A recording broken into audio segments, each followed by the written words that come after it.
The wait is finally over, ladies and gents. We're done with groups A and B. This time, we are about to drop into some epic battles for Group C. So get ready for clutches and crazy gameplays and non-stop action. My name is Red Queen, together with Sir Cloud. Welcome to the Clash of Giants Season 6.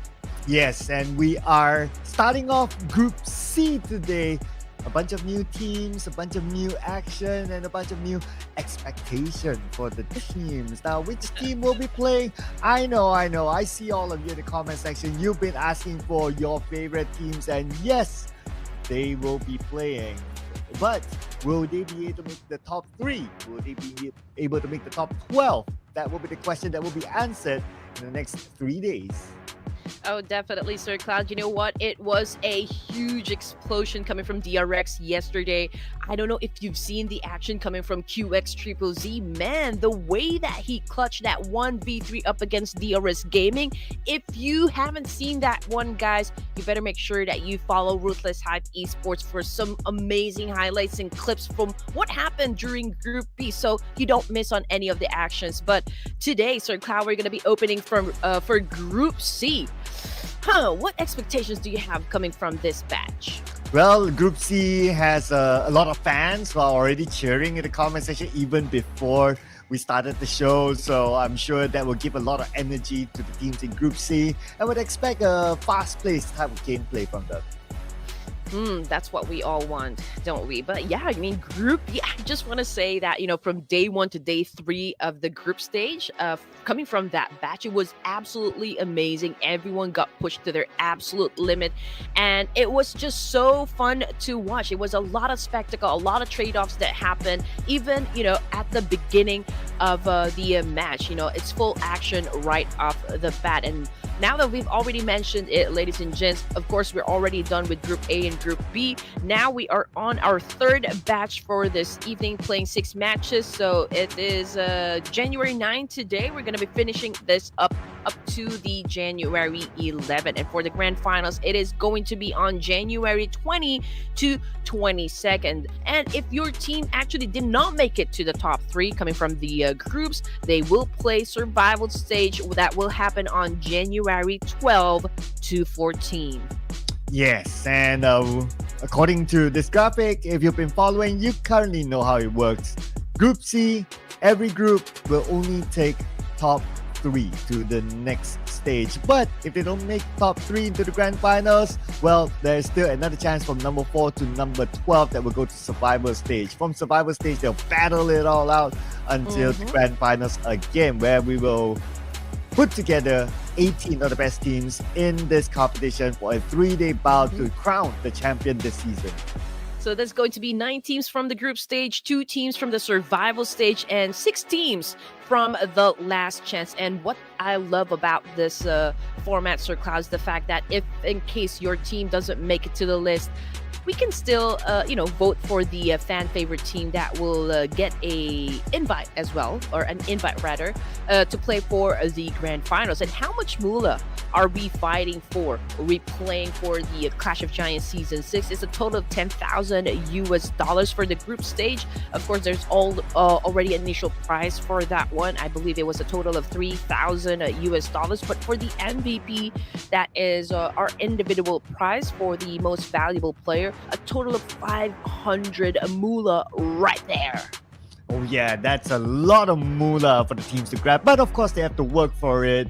And here are the teams that will be working for it in Group C. We do have Alter Ego, SEJONG from Korea, another Korean team. JTEAM, KSG, STALWART Esports, RD, FAZE Clan, Boom Esports, CELCOMDIGI Alliance, T2K, HORAA Esports, Leo Esports, MIUMIU Gaming, 7th Element, The Infinity, 4C, Data, and also 4T. A lot of familiar and unfamiliar names, I can say. But it's a good thing. From Group B, there was only a sole representative coming from Pakistan, and that would be ASI 8. This time we've got 7 Element and 4 Thieves. Ooh, I heard something interesting about 4 Thieves, Sir Cloud. And since you are the walking encyclopedia for PUBG M, I don't know if you will be confirming this one, but I heard Falag actually moved to 4T. Is that right? Well, I cannot confirm nor deny it until it's officially announced. Just like how Alter Ego Ares is doing right now. And if you notice that inside of Alter Ego, well, at least based on these names, Rosemary is not in it. So I don't know if he's using a pseudonym or maybe there's a move happening. We need to keep an eye on that. Well, it's not Alter Ego Ares without Rosemary. That's one thing I can say. But yeah, welcome back, MIRAEN and SEJONG, another Korean team on the list here. Definitely excited to see you guys. How will you be performing for the 6 matches today? JTEAM coming from China, as well as KUAISHOU Gaming, KSG. Now, this is the first time that I'll be casting a tournament with this guys playing in it. STALWART Esports, Fearless, and Chirkrita, Becca, and Yuvraj. This guys, well, Sanchir did an amazing job so far, and the rest of the boys coming from Stalwart Esports during PMGC, so I'm also looking forward at their performance for tonight's set of matches. Well, we also have a set of teams here. Royal Dragon, FAZE Clan, Boom Esports, CELCOMDIGI Alliance, and T2K Esports. FAZE Clan, everyone's using a pseudonym. That guy 1, that guy 2, that guy 3. How many guys do you want? You got 5 of them. That guy 5. Yeah. And FAZE Clan recently announced a major shift in their lineup. And 2 of the players that went to Vampire Esports. Yes, I actually saw a post from Level Lupid. Yeah, that's I think it was Ventoriz, coming from FAZE that moved to Vampire Esports. And just like what I said on my story, it's really going to be an interesting 2025 for all of us, considering the fact that there were a lot of transfers. There were a lot of teams that changed their rosters. I'm not sure how this is going to affect everything, but I just know that there will be teams who will be up for a challenge and definitely be rising to the top. So perhaps we will see another champion, or perhaps, D plus Kia can actually defend their top spot at PMGC. But you know what? Ooh, crowd's favorite. We got HORAA Esports playing for Group C, ladies and gents. We got Leo as well. MIUMIU Gaming, 7 Element from Pakistan, and of course another team coming from Thailand. And we have Forcey Esports from Vietnam, Detachment Esports. I hope I didn't butcher the name. Detachment, without the H. Detachment? Detachment? Detachment? Okay, and never mind. Forthright Esports. And guess who's in Forthright Esports? Falak, IQQ, Noki. And we have T24. Yep, all the big names, all the names that you're familiar with, they are currently here. IQQ Noki, OMG. Okay, I'm not used to saying those abbreviation, but okay, it's not 4 Thieves, it's 4 Thrash. Is that correct? Sounds about right. 4T. Okay, so this is interesting. Again, we don't know exactly what's going to happen. So we're just going to base everything on how they will be performing for the first 6 matches for Group C. But yeah, I mean, we still need to do a prediction here, Sir Cloud. And I don't know which team to pick. Oh, man. Since we're starting, right? Of course, it's always like you just pick and choose. You just pick and choose whichever you like. You don't have data. It's the first game. I don't know where to start as well. I mean, these are all amazing teams, and some of the teams changed their lineup, so you really don't know what's going to show up.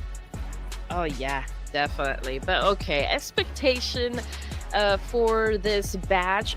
Group A was kind of mellow, I can say. We've seen teams really perform during day number 3, where they did kind of I guess dictated the pace of the game. It was a little bit fast, but for Group B it was really full on action right off the bat, from day 1 to day number 3. So I don't really know what to expect coming in for Group C, but I'm already thinking which of the 18 teams I should pick so that I could at least have a point on the board. Contra did win 1 point yesterday, Sir Cloud. I noticed that. And he just started the day and he already got a point. Like, he's the fastest among us all. Like that's what we call a beginner's luck. Overall MVP, okay, just to give recognition. Just later on. Okay, so if in case you guys are not updated with what's happening inside Clash of Giants Season 6, these are the teams that qualified for survival stage. So from Group A, it was Austria from Thailand, Team Pandem, The Savior. We got Team Flash, Boyne Donkey, RQ, New Era, and Sem9, and of course, Dewa United. Yes, and of course, we do have all these amazing slots up for grabs as well. I just want to point out that other than Group C that we'll be filling today, we do have GRU squad, and we have Vagabond, Saudi, DRX, Team Secret, we have MME, BTR, Falcons, Tribe Aeromessi, and SIS who have already qualified to the survival stage. We'll be looking for another set of teams from Group C to be in survival stage, but also we'll be looking for the top 3 who will go directly to the grand finals. Oh, yes, that is for sure. Again, I don't know which team to pick for now. But yeah, these are the teams that made it to the top 3. And of course, we'll be receiving a direct invite to advance to the grand finals. No questions asked. We've got NS Red Force from Korea, For Miracle Vibes of Mongolia. And we also got E-Arena, the mysterious E-Arena Academy. DRS, The Real Soldiers, which actually snatched the throne from Talent Esports yesterday. And of course, Talent Esports did amazingly well. That's why they're also qualified for the grand finals. And this is such a dark horse right here, Sir Cloud, repping up Nepal as well. Haina Esports. I hope I said it right this time. Oh yeah, this is the dark horse that before we started, everyone was like, okay, they're probably going to be a regular team because there are a lot of other amazing names, but hey, they made it directly into the grand finals, and who knows, they could come out with further surprises in the grand finals itself. And within this list, if you notice that there's also a fan favorite voting that you guys can get involved with to vote for your favorite team to be in the grand finals later on. But before we head on to today's matches, there's going to be our maps. It's going to be same old, starting off with Erangel. Yep, no change when it comes to the map sequence. No Sandhog. It's going to be both Miramar and Erangel right there in between. So they're like the juicy patties. It's like you ordered a double patty burger right there, man. It's going to be an interesting fight. But of course, we're definitely going to be looking at which teams are going to be dominating which map. Erangel, of course, being the OG map, the cashing cow, the bread and butter for most of the teams here, if not all. This is the opportunity for them to create that significant lead that they of course should try to prioritize, just to have that little space to move for errors, mistakes inside the game. But then again, this is an off-season tournament and an opportunity for a lot of teams here to be a bit experimental with their rotations and also try their synergy. If someone is auditioning or trying out for the team, I think this is the perfect opportunity for them to train and just expect the unexpected. Oh yeah, you never know if there's any other dark horses that might show up. It's like how Haina Esports did. So yep, it could be anyone who could win the chicken dinner as well, and that makes our prediction really, really difficult. But it is what it is. We have to go through it, and we have to think about our prediction soon. I'm already thinking. I think I already have one in mind. I do open up my my games with this particular team right here, but I'm gonna wait for production to call it out and say, okay, it is now time, to get your predictions or to give your predictions. And by the way, production is already flexing that they've already secured like 2 points. Was it 2 points or like 3 points for getting the right team for every match? Was it 2 or 3 points? Eagle. Well, we'll get a visual update real soon. Don't worry about that. Okay, I'm sure they're prepping for the upcoming scene. So yeah. I kind of can guess when you mention those points, like what team are you gonna pick? But yeah, I wonder, is it who I'm thinking? Is it one of the most mentioned teams? Oh yeah, definitely. I think they already know that. Because you know why? Okay, let's put it out there. For Group C, no doubt it was Nepal, at the top. They dominated since day number 1, okay, but it was DRS who claimed the top spot during day number 3 after Talent Esports leading the overalls for 2 days. It was such a a great maneuver coming from Doril soldiers claiming the throne like that out of Talent's hands. Well, will they be able to do it again later in the grand finals? That is where it all matters, right? Because that's where all the big moolah is at. And at this stage, well, we have a good mix of regions, if you kind of think about it as well. We have from the Pakistan, we have Nepal, obviously, and we must have a Korean team because this is the Korean year so far. Group A Korean team dominated. And Group B, even DRX came up with a good play, like what you said yesterday. And who knows, MIRAEN SEJONG, they're actually one of the also one of the performing Korean teams in the PMGC that time. Oh yeah, you're right. And yesterday, I am definitely sad about the fact that Harame Bros did not make it even in survival stage, Sir Cloud. I know what happened. They've had such an explosive day number 1. Great momentum as well. They were racking a lot of points. They were doing great, to be honest. So, I'm not sure what happened, but during day number 3, their performance kind of declined, and it was just like, from there was domino effect for the sole representative of the Philippines. And unfortunately for the fans out there, they did not make it to survival stage. But hey, maybe you guys can vote for Harame Bros and invite them to play for the grand finals. That is still a possibility right there. Yeah, that's like the second lifeline for any of these teams. But I guess the lifeline will come up after we're done with the group stages, maybe even after the survival stage, once we've already filtered down the teams even further. Well, we won't know because they won't let us know, because they want you to follow the social medias of Ruthless Hype Esports to find out when exactly will that announcement come from. Or when will it be announced, or how to do it, and so on and so forth. So make sure you follow the social medias of Ruthless Hype Esports. And it's now time for us to put in our prediction. And of course, I am going to start with picking up my HORAA Esports, my purple hearts right there. Of course, Red Queen will not disappoint you, ladies and gents. I'm gonna lock in HORAA Esports because Nepali chicken dinner is mitocha. I hope I say that right. What's mitocha? Mitocha is actually delicious. That's how you say it. Because apparently I just found out that Nepali loves to cook. There's a lot of chefs that you can find almost all over the world. That's what they said. That's what they said. They're very proud of it. I mean, you have a Nepali restaurant near your place, so that's a testament to that, right? Yeah. I'm gonna go for Momo. Don't worry.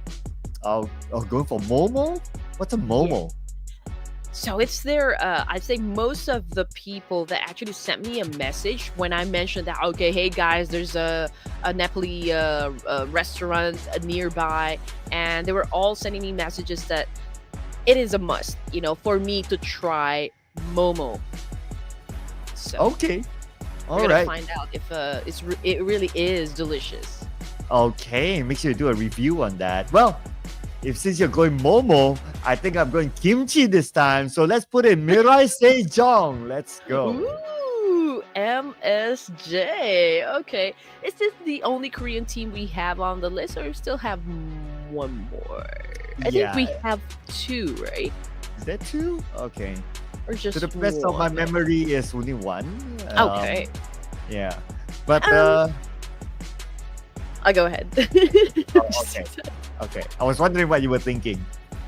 DRX did an amazing job, yesterday. It was a little bit late, when it comes to them being explosive, but QX man, that guy with that 1v3 clutch, I will have to put it out there once again, ladies and gents, because he went up against DRS for the chicken dinner. They were the final 2 teams remaining.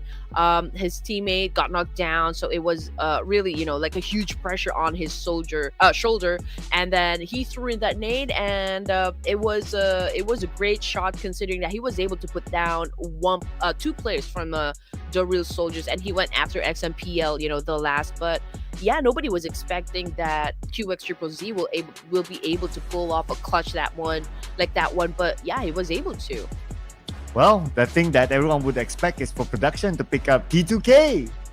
And since you took HORAA Esports, they gotta pick a close competitor here, T2K, which is cool. I mean, honestly, it is the first game of Group C. Again, we have no idea who's on the group, who's not really on the group.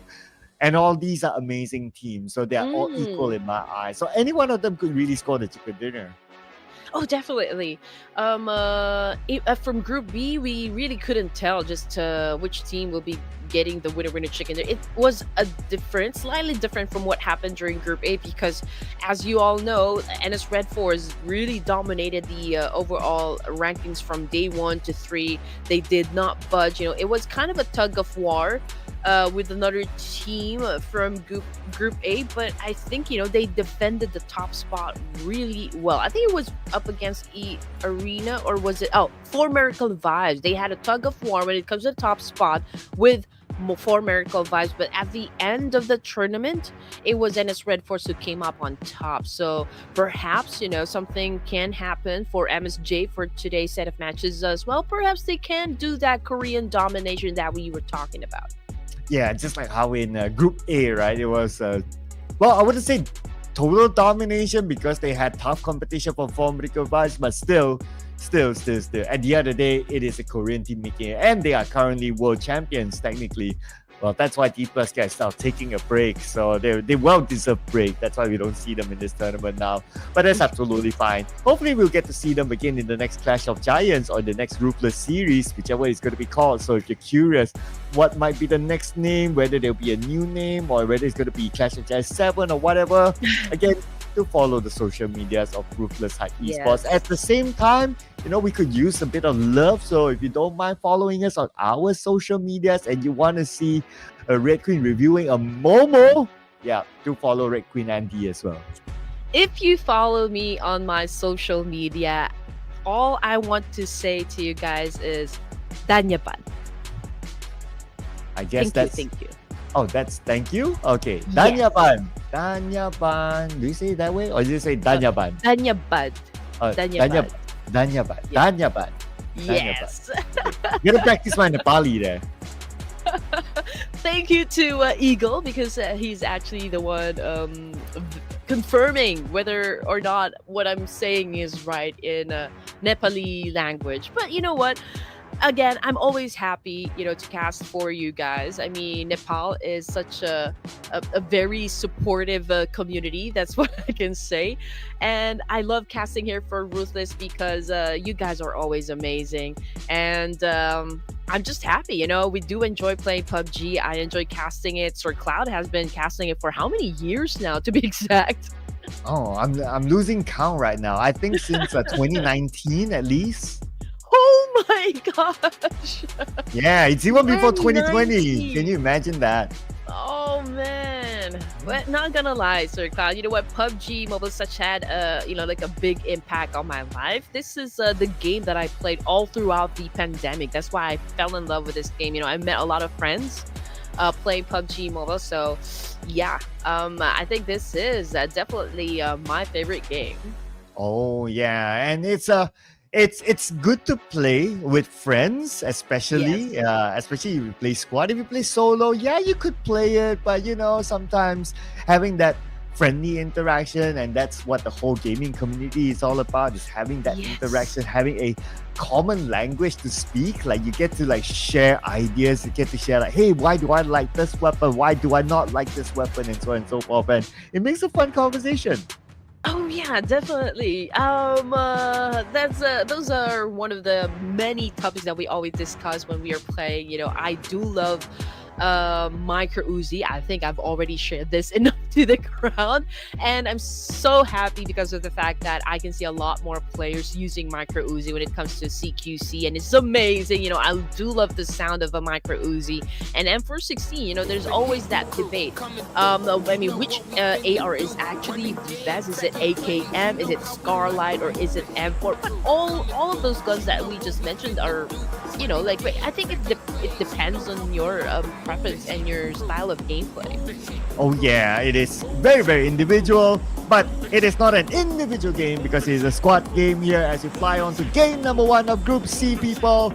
It is going to be a very, very nice flat path, split down in the middle, starting from Saverni all the way to mid to the base, and we'll be keeping an eye on some of the hot spots. Pochinki has been really, really hot in both Group A and B. Oh yes, it's right down there in the middle of the flight path. So pretty much it's a fair chance, for all the teams here to drop into their favorite areas. As you know, Erangel has diverse landing spots like here. I mean, popular high load areas would be like that, just like what you mentioned, Sir Cloud, Pochinki. We also got Jorgapul and military base, but it's such a high risk. So if you drop in the military base, that only goes to show how confident you are when it comes to your skills. Oh yeah, it's going to be big, especially in mid to the base, and there's another team. Lots of space to play, lots of buildings at the same time, so it will be really challenging for teams who drop there and being challenged at the same time. But speaking about challenge, MIRAEN SEJONG is basically a challenge against another team. It's a machete fight right here. If you do not have a machete, if you don't have a knife, all you need to do is just realize how good you are at punching your enemies. But MIUMIU Gaming, what a wild start, for this team. It was a good thing though, because they were able to defeat their enemies right there. 4 elimination points right off the bat, and coming off the kill feed, there's just so many fights happening. Even CR7 HORAA Esports, the owner, is playing with us in the battlefield. Wow, okay, that's going to be real interesting. Well, expect a lot more pressure from the players themselves. But inside of Pochinki, again, we have another Pochinki fight. This time it's going to be FAZE Clan versus Alter Ego. FAZE Clan. Ooh. Oh, nice! A shot, 007. Currently knocked down. Ooh. Man, he wasn't able to dodge that attack, but great throw though coming from FAZE. Now we can see that guy using a micro Uzi, Red Queen's favorite, and now going up. King Ace is coming from Alter Ego Reds with a DPS. Unfortunately, man, it got too overwhelming for him. We've got 3 players hunting him down, and it was an obvious outcome. Now, Alter Ego area is not a big start for the team. I mean, 2 already gone. The 007 is still knocked down, and I don't think Badru can do anything at this point. Oh yeah, with only him and nothing much in his armory. He has a shotgun, he has a bison, and that's pretty much about it. Not able to fight, not enough to fight against FAZE Clan. But look at the elimination feed. Boom Esports is in the fight as well against Data. Ooh, and Data, are they a woman's squad? Oh, are they? Oh, yesterday a lady was actually playing for Vena Esports. So wow, I mean, it's such a we've come a long way, for women to be included right here in this type of tournaments. I think it's about time. I mean, if a lady can actually play at this kind of level with a high caliber skills, I think ladies should join a lot more competition, not just off-season tournaments, but official tournaments as well. It's going to be an interesting roster if it's a mixed roster. Yeah, and they just eliminated Boom Esports, so that's a testament there. And Boom Esports is no pushover team. I mean, they were PMSL Southeast Asia champions, so this team, I have my eyes on them now. Oh man, just a few minutes into the game here, Sir Cloud stage 1, and how many teams did we lose? At least 3, if I'm not mistaken. And there you go, that's a confirmation that we have been waiting. 007 already out of the game. It's just Badru right now. He's holding a shotgun, okay, just letting the FAZE Clan boys actually come up onto the second floor, but I don't think they know where he is, and there goes the spray with the bison. He was able to shut down that guy. Went for another one. 2 players already knocked down, and Badru cooking up that nade. Can he shut them down? 2 more to go. Sends a nade across. Now goes down to the ground floor. He needs to reload. Only 2 bullets in his bison, and he will do exactly just that. Takes a different angle. He's rushing in, and he tries to get as close as possible. He does not have any healing utilities. Now down to 70% health. He needs to wait on the second floor. They know exactly where he is. FAZE Clan will rush in. This is what's interesting. FaZe Clan with a full squad, but it's a struggle to shut down Badru at this point. I mean, Badru's still kicking it. Oh man, it was a great performance nonetheless coming from Alter Ego Era's Badru. Hold on for as long as he could, up against FaZe Clan. But yeah, it was a close call still. But FaZe Clan managed to survive that clash with a complete squad, so I think they're okay, for now. Yeah, from kicking it to kicking the bucket. Oh, Well, drop. anyway, it's just still game number one, so there's still more games to go. I wouldn't be too worried, but that raises my expectation on Pachinki now. We're probably going to see more fights in the following rounds of the Ego and FaZe Clan. We'll keep an eye on that. Circle-wise, well, there's a part of a circle which is inside of military base. It will be interesting if the circle goes there. Okay, so FaZe, now the kings of Pachinki, but very close and also within proximity since Pachinki is actually up north inside the circle. Might have the chance to go up against Data. Let's see if they're going to be tap in that bait right there from FaZe and actually get inside Pachinki and challenge up the boys of Thailand. But as for everybody else, we've got at least 3 teams that will be coming from Jorgapul area. We also got Leo Esports that will be passing through Gaka over here. 2-2 split. I think we've got 2 players already inside the circle, but in the military base, we've got a team here, JTEAM. Might go up against Falak's crew from the west side bridge. Oh, okay. That could be a clash point there. So we will continue to monitor the situation. While we look at some of the other teams, the Infinity. Okay, we got Near, 3Touch, 20K, and I love 24, whoever he is. Oh man, another mysterious player. Probably one of their new upcoming transfers. A lot of transfers happening in Thailand as well. I mean, we have a big change with FaZe Clan, with Vampire Esports, arguably the 2 biggest names, and expect that to flow down to the other teams as well. Oh man, I cannot even wait to begin the official matches, to be honest. Again, it's a grand reset, I can say. So it only goes to show that it really is a new era in the competitive scene. So that's what we all need to watch out for. But anyway, getting back into the game here, we've got 4C, and they were able to defeat 3 players from inside the game. Just from which team? We'll probably confirm that later on. Same thing goes for Data. 4 elimination points, if I'm not mistaken, but for HORAA Esports, man, not looking too good. 2 of them already out of the game, but yeah, I mean, stage 1, it's a little bit early to risk losing some members, but then again, it's the nature of Battle Royale. You just have to keep on surviving, and if you really want something, if you want to claim a spot, you need to defend. You have to fight for it. Yeah, even though it's 2 players, but we have seen it before that 2 players is still able to come up with something big, come up with the chicken dinner. It's not impossible, though it's difficult. But as long as it's not impossible, it could still happen. But what could happen here with the circle? Up north or down south? It's going to be the big question mark here. Most teams still on the main peninsula, and majority of the circle is up north.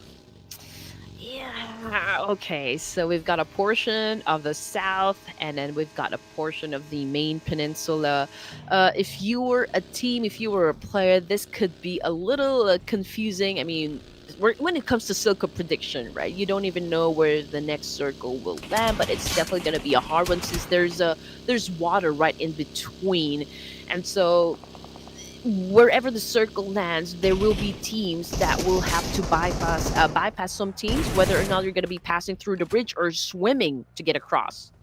Yeah, well, speaking about teams trying to get across, well, not really across the water, but across the horizon. We have CELCOMDIGI Alliance clashing with 7-Eleven. Charmaine is alone, and it's going to be a straightforward knock and elimination by Iftar.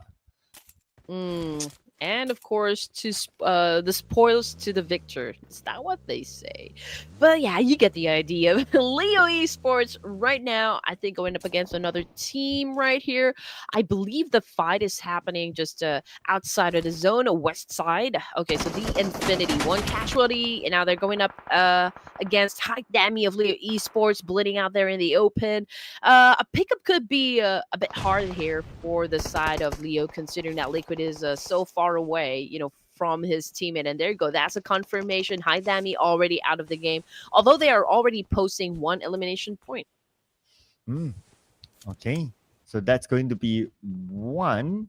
How about the Infinity here? 1 loss as well for Nier.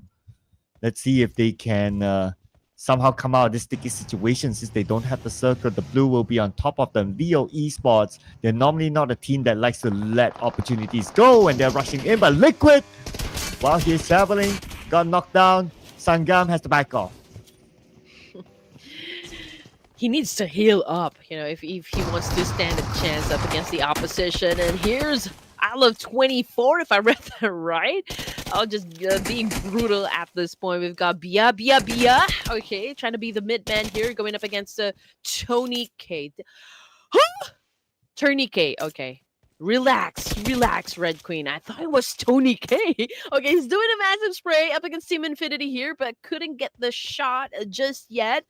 No possible angle right here, and he's all alone, left to deal with his business. Is he gonna be hunted by Team Infinity? Oh, they might want to go in for it. Look at this, okay? So Tony K is opening out the flank. I love 24, knocked down by, wait a second, it's from somewhere else, actually. Hee. From who knows where.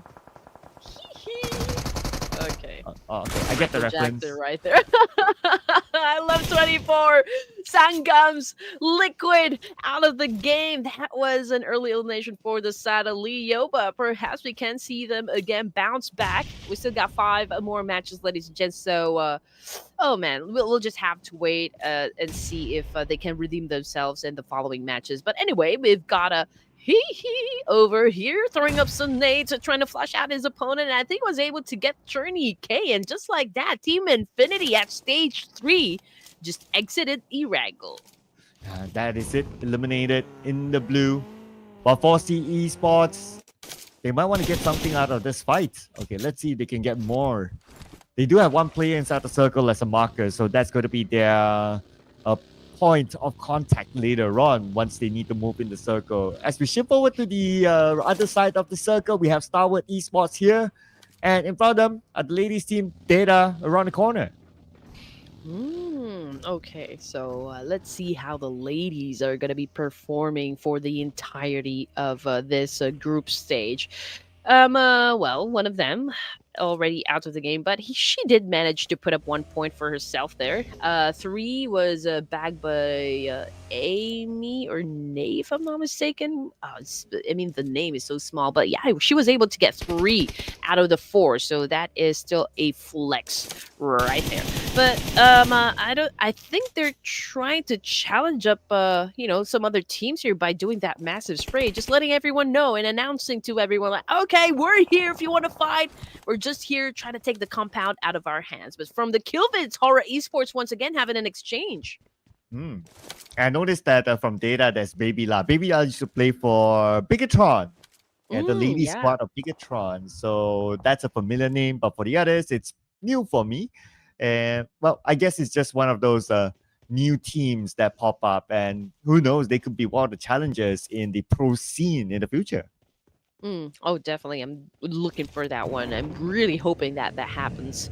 Because there's a lot of lady players actually doing great when it comes to this kind of FPS gaming, and I just hope they're given more opportunity, more chances, just like what the boys are being given. So yeah, I would love to see like a huge tournament, just for the ladies, or perhaps like a mixed tournament. That would be very, very nice. But anyway, 12 teams remaining. We are just at stage 3, Sir Cloud.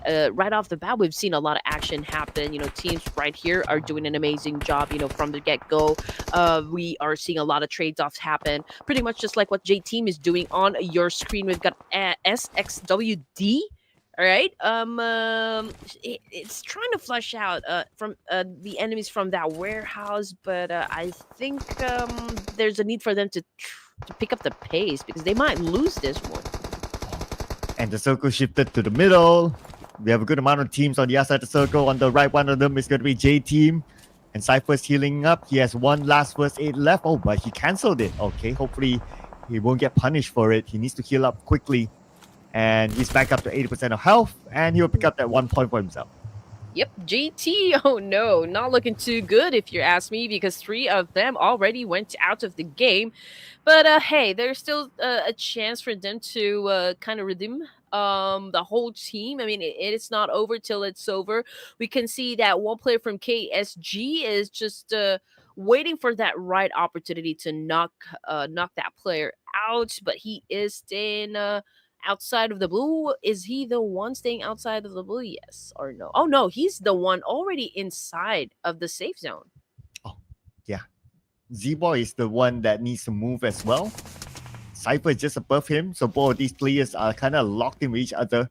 And now Cypher makes the move. He does have the high ground advantage, but he's pretty low in terms of health. Oh, one tap on him is all it takes, and the blue will do its work. Man, okay, we have been losing a lot of teams, and we're just at stage 4. We're looking at 10 teams remaining, ladies and gents. And again, the Blue Reaper strikes. He's currently on the ground. Can be hard to pick him up, considering that there's another team pretty close to him, and that would be the boys of RD. But we're looking at, who are we looking at exactly? Royal Dragon. So I assume these guys are coming from China, if I'm not mistaken. Now we can see that Master Zerdy over here is trying to do a little bit of that spray, but I don't think it's connecting, although there is a need for him to get inside the safe zone. Oh, yeah. That will be enough to put pressure for him to be to try to force himself to go through somehow. But yeah, he has to do it. If not, the point will be denied away. It's not too far away, and we can see KUAISHOU Gaming is making their move into the inner side, so he should have a bit of space. His KUAISHOU Gaming is not interested to collect that 1 point just to put themselves in an awkward position on the outside of the circle when it shifts. Okay, here we go. I can say that the teams are actually fighting a little bit on the slow side here, because we are just at stage 4 and we've already lost 8 teams at least. We're looking at KUAISHOU Gaming, ladies and gents, 3 elimination points. Oh, that was a massive spray coming from Smile. But yeah, I was able to get some damage, but not enough to score a point. And now KUAISHOU, if I'm not mistaken, is currently onto the south part of the circle here. It's going to be an interesting fight because the circle actually went back to the main peninsula. Yep. The T2K Productions choice is in the middle of the circle. Pretty nice spot. Played by Ajaya, Rules, Love, and also Kansa. Pretty stacked lineup. Yeah, I must say they are like the first team lineup. So a lot of expectation here for T2K to do well. And anyway, let's see how the circle will dictate their next move. Not too far from T2K. All right, here we go.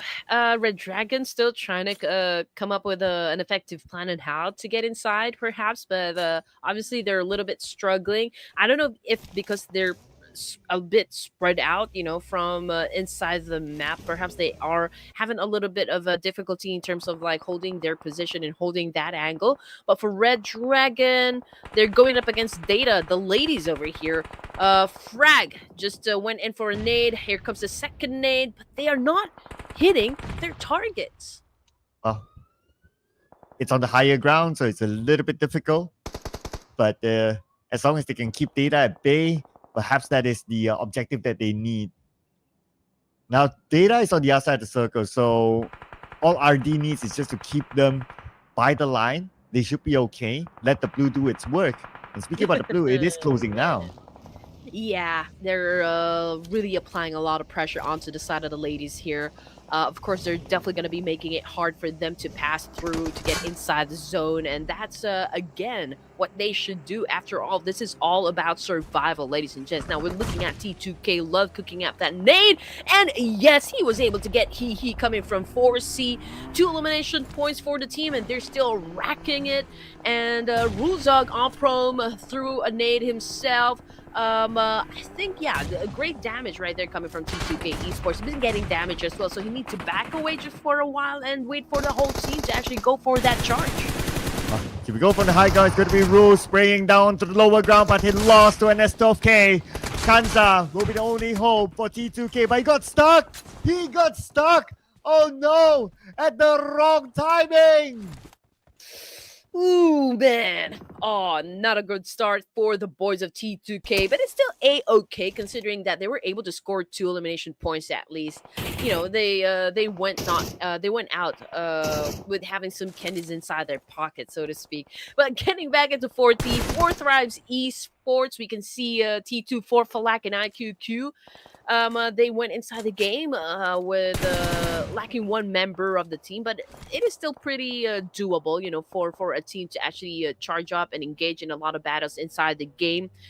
They are at a disadvantage, but then again, these boys are pretty experienced. They already know what to do in this type of situation. And as you can see, Falak is being aggressive at all of those nades. So does T24. They're inflicting a lot of damage up against TDK over here. So let's see if they can continue just that. But I do see a familiar name right here. It's K-Look. Okay, yeah. CELCOMDIGI Alliance now stuck in the middle. Adilu is definitely the main fragger for the team. So there will be expectation that he'll be able to bring in the frags for them. Now he needs to bring in quick because Circle might move away. Anyway, got a bit of help from afar. Falak is currently down. And let's see if they can try to steal away that elimination point. Okay, so let me correct myself. Red Dragon is actually not from China. It's a Nepal team once again. Ooh, man, a lot of Nepali teams joining the competition. I love that. Okay, moving back. FaZe Clan over to the west side. They're holding on to that spot, and I don't see any teams that might contest them just yet. But as for HORAA Esports, man, they're holding on to a prime spot over here, and I'm pretty much sure that some of the teams will definitely eye that area and already plotting a move on how to take over that compound. The big question is, Sir Cloud, can HORAA Esports defend that spot now that they are down to just 2 players? 2 players left to defend. It's going to take quite a bit, but anything's possible as long as you still have players in the game. But the pressure is going to be on 4T now. They have to get into the circle, but CELCOMDIGI Alliance is just in front of them. Boom, boom. They locked across. Both nades did not connect thanks to the terrain. Okay, so I feel like Cole is some players coming from UU Alliance, if I'm not mistaken, but here comes 4 Thrives Esports, and they're definitely not thriving at the moment, but perhaps, you know, they could pull off a clutcher after all this IQQ right now with a shotgun. We still got one more player coming from Cole, and that would be Kasim. He's throwing a lot of nades, but that was such a wonderful clutch coming from IQQ. Now he is the knight in shining armor for the side of 4T. He is able to pick up his teammates here, can do a reset because one player coming from 7th Element is also trying to put pressure up against Kasim, and he could not finish the job. He could not eliminate thoroughly the players coming from 4T since he needs to manage one player coming from 7th Element down below. Speaking about elimination, too bad for HORAA Esports. Happy eliminated number 8. Zaifa wants to launch that nade onto Kasim, but it's just too far, just too high. Oh yeah. He could get lucky, but I do hope he packed a lot of nays just to make sure that he inflict a lot of damage right there. But Kasim, I'm pretty sure he's feeling the pressure as well. I mean, the fact that he's dealing with 3 players coming from 4T over here, getting closer and closer, you know, as we progress. So let's see how he is going to be performing, defending himself, making it happen for the team. So far, he already shut down 2 players from 4T. Oh, with a bit of help from FaZe Clan from afar, that is, and he will secure that elimination point. Looking for more, he is within the circle, so advantage is to him.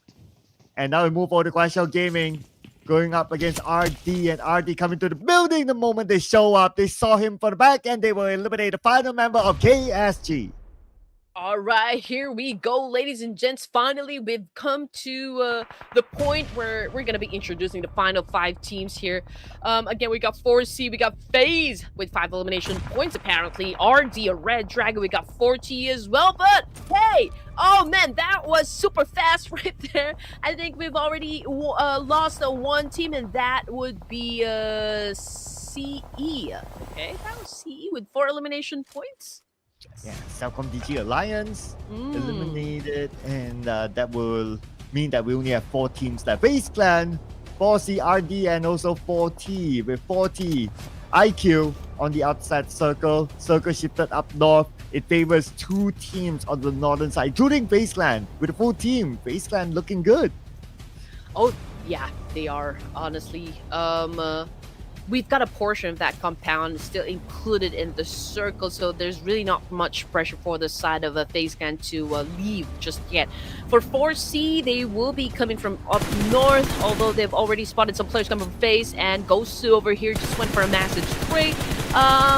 Okay, he was able to shut down at least one, but not enough to drop him just yet. But FaZe already knows from which direction 4C will be coming from. And as for RD, they're not leaving the compound just yet, but there's already a need for them to kind of move. We're down to our final minute here from stage 7. Whoa, a nice long range shot from the lower ground. That guy, 3 that is, got 1 out of 4C. That could be their opening. Now they are within the circle, but they have exposed themselves to 4C. Hence 4C raining down those nades on the FaZe Clan. Let's see if those nades can actually connect. Look at the rain of nades. It bounces. It does hit, but not enough to knock anyone. 4 Thrives Esports already out of the top 5, but still a great game. Great start, I can say. Stage 7, 30 seconds on the clock. Left with 3 teams remaining. One of them on the ground, coming from 4C, or that was RD. That was RD. Okay, 1 player left for the side of the Red Dragons. FaZe Clan still pretty strong at this point. They're trying to battle it out. 4C Esports trying to have that exchange, and here comes again a massive, fire coming from Gosu, and this time he was able to close it down. Whoa, and 4C's on the rampage. Already 10 eliminations now. You see the FaZe Clan of 4C. 4C, what a position that they have. They have a very good chance of securing this chicken dinner. That guy 3 is pretty low on health, but he's charging forward. He lobs his nade across. His nade will not connect. Instead, he got knocked down by Hihi. And now 3 more players on FaZe Clan on the outside. Okay, here we go. That guy definitely will not be picked up in this situation. Just look at what 4C is doing. Popping all of those smokes. FaZe Clan still trying to make it happen for that guy to crawl back to the rest of the team here to get resuscitated. But I'm telling you, 4C Esports making it happen. You know, they're definitely not going to be letting this one go. They can smell the chicken dinner so close, yet so far, because FaZe Clan is still trying to maneuver with a counter here. Here we go with that guy. Tries to find his target across, and that's going to be Gosu. He does have this airdrop, but this airdrop is not in the circle. He still has to move forward. 4C, on the other hand, they are in the circle. They have control of the middle of it. They have everything to stop FaZe Clan. All right, here we go. Both of the teams here trying to really concentrate, taking a lot of things into consideration before they do something rush in here. Ooh, wrong step for Hihi. Right there, the guy was able to drop him. But now we're looking at Bin T. Cooking up that nade. Is he going to throw it now? Oh man, the amount of nades being thrown at this last part or last few zones that we have is pretty incredible. He won't be doing the moonwalk anytime soon, ladies and gentlemen. FaZe Clan, they have to moonwalk their way into the circle now, and they manage to charge in. Conti will be eliminated by that guy 5, and now they slop across onto Gosu. Gosu hits 1 on the FaZe Clan. That 4 is currently down. Gosu will be knocked down as well. Now it's only Bin T left. Bin T against FaZe Clan. FaZe Clan against the odds for them. 11 elimination points for the side of 4C. Hihi back in 6 of them. Binti again went for the massive spray, was able to drop 1 player coming from FaZe. Now FaZe not looking too good in this situation, but then again, it's not over till it's over. That guy 5 is on prone, slithering like a snake here. You know what snakes do if they bite you. Oh, it's gonna be venomous at this point. So let's see what that guy is going to do in this situation. He has the opportunity to drop a bint at this point, but he needs to pick his moment.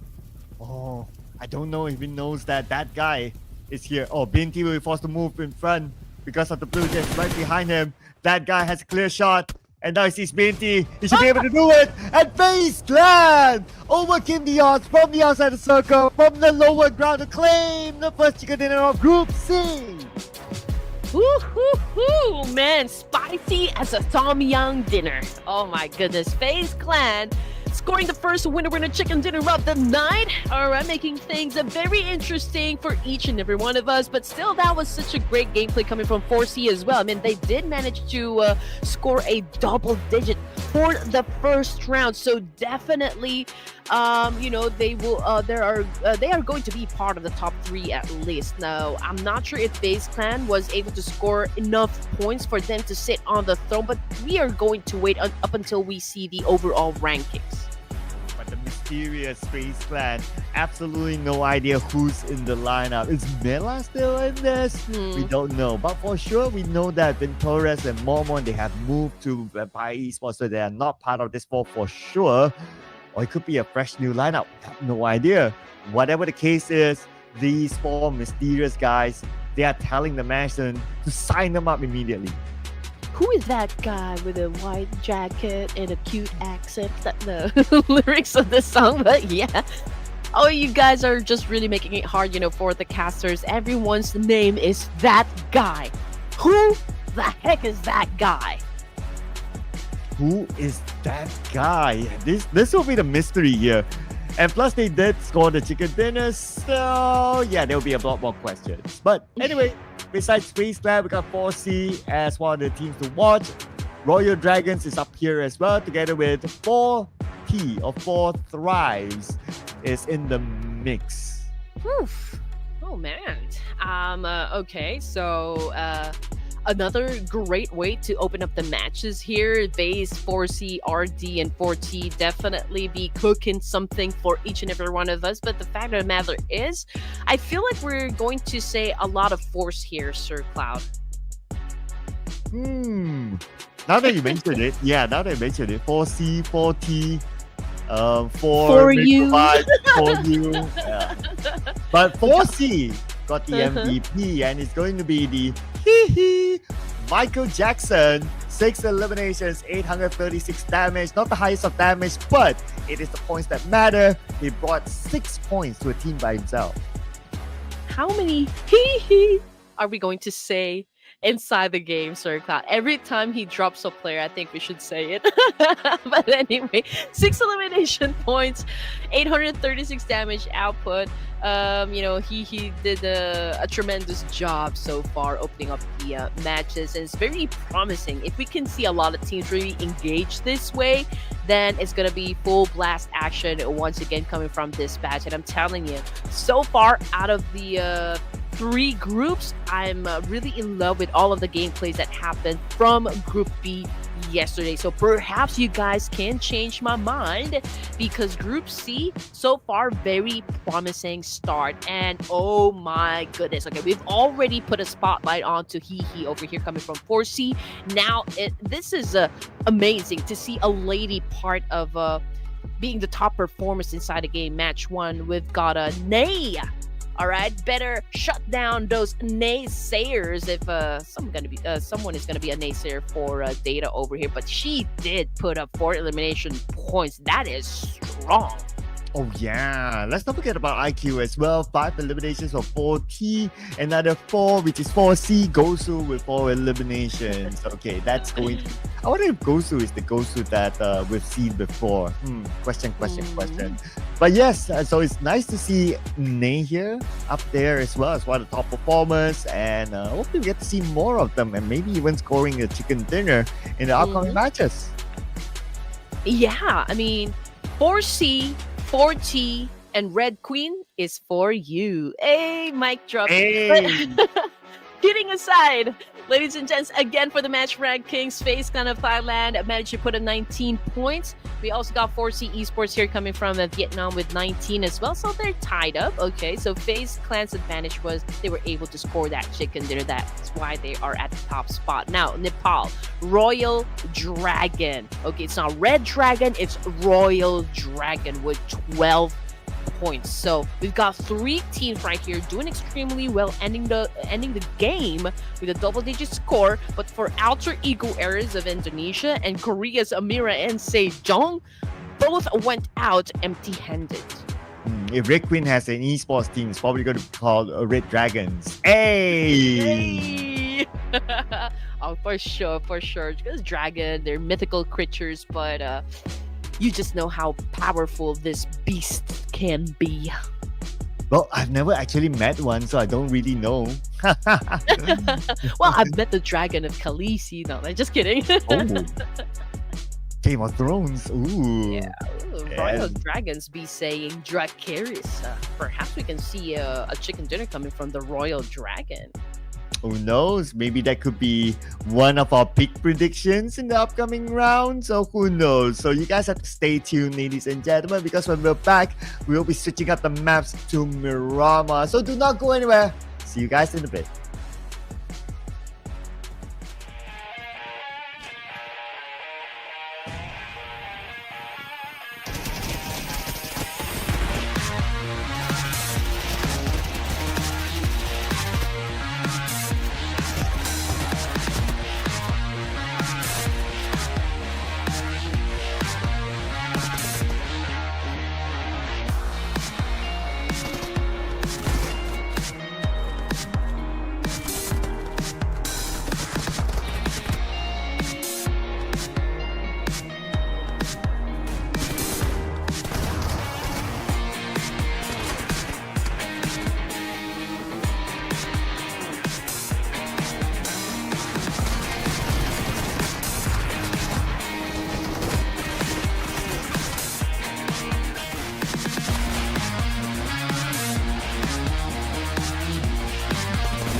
Well, what a round one it was. Maybe the new and improved FaZe clan scored the chicken dinner. Welcome back, ladies and gentlemen. You are now watching the Clash of Giants Season 6, Group C, day number 1. And without further ado, we'll be jumping straight on to our prediction. Red Queen, do you have a name in mind?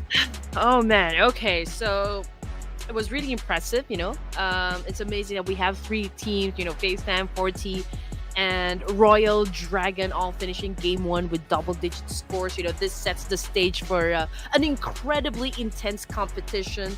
I believe this is something that we can say close competition, and every single match will definitely be on fire here, Sir Cloud. And having said that, FaZe Clan, they tied up with 4T over here. They got the winner chicken dinner, but it's the same number of points onto the scoreboard. So I feel like there's still a need for them to kind of really, really dominate.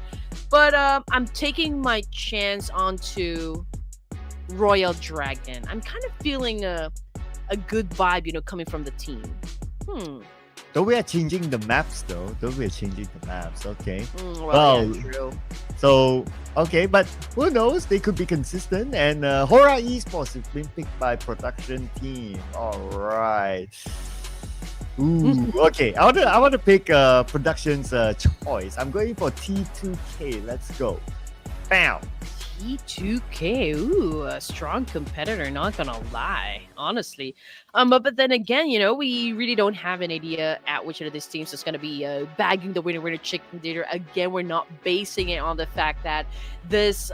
All the teams here have already achieved a lot of rewards, accolades under their belt. But then again, this is the Clash of Giants. We don't exactly know what's going to happen, and we don't even know which teams are going to be really having a good time, racking all of those numbers, and really, has a mission to be at the top of this game.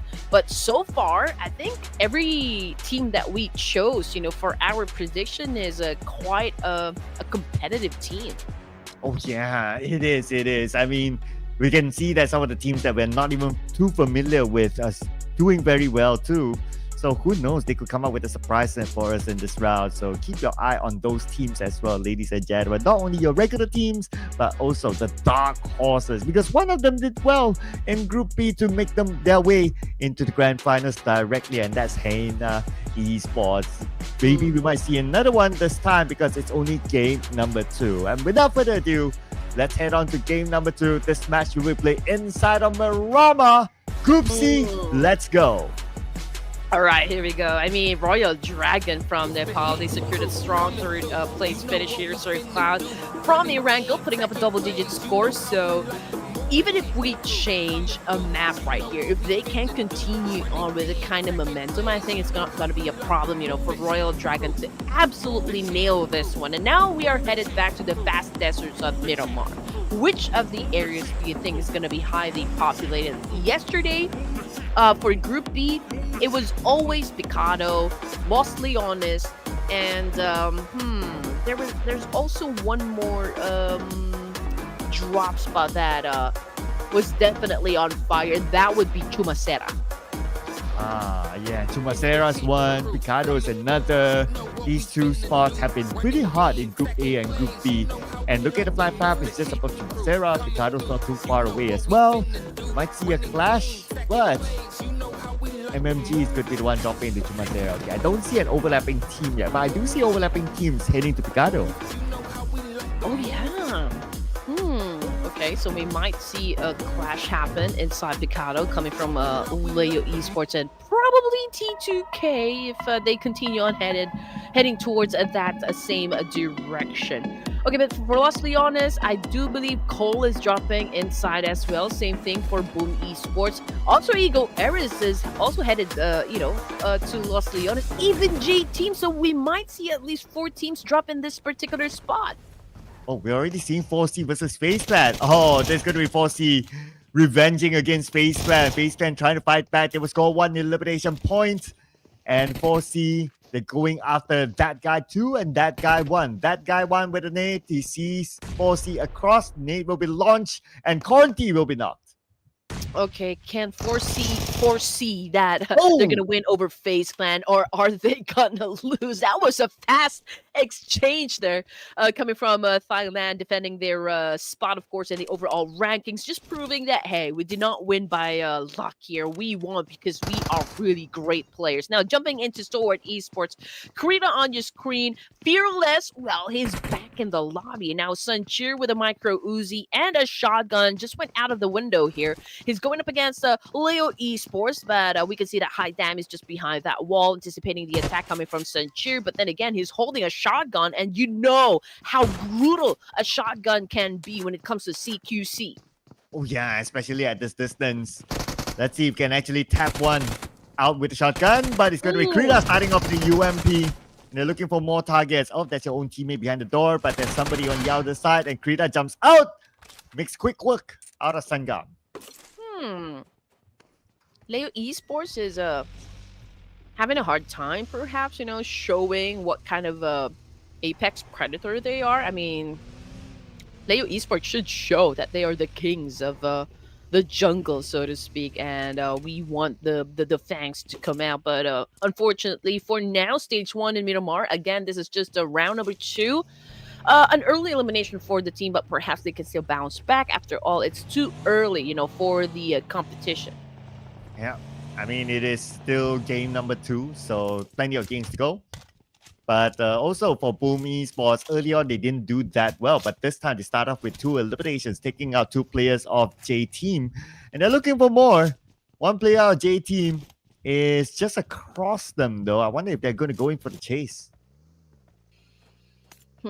Okay, JTEAM holding, we got MS over here holding an M249. That is a light machine gun, ladies and gents. Same thing goes for Cypher. Oh my goodness, this is such a massive gun to hold, but almost. That was so close, but fortunately was able to dodge, but that was such a great follow through, though, coming from G82 of Boom Esports. And right now, JTEAM exited the game with 1 elimination point.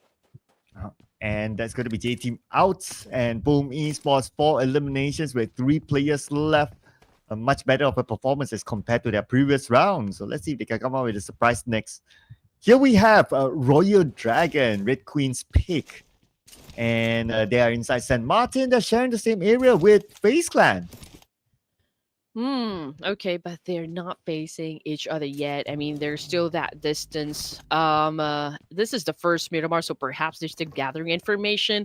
For now, they do not know exactly where the exact locations are. I mean, this goes for both of the teams here. And again, this only goes to show that both of the teams really want to perform big, considering that they're not really pushing or like making any rush decisions just yet. But there is a need for them to settle business here, Sir Cloud, since the circle is a little bit onto the downside. And I mean, goodness me, we have at least 20% of water here. So when it comes to how much land we can occupy, it's pretty limited. Yeah, though it might go to the northern side where the entire piece of land will be, and that's normal in like an esports mode. So it could be that Lost Learners might be the final battle. There we can see Alter Ego already down south. MMG, they're going to take the high ground nearest to Chumacera.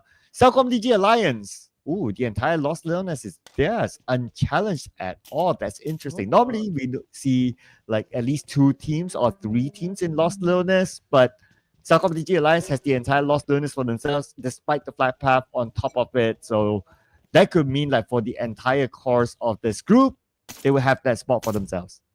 I'm pretty sure they're loaded at this point, considering that if they're the only team that drop around Los Leones area, you know how abundant the resources are when it comes to Los Leones. And if they're the only team that actually swept through and pillaged through it, then I just know that they have full backpacks at this point, so that is of course an advantage. So perhaps some of the teams are thinking, oh, maybe Los Leones will be highly populated or it can get crowded. But yeah, it was only the Cole team, Olia's team, that dropped in there. And now they're close with where Alter Ego Air is it currently. They are already at the south part of the mainland of Miramar. And there's tons of teams that will be coming from the northern side. So I do wonder if there are already some fights brewing. Since teams will be forced to move, especially those from the north that don't have circle, that is a potential that might happen. Though there are some teams still on the outside tanking the blue. We have HORAA Esports and MIRAEN SEJONG, who have yet to collect their first elimination point in this season. But in stage 1 of the Miramar match, it's normal for teams to tank the blue a little bit. Now, A team that's not interested in tank the blue is going to be the Infinity, but they might need to face against Badru, who's on this high ground.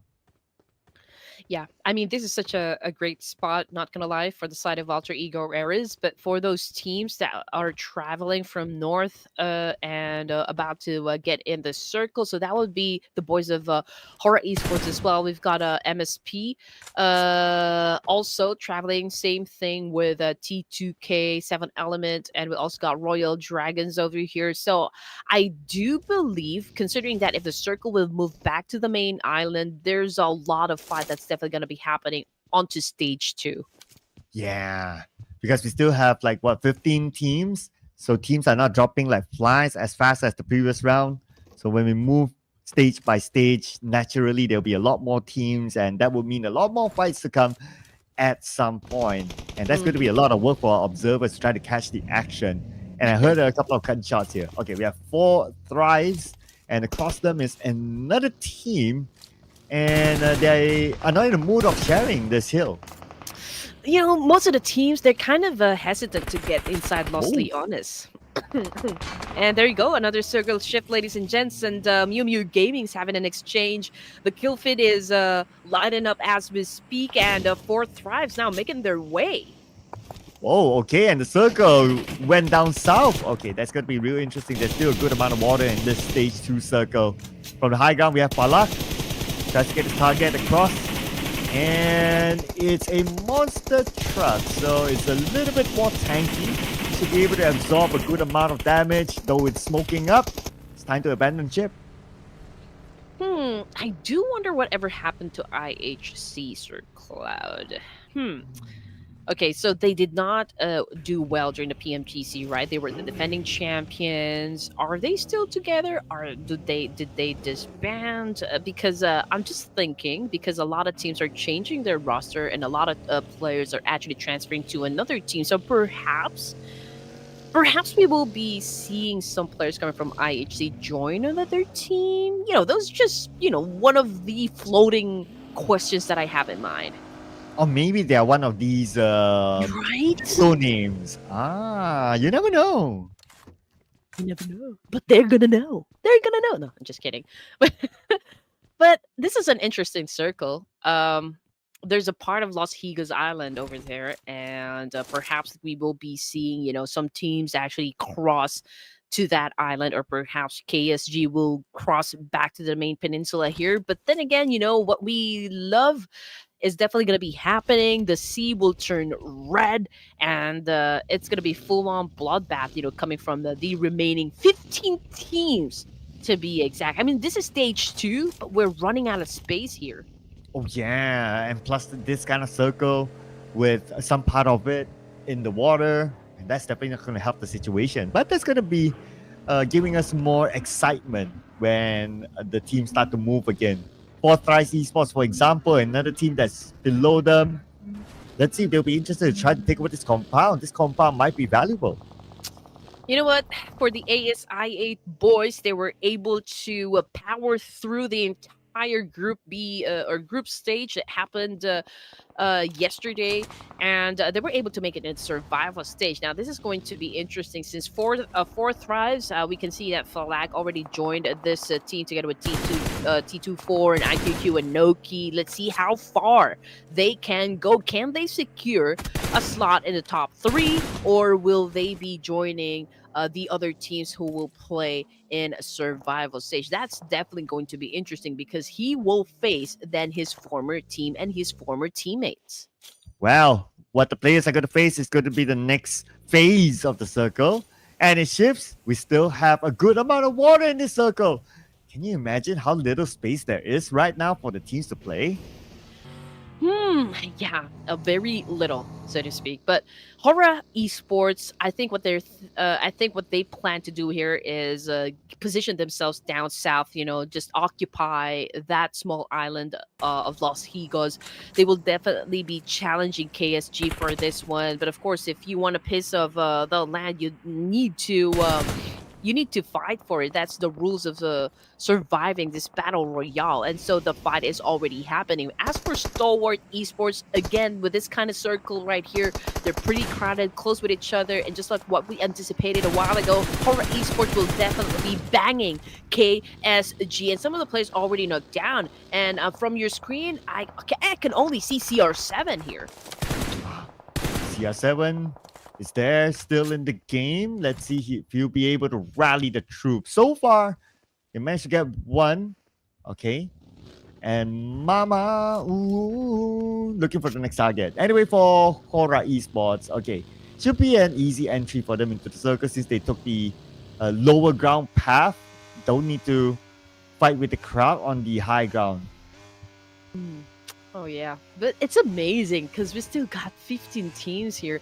Considering how brutal the circle that we have, teams are still trying to avoid conflict, but not anymore for the Royal Dragons and 4T. Noki just got dropped by Mr. Zerdy. Okay, I hope I read that right. Okay, 1 elimination point for the Royal Dragons.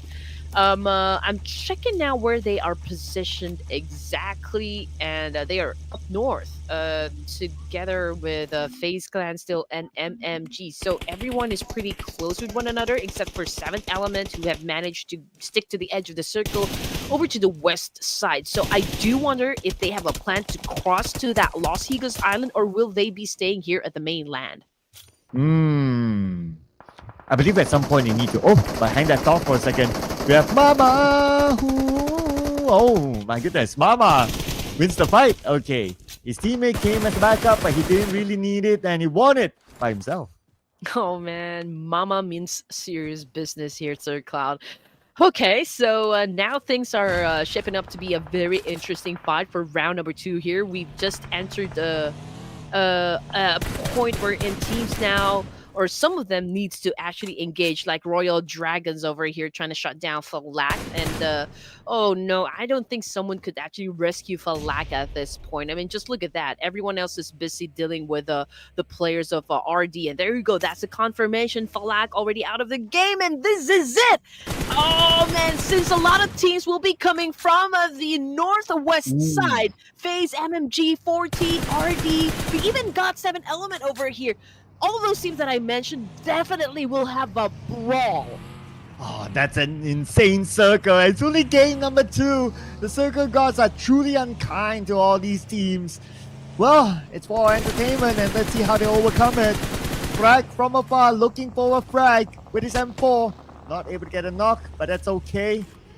Now he needs to plan how to get into the circle first. Huzaifa from 7-Eleven gets tins from MMG. Okay, here we go. 7th Element now, trying to make a way here, trying to find an angle that they could best maximize. Huzaifa X, okay, just right behind this car over here. FaZe Clan are pretty close to them as we speak. They're trying to pass by 4 elimination points for FaZe. I can say it's a pretty strong start still. Alter Ego Era is still a complete squad, but haven't put up any numbers just yet. But they are already positioned themselves down south, the main peninsula. A great gatekeeping opportunities as well. But as for HORAA, oh man, having an exchange right now with KSG, but it's only Boy left standing for the team. Smile is still currently knocked down, but Boy is still busy trying to go up against plays of HORAA Esports. Definitely HORAA has the upper hand advantage. Sanjana now in the circle. He's going for a 1v1 fight. We'll try to take that elimination point. T2K on the other hand coming into the circle. They do have CELCOMDIGI Alliance to deal with on the other side of the circle. Nate lobbed onto the 2nd floor, but nobody is home. Ajaya has arrived as well. The molly is still active now. The molly is down. Another molly is thrown to stop Ajaya from rushing in. And here we go. He is currently on prone. Good work. I mean, he was able to dodge just in the nick of time here, but the fight is not over just yet because T2K Esports love right now trying to have a dance with Cole right here. Kasim doing an amazing job so far, dropping the players of T2K. But you know what? Train to kill. Train for this fight. RD right now getting eliminated with only 2 points under their belt. Now Kansa now trying to make a move for himself and was able to score a point as well. Well, nice follow-up by Kansa. And now they only have Olio to deal with, but Olio's on the rooftop, so it's not going to be that easy. But T2K, they have time and space, except for water players who have been eliminated by Olio. And, it's actually Rules eliminated by... Okay, it's by Olio then. Okay, anyway, now they know that Olio's on the rooftop. Olio is going to be the next target. Oh, definitely. I mean, T2K are hungry for a kill right here. So let's see what Oli is going to do in this situation now that he's already at a disadvantage. It can be overwhelming, and T2K just capitalized on that one and went in for the charge. I mean, he has nowhere else to go. He is all alone on that rooftop over there, and he doesn't really have that much options to begin with anymore. But from the kill feed right now, HORAA Esports dealing with the members of 7 Element. Oh man, MMG, I don't know what happened or how they came about in this position, but they are sandwiched in between. It is not going to be a good play for them this time. Oh, the circle! It's not good for most teams. 50% of water at this stage. Man. View the pain for the teams just looking at the circle. Yeah. Oof. Obviously there is a need for HORAA Esports to swim back, to the main island here, or like the mainland here, Sir Cloud, because definitely Los Higos will be left behind. But 7 Element, okay, it's a good thing they are still in the mainland, so there's an opportunity for them to just prioritize getting inside the circle. But for MMG now, they've already, I guess, dropped into the waters here, so yeah, I think they're gonna be driving this boat to get back, but it's gonna be hard, Krida sends a nade across. Okay, bam. Oh, he got it. Okay, he got Love. And now Krida is going to rush him, but the other members of Infinity is behind Love, so Krida has to be extra careful. Now cooking up his other nade. He needs his other teammates together with him. They need to follow up behind Krida. Nade onto Krida, down to 50% of health. Near gets naded down by Krida. Whoa! One nade, one knock. This guy, so accurate with his nades. Yeah, IQQ. Now here we go. Things are getting intense.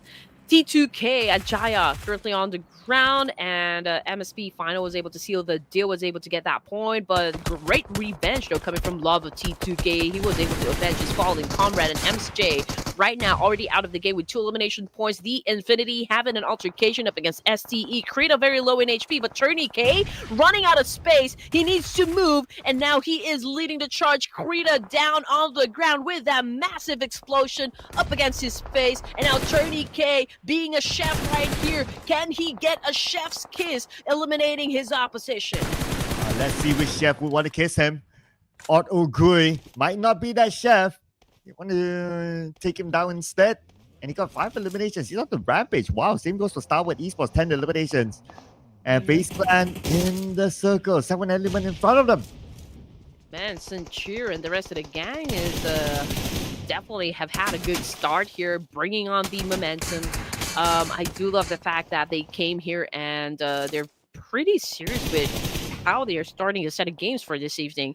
And now Team Infinity, I believe that was 4 elimination points before they get the boot of Miramar. 8 points from HORAA. Oh my goodness, strong start for the Purple Hearts. Okay, this could be the moment for HORAA Esports. 8 eliminations already. Now they try to take down FaZe Clan, the team that got the chicken dinner earlier. CR7, another nade. He can send it into the shack. That will be perfect. He almost got it with the 2 nades. Yeah. CR7 HORAA. I'm trying to look at where the other members of HORAA Esports. Okay, Mama. Okay, I think he can see the players from 4T. That is why there's a need for them to kind of be, scattered a bit from the air. They would love to take control of the circle here, but the alter ego areas, this is part of their expertise. When it comes to the crunch time, when it comes to clutching, alter ego air seems to thrive in that kind of play style. Oh, IQ is there at the high ground to kind of give an indirect backup to CR7, but CR7 is knocked though, so he needs his teammate to come and save him. That guy 1 will save that guy 2. They will be back up as a duo. And CR7 is bleeding out, but he's in the water, so he's trying to swim away as far as possible. I do hope he doesn't attract sharks because he's bleeding out. And just look at that guy. I think he's trying to follow CR7 at this point. I mean, he could seal the deal. He could get the point. And there you go. Just like what we said, that guy was able to score the shot. And now FaZe Clan already posting 6 elimination points, and just that guy, number 1, bagging 5, bagging most of it, shows very good potential right here. As long as he's not 001. If not, he might betray his team. Level 40. Oh, nice rooftop shot onto FaZe Clan. Wonder how is FaZe Clan going to get out of this sticky situation. But they got a bit of backup indirectly. Shooing T24 back into the house. And Mama got into the beach area. And he will try to take out FaZe Clan. I think he was just trying to keep FaZe Clan at bay so that Sanjana can actually come through. And now Sanjana is just right up behind him. And what a shot coming from Sanjana and Mama. Great tandem coming from HORAA Esports, eliminating FaZe Clan of 5-man with only 6 elimination points. Wow, great teamwork, great backup to now be in the top 5, people. And here we have Detachment Esports. Okay, they're in the game still as well, with 3 players coming from the right side of the circle. And they are on the lower ground. In front of them is going to be Alter Ego, who's on the high ground. Gotta be super careful. Alter Ego, they didn't score much in the previous round. They will be hungry this time. Oh, definitely. That is for sure. Alter Ego Eras have been a bit passive during the first few zones here, but now that we are at stage 6 and just left with 5 teams here, perhaps this is the time or the cue for Alter Ego Eras to join into the mix. They're holding on to a compound, and the ladies are actually the ones pretty close to where Alter Ego Eras is. Same thing for T2K. Obviously, T2K will be coming from the northern side, and they will definitely eye that compound where Alter Ego Eras is staying at. The question is, will Alter Ego Eras be the offense, or will they be holding on the defense for this compound and definitely not be leaving it? Okay, if they still get the circle, that is. It all depends on the circle. They will show itself in 5 more seconds. We still have stage number 7 coming up. And it's going to be circle time. It goes away from everyone. It goes all the way down to the beach. This is the game for HORAA Esports. I just hope that they can defend this one ever so greatly, because obviously they're down to just 2 players and they're looking at Alter Ego Eras data over here. We're still with like 4 and 3 players for them, so the number advantage, they don't have that one. They're lacking firepower, but then again, HORAA Esports, they know what to do. They've been in the competitive scene for quite some time now, so I think their skills and of course how they will outmaneuver the remaining teams here it's definitely going to be a test for HORAA Esports. And here goes Badru with the nade across. Okay, no signal yet that he got anyone. And now on the other side, we have Sanjana and Mama against 40. 40 on the inner side. Ooh, okay. Oh, 40 is actually on the outside of the circle too, so pressure is going to be on to them. Okay, so there's a need for HORAA Esports, of course, to pop off those smokes. What a tactical gameplay coming from HORAA Esports. They're making it rain nades up against 4T. T24 trying to get close, but getting shot at by Mama over here, being a fierce competitor. Of course, IQQ now down on his knees, and again, oh my goodness, Sanjana with a kill. HORAA Esports is on fire, people. Now shift over to T2K. They just got eliminated by Alter Ego. T2K out at number 4-5 elimination. Detachment is still around. Alter Ego was above them, and now they spot where Detachment is at. But player 007's taking a bit of damage. He has to go and heal.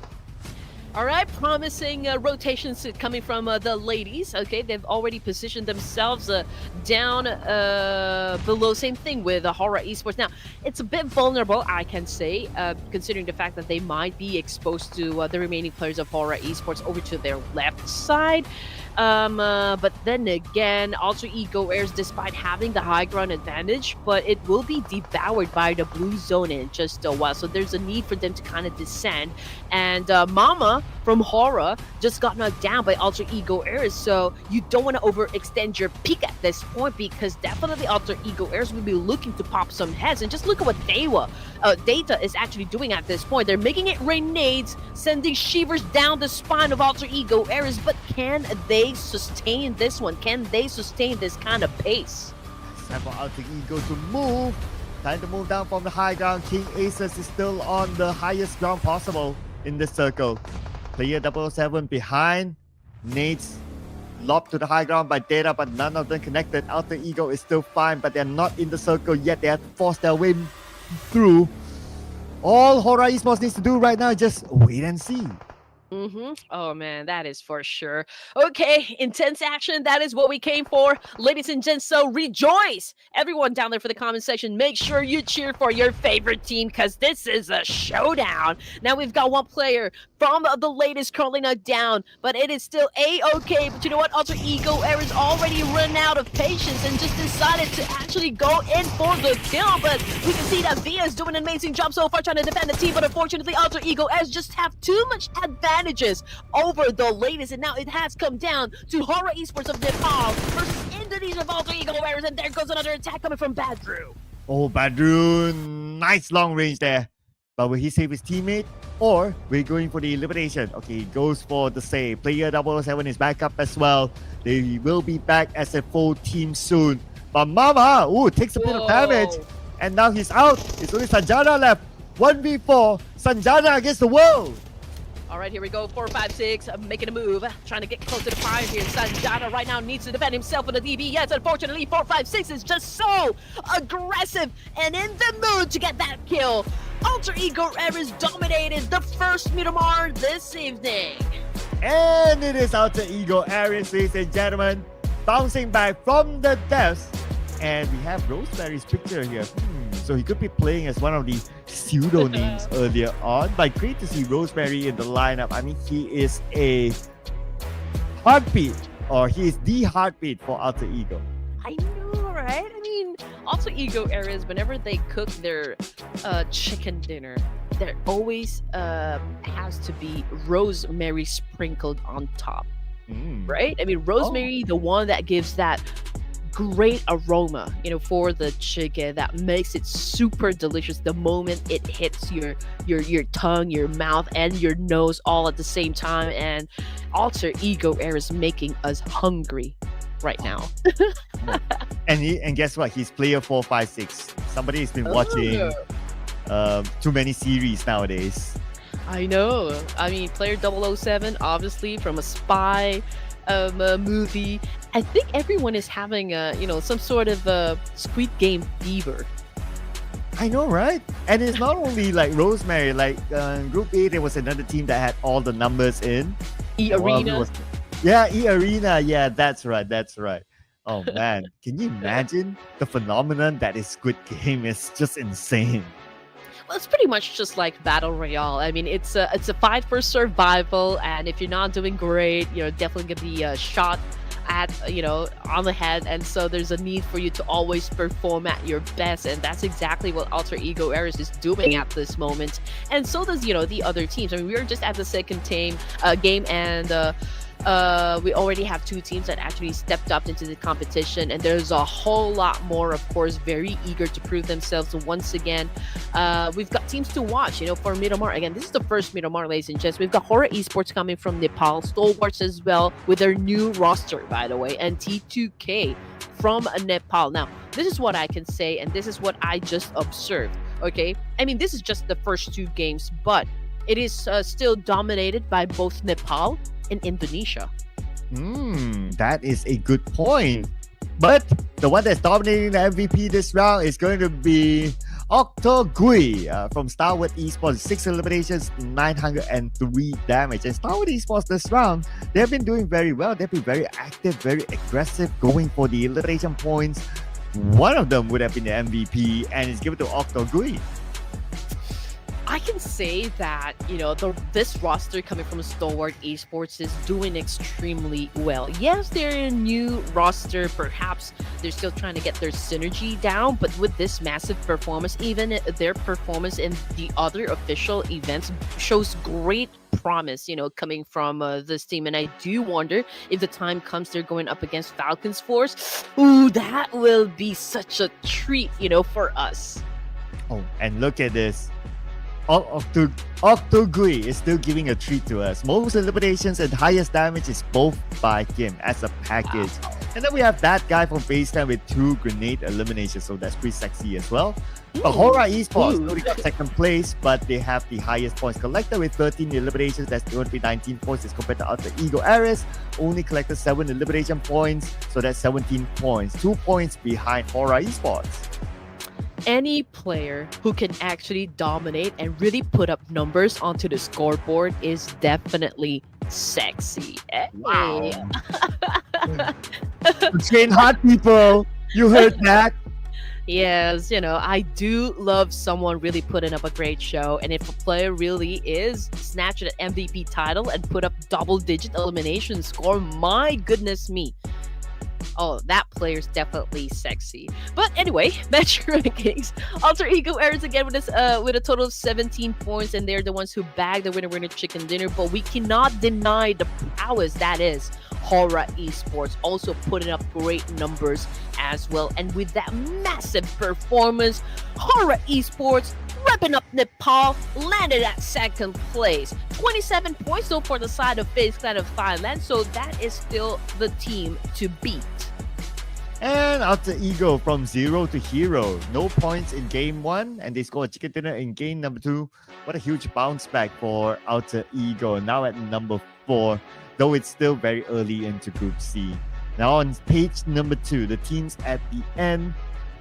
It's good that we don't see any teams with 0 points. Everyone has their own points. JTEAM and MSP currently at number 18, number 17 respectively. But it's still very, very early. I wouldn't be surprised if they could bounce back in the upcoming rounds.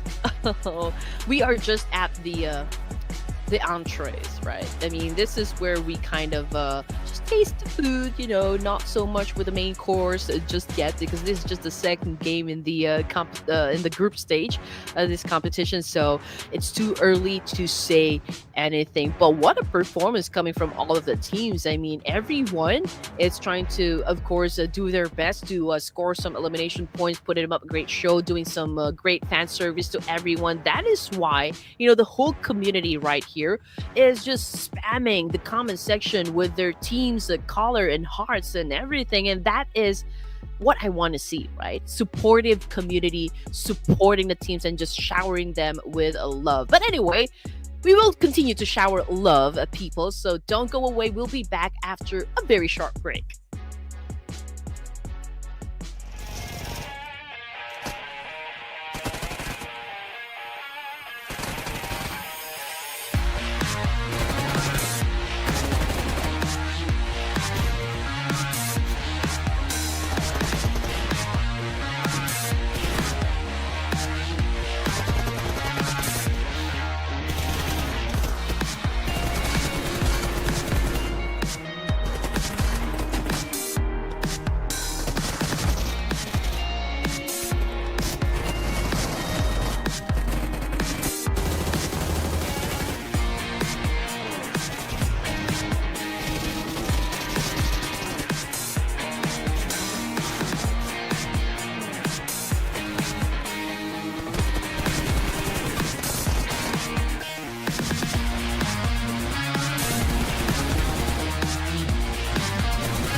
make you guys wait. We want to dive into, of course, all of the matches right into the game, ladies and gents, because it's an explosive performance coming from all of the teams. My name is Red Queen, together with Sir Cloud. Welcome to the Clash of Giants Season 6, brought to you by Ruthless Esports. Yes, and we're going to go to Game 3. That means it's a repeat of the Miramar match. So, we saw an exciting Miramar match thanks to the circle as well. It was a very tough circle. It went all the way down south. There was a lot of water in this circle.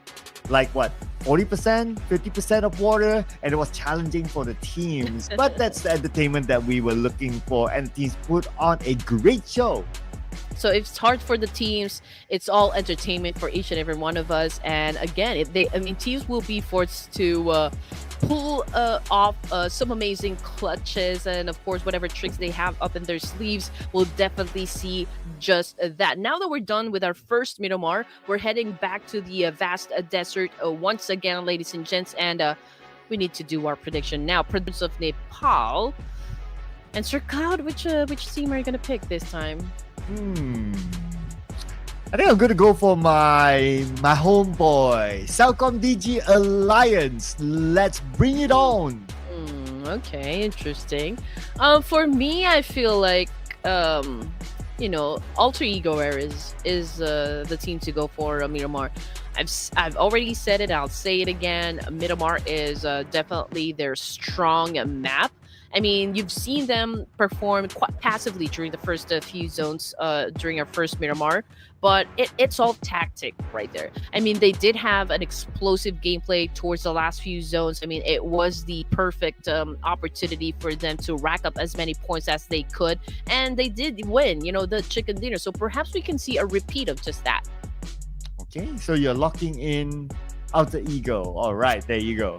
There you go. Production took a Leo Esports. So we haven't seen much of Leo Esports though. So it's an interesting pick by production. But we are only only a few games in. So any team could still pick up the chicken dinner. Everyone's trying to find their footing, warming up to the lobby. And I expect surprises.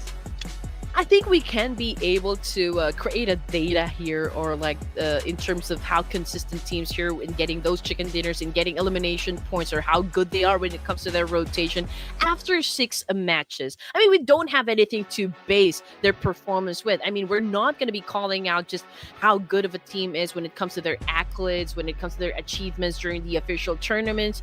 This is what we're going to be talking about, just how good they are performing for the Clash of Giants Season 6. So if your team really is not performing well, we're definitely going to be calling it. We're not here to sugarcoat anything, because the numbers don't lie. Yeah, numbers don't lie, and our games don't lie. As we are heading on to Miramar again, it's going to be the second Miramar. I wonder what kind of circle we're going to get. If we're going to get another top circle, I'm not going to be complaining. I'm a fan of Impala circle, though, so it goes all the way there. Let's go. It was a nice touch ending in Los Higas getting included in one of the zones, so perhaps we can see something of a hard zone this time coming from Miramar.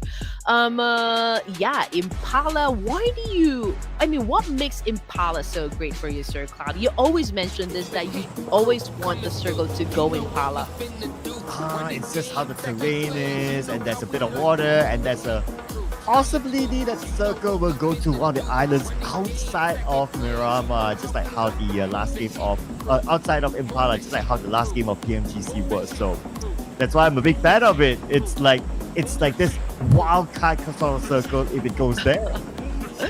Okay, all right, you heard Sir Cloud. So this is pretty much like your version of the military base, so to speak, right? In terms of how hard this terrain is, or how hard the challenges is when it comes to Miramar map.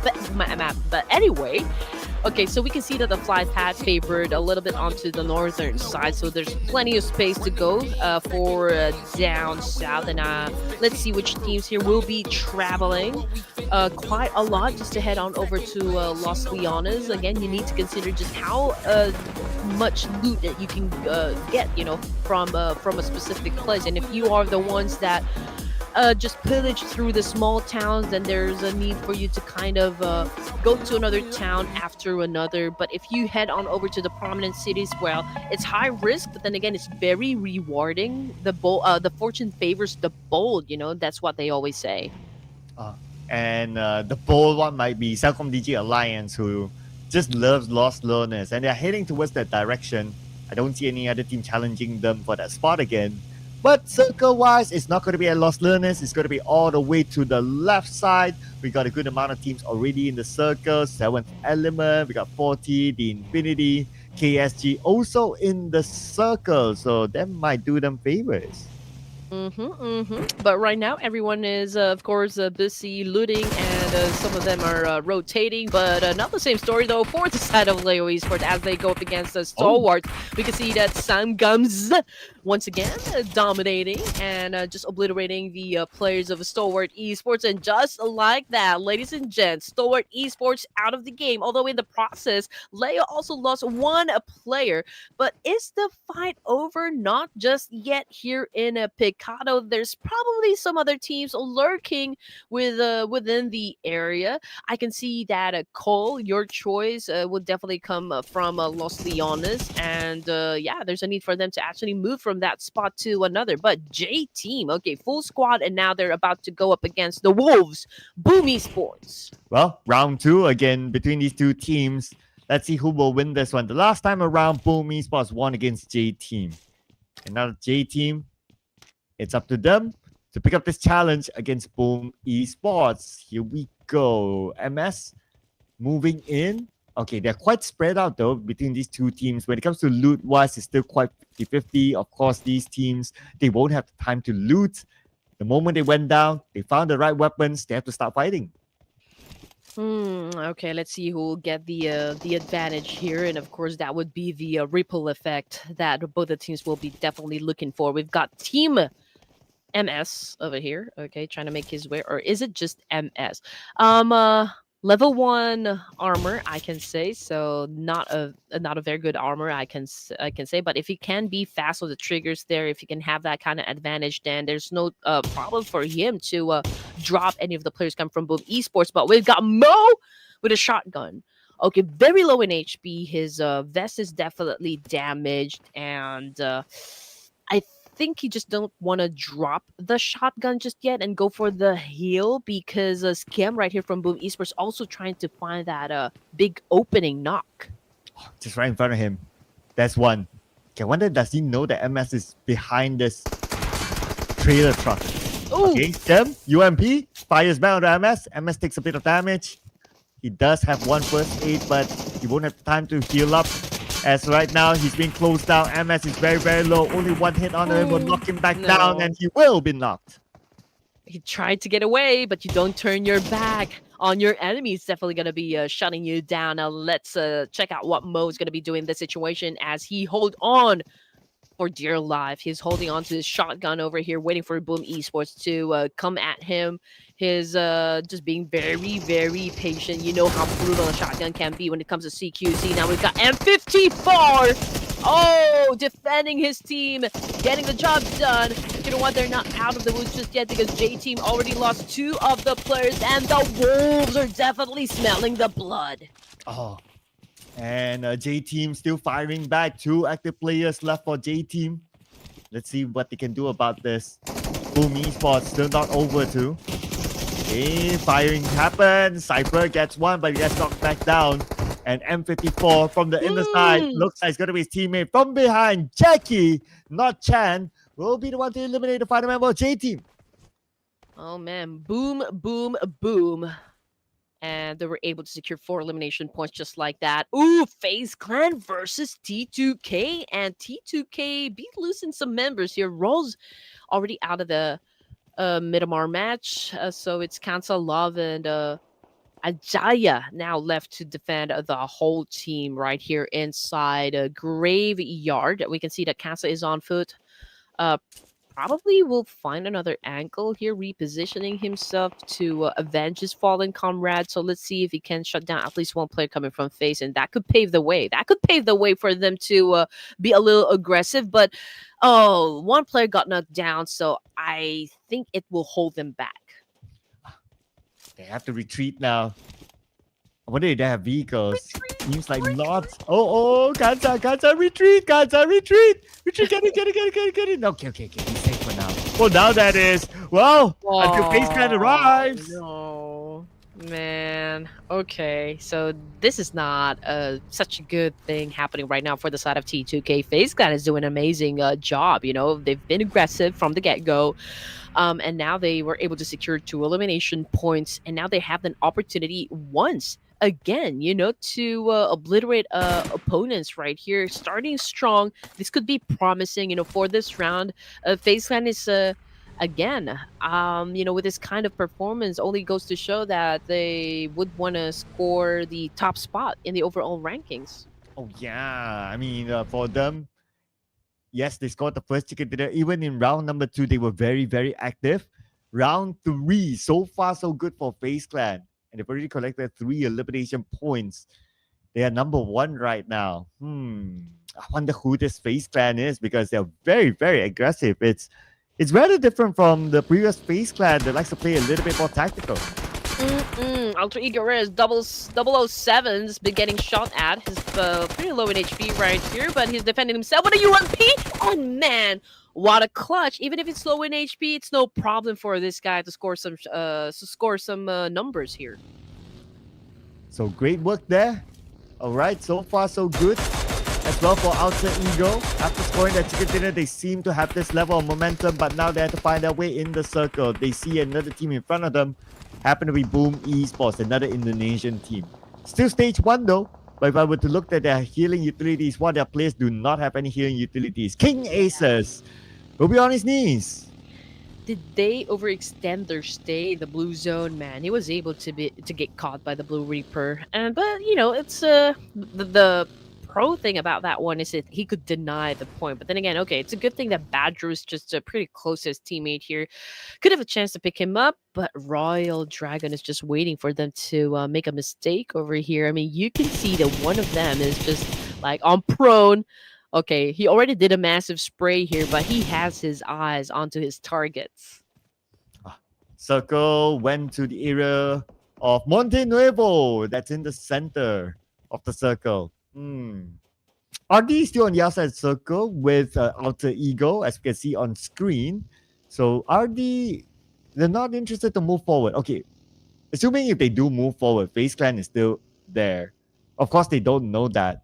But for RD, I guess their objective is right now to just try to gain as many points as possible by eliminations. You know what? There's a lot of teams that have been extending their stay in the blue zone, which is, of course, I don't understand. I mean, we still got MSP, and it's so far away from the safe zone. So I do hope they packed a lot of first aid kits, because if they will be making it outside of the blue zone, there's definitely a team that will be greeting them. And if they are pretty low in HP, then it could be easy for those teams to drop them, you know, for this stage. So let's see what's going to happen as MSP make their way inside the safe zone. MMG, Boom, there's still a potential clash over there. Cole and Leo right behind each other, pretty close with FaZe, so perhaps we can see an action coming from those teams as well. But as for the other teams like 7 Element, we've got 4T, we've got KSG and Team Infinity, they're already inside and already positioned in the middle. And for 4C Esports, Binti cooking this nade, but I think the nade will not hit. Yep, no hit there. On the right side, he sees another one. It's going to be FaZe Clan, who wants to get into the circle as well. Quite a long distance. Very ambitious shot. They connect, but to get the knock is not going to be easy. Oh yeah, definitely. But Binti, of course, is not losing hope in getting that point. Alter Ego, player 456. Oh man, looks like his head already popped. And already back in the lobby here. The ladies are still alive, although one of them have already been staying. and sitting on the bench. 3 players still doable. 3 still a crowd here. 16 teams. We still got 16 teams. 2 teams out of the 18 are the only teams that went out, and that would be Stalwarts and JTEAM. Right, and here we go. Trying to get into the circle, but Yan from the high ground tries to support his teammate Boy, who's on the lower ground. Nade lob across on where Liquid is at. Shreds Liquid's health down to 50%. And this area will be hard since it's somewhere in the middle of the circle. Now we get a good glimpse of where exactly it is, but where will the circle shift? Wherever it is still would favor where Leo is at for sure. There you go. So all these teams on the right side will need to come in. Yeah, but I feel like since Team Infinity is not so far away from HORAA Esports, that could be a potential clash as well. But yeah, we've got a fight happening down here in Montenuevo, and that would be we've got a 4T as well in Boom Esports. So Royal Dragon, I'm looking at their position, where they are exactly. They're already in the middle. Royal Dragon, nah, they're on the outside. Outside. And yeah, on the outside, on the right, and FaZe Clan will be bothering them. That guy goes down to the low ground. Okay, needs to heal up. That one and only first aid will be used now, and he's out of first aids. So that's going to be bad news when the zone arrives. But FaZe Clan seems to be doing great. Again, they have already managed to put up 4 elimination points, and that guy cooking up a nade. Let that boy cook. Let's see if it can be accurate with his shot, though. Again, you need to be precise when you throw that nade. Unfortunately, I don't think yeah, he knows that he's about to get shut down. He pretty much exposed himself there. Again, game sense is what is needed as well to be victorious in every situation. And right now, dominating the clash would be FaZe Clan. Royal Dragon just got obliterated right there. Pretty harsh, I can say. Wow. FaZe Clan again, their level of aggression. No, it's just so different. That's not the FaZe Clan that I'm familiar with, but it's nice and refreshing to see that sort of gameplay from this FaZe Clan. Already, like what, 7 eliminations so far? I wouldn't be surprised if they hit like 10 and above. Oh, definitely. I think that is going to happen. But if things are working out for you, that means that you are doing things right. Great execution, you know, flawless, I can say even.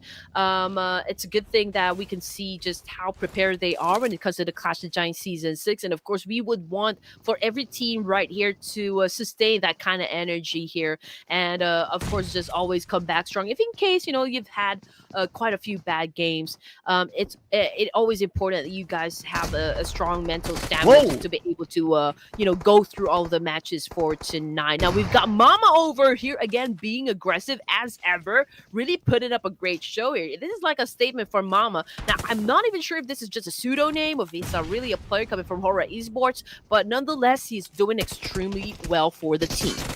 And he does have a picture, but oh yes, the moment you mentioned about it, he got another knock onto a player from MSP, MIRAEN SEJONG. One more on the outer side. He's healing up now. Mama is going in by taking that cautious approach. Now cooking this nade. Okay, trying to angle it onto the outer side, but not able to get that knock yet. Oh man, it's so amazing how this player really time, you know, their nades and their trajectory is pretty outstanding, honestly. But okay, getting back into the game here, HORAA Esports, maybe losing some of their members. MSP, also final, currently down on the ground with 1 casualty as well, coming from MIRAEN SEJONG. Now we've got Ghost. Can he be completely incognito over here as he threw in that nade? But definitely, he already gave away his position, and now the opposition team is doing a little bit of a cautious gameplay. But you know what? There is another challenger, and that would be Team Infinity. Can Tourney K do that third party successfully? Ooh, that's going to be interesting. They are monitoring the situation now. As for HORAA Esports, still in this fight. And the zone will close in about 8 more seconds, so they have to wrap things up quickly. Limbe. Oh, CR7. Okay, CR7 is still playing. Anyway, here he is, CR7. Mr. Boss of HORAA Esports. Trying to find his next target, and they're just playing tag now. FaZe versus 7 Element, and FaZe, I can say, not doing that well from the previous clashes that we've witnessed, because they're getting picked off one by one, to be honest. And now 7 Element also managed to score some points here, but of course we're not be leaving this clash. HORAA Esports still going up against MSP. Limbe, oh no, I thought it was going to be able to shut down Blue Wolf player. Now it's all up to SEJONG right here to save his team, but considering the distance that he has over to the rest of the team here, still busy, you know, trying to keep Alter Ego players at bay, so I don't think he can rescue the rest of the teammates. Final will definitely bow out, thanks to the blue as well, just making quick work out of him. And looks like Ghost will need to leave. Oh, okay. Let's see if he'll be able to survive that. But for now, we move over to 4C versus MMG by the edge of the circle. A Gosu accurate shot. Unfortunately, CR7 got knocked down by the play zone. Same thing goes for Limbe. T2K Jaya exits the game as well. 4C's doing an amazing job so far. I think they're picking up players coming from MMG, and there you go. SEJONG got shut down by 007. Unfortunately for the Purple Hearts, that was the end of the line. They did exit the game with 2 points, so I think it is still A-okay. But 4C Esports right now with full aggression, 5 elimination points, and they are still wrecking it. Dominating now. But the team they just got eliminated is going to be MIUMIU Gaming. Oh. No elimination points, unfortunately. Yeah, that's the right team for them now. Oh, that guy was surrounded by 7th Element now. They know that he's in this room. It's just a matter of time till they maybe rush in or the nade lands.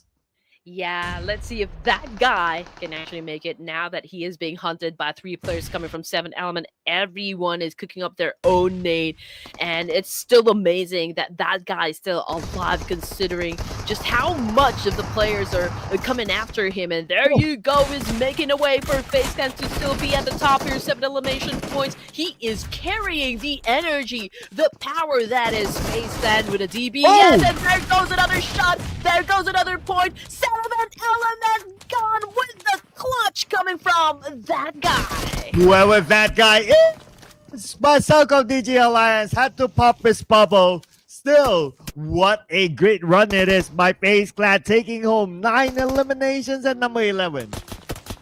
Oh my goodness, things are already getting heated up, and we are just at, what, 3rd round for this evening? Oh my goodness, we are already halfway through, man. After this, we are already on our 4th game. How time flies so fast when you are having fun, and I hope that you guys are definitely having fun out there, because teams right now putting up a great show here. We've got Team Infinity over to the west side, going up against Alter Ego Ares. Can they win this clash? They have to win it. They're on the outside. Oh, they got 007. Oh, a little bit of help from Ane, and Ane will steal away the elimination point, but Ane gave away her position, and Ane now spotted by Nia from the Infinity. They know where exactly she is. She has to get away. Alter Ego Ares with their last remaining survivor here. 007 wasn't as smooth as we know him to be, but let's see if a Team Infinity can actually shut down or close this fight. We can see that Taj, okay, trying to do a massive spray from that kind of distance, but still not hitting his target just yet. But look at the ladies, gentlemen. All right, we've got one of them already back to the lobby here, but then again, these ladies are pretty feisty, right? So let's see if they can actually make a way here, hold on to multiple angles, and just go for the pinch here. Hey, we're all looking at you, girls. Oh, speaking about holding on, 7-11 unfortunately did not hold on. 10th place, 2 elimination points for them, became the next team to be eliminated. Now, for Thrives Esports, Noki need to save Falak, who's currently down on the ground with KSG in front of them. All right, we've got T24 popping up some pills here to boost him up. He needs all the energy. Of course, now that we are at stage 5, we are so close at wrapping things up here for the 3rd round. Badru, however, oh man, the last remaining player out of the game. So does Alter Ego Ares with only 3 elimination points at this time around. Down to 8 teams. Again, we are at stage 5. The Infinity is still alive and still with a full squad, so that is always an advantage. But I can say the same, though, for the side of a CDL coming from Malaysia and Team Infinity, or the Infinity rather, posting a complete squad still. And 4C full squad with 5 eliminations. They could overcome or overtake FaZe Clan in the overall later. But the game is still running. We still have 8 teams. That's still quite a bunch there. Most teams having their own corner, but Falak again down on the ground for the second time. Oh no. When he went down, the ground goes Falak. I'm just kidding, guys. Oh. But anyway, the Infinity. Okay. There's a little bit of pressure onto their side since the circle already shifted once again, and they are outside again of the zone. Gatekeeping situation, of course, that's a big opportunity from the side of KSG since they're holding on to a compound here. They could, of course, make it hard, for the Infinity to get inside. They can continue on with a massive spray and just really keep them at bay and let the Grim Reaper do the job. Oh, look at this. And Anyan just got eliminated thanks to the 3 touch and his nade. Leaving KSG with 2 players left inside the building. The Infinity, they will need to rush in. Stage 6, they don't have much space. They need to move forward. The building is the one they will need to siege down. But 4T on the other side. Look at that. Falak is back up again. He exposes himself. 3 touch. Close. Oh man, okay, so we already have like a 3-way battle happening right here in the Infinity. Oh, they're taking advantage of the situation. I mean, they did a massive spray up against Falak's team while they're trying to flush out the remaining players of KSG coming out of this compound.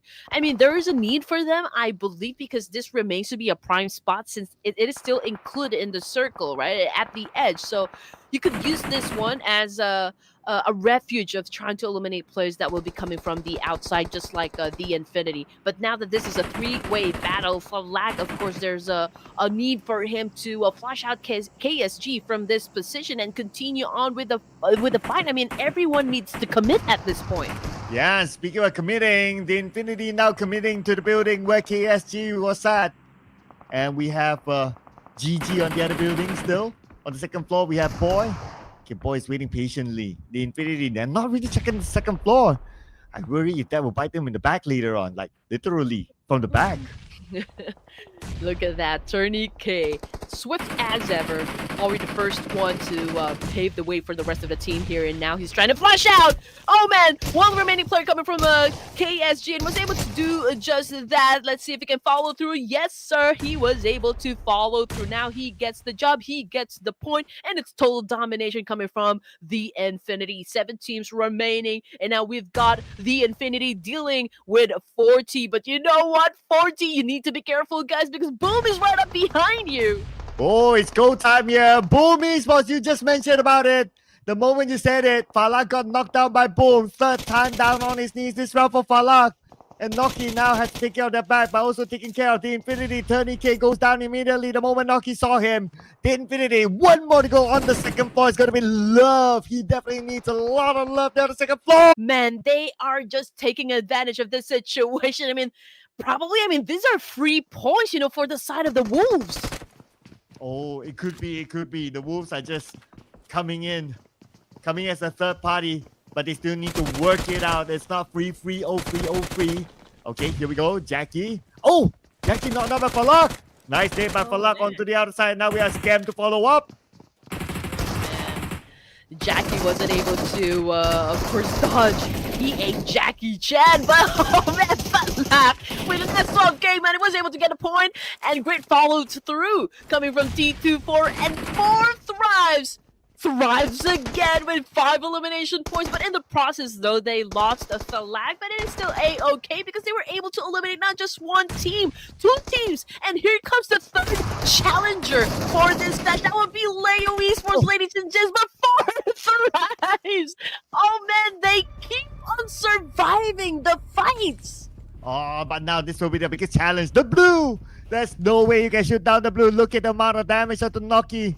Oh, Noki won't be able to heal up in time. There goes 40. He denies away the point because he knows that Leo Esports has arrived. He doesn't want to give the point away.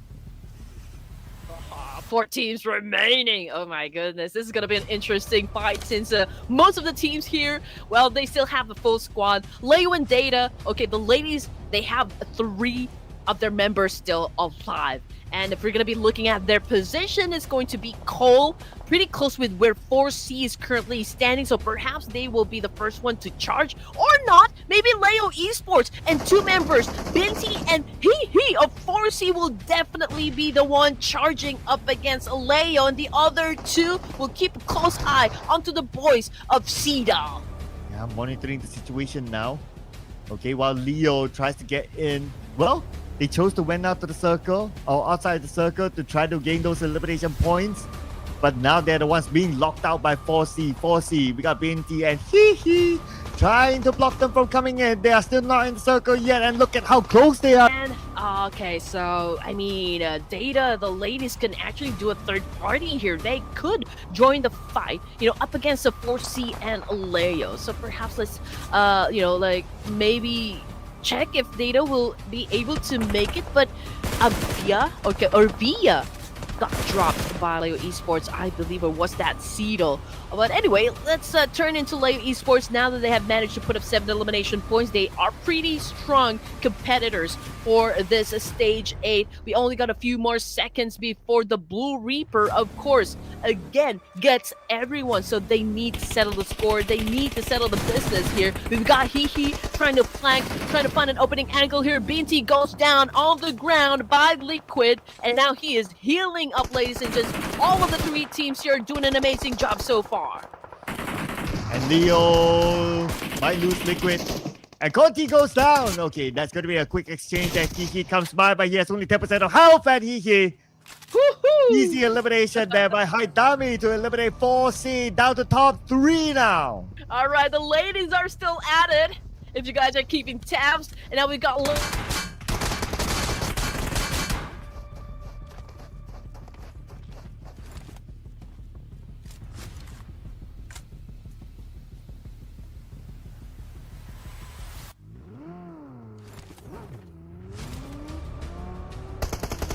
Oh, this will be real interesting here. Yes, they're still licking their wounds.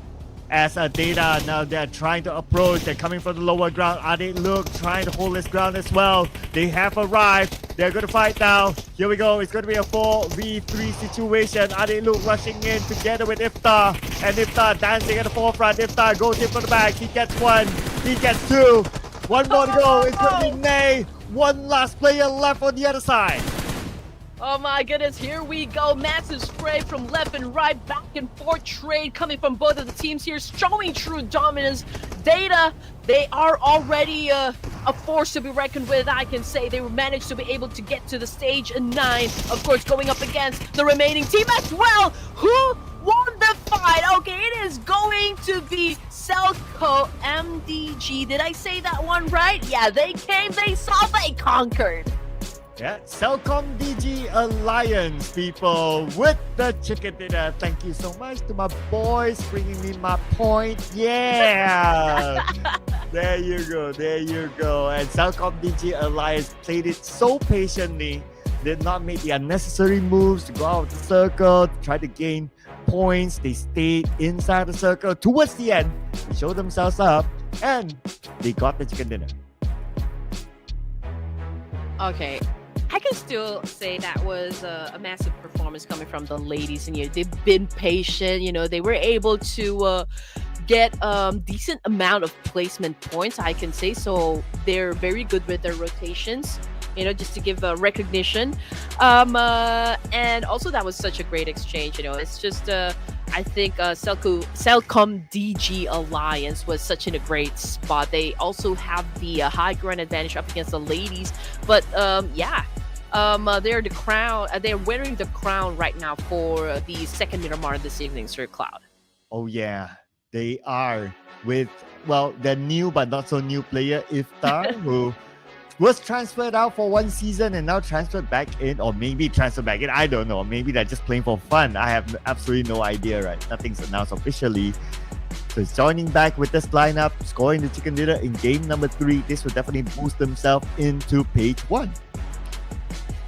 You know what? I believe there's really no pressure for all the 18 teams here to really perform great, considering the fact that this is an off-season tournament. This is a chance for them to play the games, just, having fun with the team, bonding or whatsoever.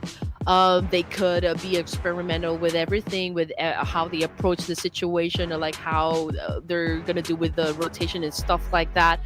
And it is still, always amazing to watch teams have that great CQCs and also performing with a sniping and all the rush gameplays coming from the teams that are participating in this lobby. Now for match 3, it's Cyril, of course, obviously at the top spot, Leo coming in at second, and then we've got 4C and of course 4 Thrives. Okay, lots of 4s, ladies and gents. Man, our man of the match. Didn't come from any of our top 2 teams. It's actually from Leo Esports. Hi, Dami. 5 eliminations and a whooping 1,017 damage. And he's now the MVP with 11 utilities used. We did see a lot of action from Leo. And Haidami is the man. Haidami is the man indeed. I mean, this guy's full package as well. I mean, the looks with a hook. 1,017 damage output, that is quite high. It's very promising as well. And I do wonder who will be the overall fraggers, the top performers, and the overall MVP for Group C. But so far, I can say that it is the same suspects right here. K-Look, I mean, no stranger at all, being one of the top performers. Of course, we don't exactly know who that guy is coming from FAZE, but yeah, he's doing extremely well as well. And also from his name is, it keeps on pumping up, doesn't it? Yeah, and he was the MVP in game number 1 as well. And now, among the top performers in game 3. Again, all these pseudo names are not really revealing themselves. Who could they be? Absolutely no idea again. And I wish they could just tell us, like, if they get the MVP, just reveal them. Oh, God. I would love that too. 19 points, and then we got Leo Esports with 14 and 4C with 10. So amazing 3 teams here with a double-digit score. Who else did great? You know what? Even if the other team scored a single-digit point, I think still everyone did an amazing job. I will always say that everyone is performing at their best, considering that every one of them is not shy in engaging in a lot of battles inside the game, which is absolute spectacle for us. Yeah, especially FaZe Clan. Look at this. Who needs rank points when you have 9 elimination points to the mix? And that will keep them afloat at the number 1 spot with 36 points. Looking pretty nice there. Well, with CELCOMDIGI Alliance's Chicken Dinner, they shoot up to number 3 now. 8 spots up with 27 points, just 3 points behind 4C, followed by 4T, 25 points, so that's only 2 points behind CELCOMDIGI Alliance. Of course, it's only game 3 out of 18, so they are still very, very close in the points collected. I mean, right, if you're going to be paying close attention to those teams that are moving up ranks, it is not just 1 or 2 or 3. I mean, we've got 6 teams here doing extremely well, just like what we mentioned a while ago. There were a lot of drop fights that happened, great rotations as well, and amazing gameplay coming from everyone. Now, from the second page, only Boom Esports and as well as MSP that kind of moved up one spot in here. JTEAM, MMG as well. It's not that they're not performing, but yeah, we always see them actually get into a fight at the beginning of the match. So perhaps there's a need for both the teams to kind of have an alteration. You need to have a plan A up to plan Z, just to make sure that you have all the contingency plan to to dominate the games. I mean, if you're already at a disadvantage, you keep losing to a drop fight, so might as well maybe pick another area. I mean, it's always just a suggestion. Or maybe the alteration that they need is a change of the map, because that will happen once we come back from the break. We're going to head back onto our OG map, that is Erangel. So do not go anywhere, people. We'll see you guys after this break.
And we're having all different flags so far out there in the Mhm. Chicken Dinner charts. Let's see if we can get more of them up here in the Clash of Giants Season 6. Group C, day number 1. And it has been an action-packed day. Oh, definitely. What's fascinating is that we've already seen 3 distinct playstyles lead to a victory. I mean, FaZe Clan showed incredible aggression and map control, and there's also alter ego errors that displayed, like strategic rotation. So I can say smart positioning, and Cedo just demonstrated some awesome clutch plays, during the final circle. So this really showcases, the diversity that you're talking about when it comes to like talent and mechanical skills combined for this tournament alone. Well, we need to combine all our skills again to try to get our prediction right. Okay, we've been going first, so I wonder if I want to let production do this. What do you think? I guess production should go first, but yeah, who am I gonna pick this time, honestly? Oh, production's going for the ladies. Oh, okay, interesting. But I feel like this time I'm going with your homeboys, Cedo. Oh, CELCOMDIGI Alliance for Red Queen. Okay. Ooh, hard one. Yeah, so not easy. Where do we start? Where do we go? Okay, my turn.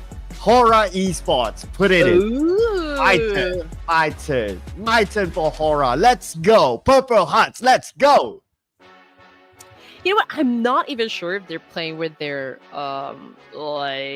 this original roster coming from HORAA Esports. They are using some pseudo names. Perhaps they're trying out a new audition for the team. But I can only say that so far it's a strong start for HORAA Esports. They haven't bagged the winner chicken dinner just yet. But again, we're looking at consistency.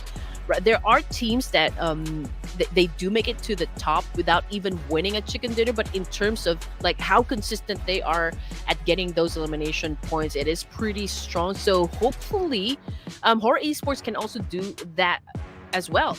And also looking out for the ladies, it's amazing how accurate they are when it comes to rotations. They always position themselves in a very good spots. They always make it to stage 9, stage 8 and 9. So perhaps, what is lacking when it comes to these ladies are the firepower, the aggressiveness in terms of getting those elimination points. It's just really clutching it. They have to believe in their own set of skills, in their own power, that they can actually hunt for elimination points. Yeah, and try to be more aggressive, right? Yeah, but maybe since it's going to be the second time that we play in Erangel with this lobby, they would have a good feel of like, okay, this is how the lobby is. It's time for them to really show their stuff. Like go around, try to find those elimination points, just like what FaZe Clan is doing. Oh, yeah. I mean, the race is far from over, ladies and gents. I mean, we still have like 3 crucial matches left, and everything can change in an instant. It's a make or break situation, for every game, for every team that we have inside the lobby. And with 3 different winners already, the pressure is on for every team to perform. Although this is just the first day, but then again, you would want to get that significant lead up against your opponents. And securing another chicken dinner would be like a huge boost, and consistent placement and high kill counts are also vital for the overall standing. So every single point matters as we head into, of course, another game back in the OG map of Erangel. And I love the skin of this plane. Reminds me of a game that I haven't played for a long time.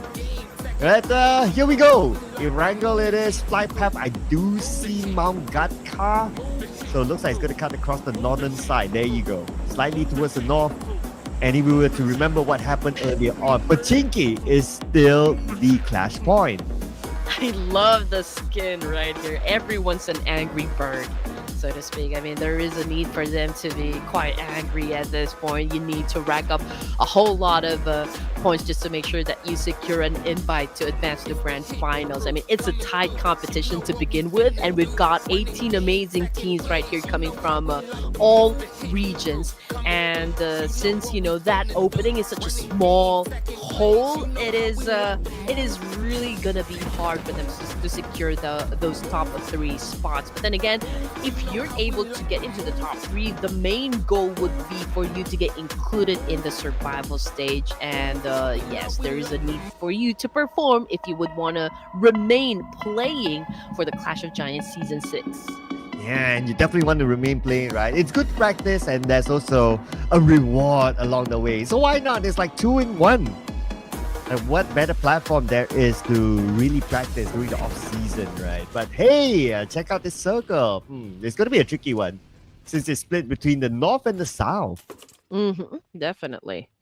All right, here we go. HORAA Esports, great start. I don't see any player contesting them, but okay. So forget I said anything. It's Limbe able to do a hit and run situation, I guess. Naughty there. But Limbe won't complain for him for picking up that point. Okay, just a matter of time. Yep, there you go. The boss himself, CR7, is handed the sacrificial lamb. Oh man, handed is such a strong word right there. But anyway, the fight continues on. We've got Haitami. Oh man, very low in HP, but he was able to put down no time coming from MSP, and now MSP down to just 3 members. And this is always and will always be an advantage, from the other side. But then again, you will have to do a quick follow through because the tables can still be turned. Oh, what a nice drive-by there by Liquid. But that leaves Final alone, the final member of MSP. MIRAEN SEJONG, not really performing as what a lot of people would have expected since they did fairly well in the PMGC. And now Leo Esports all around him. But there's also another team close by. Okay, no. Okay, that's going to be Final from MSP. Literally the final guy. Yeah, not a great start for the Korean team, I could say.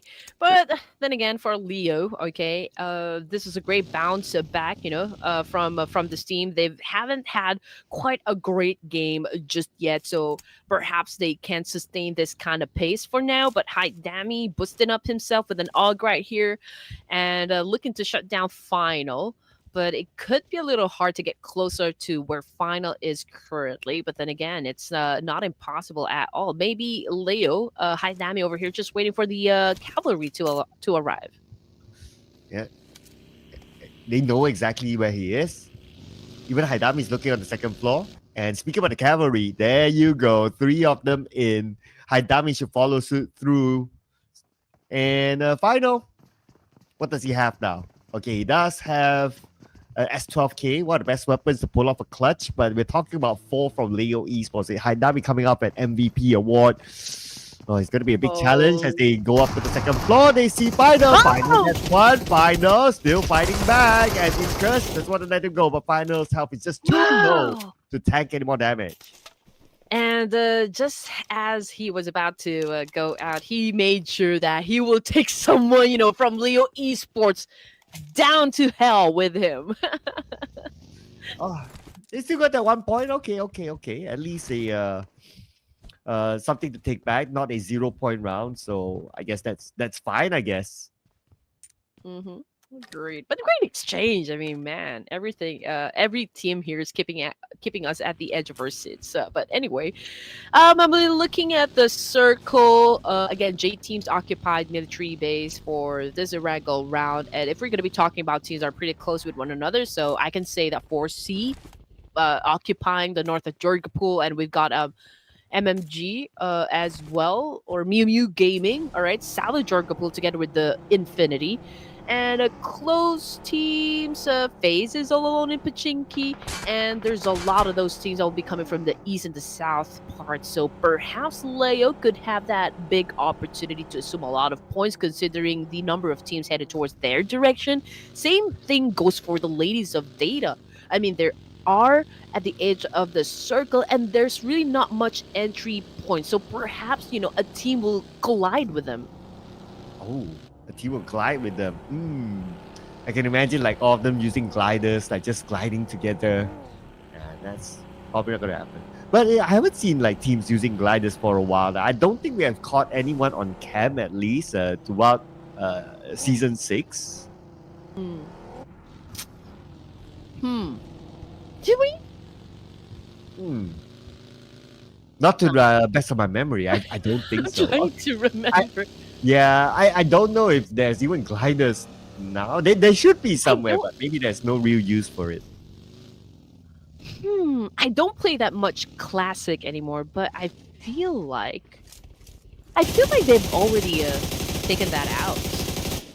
Although the last, I think I saw Pegasus there somewhere around. So there's a lot of new skins, I can say. I mean, there's also the consideration that we do have horses now in Miramar, so making it look like it's a game, from a wild west. But let's check out the ladies right now going up against 7 Element, and right now Teddy Bear isn't being soft and cuddly. I mean, he is mean right now, getting points for himself.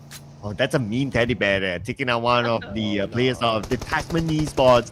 Ney is coming in. She wants revenge, but the moment she arrives, she gets knocked down immediately.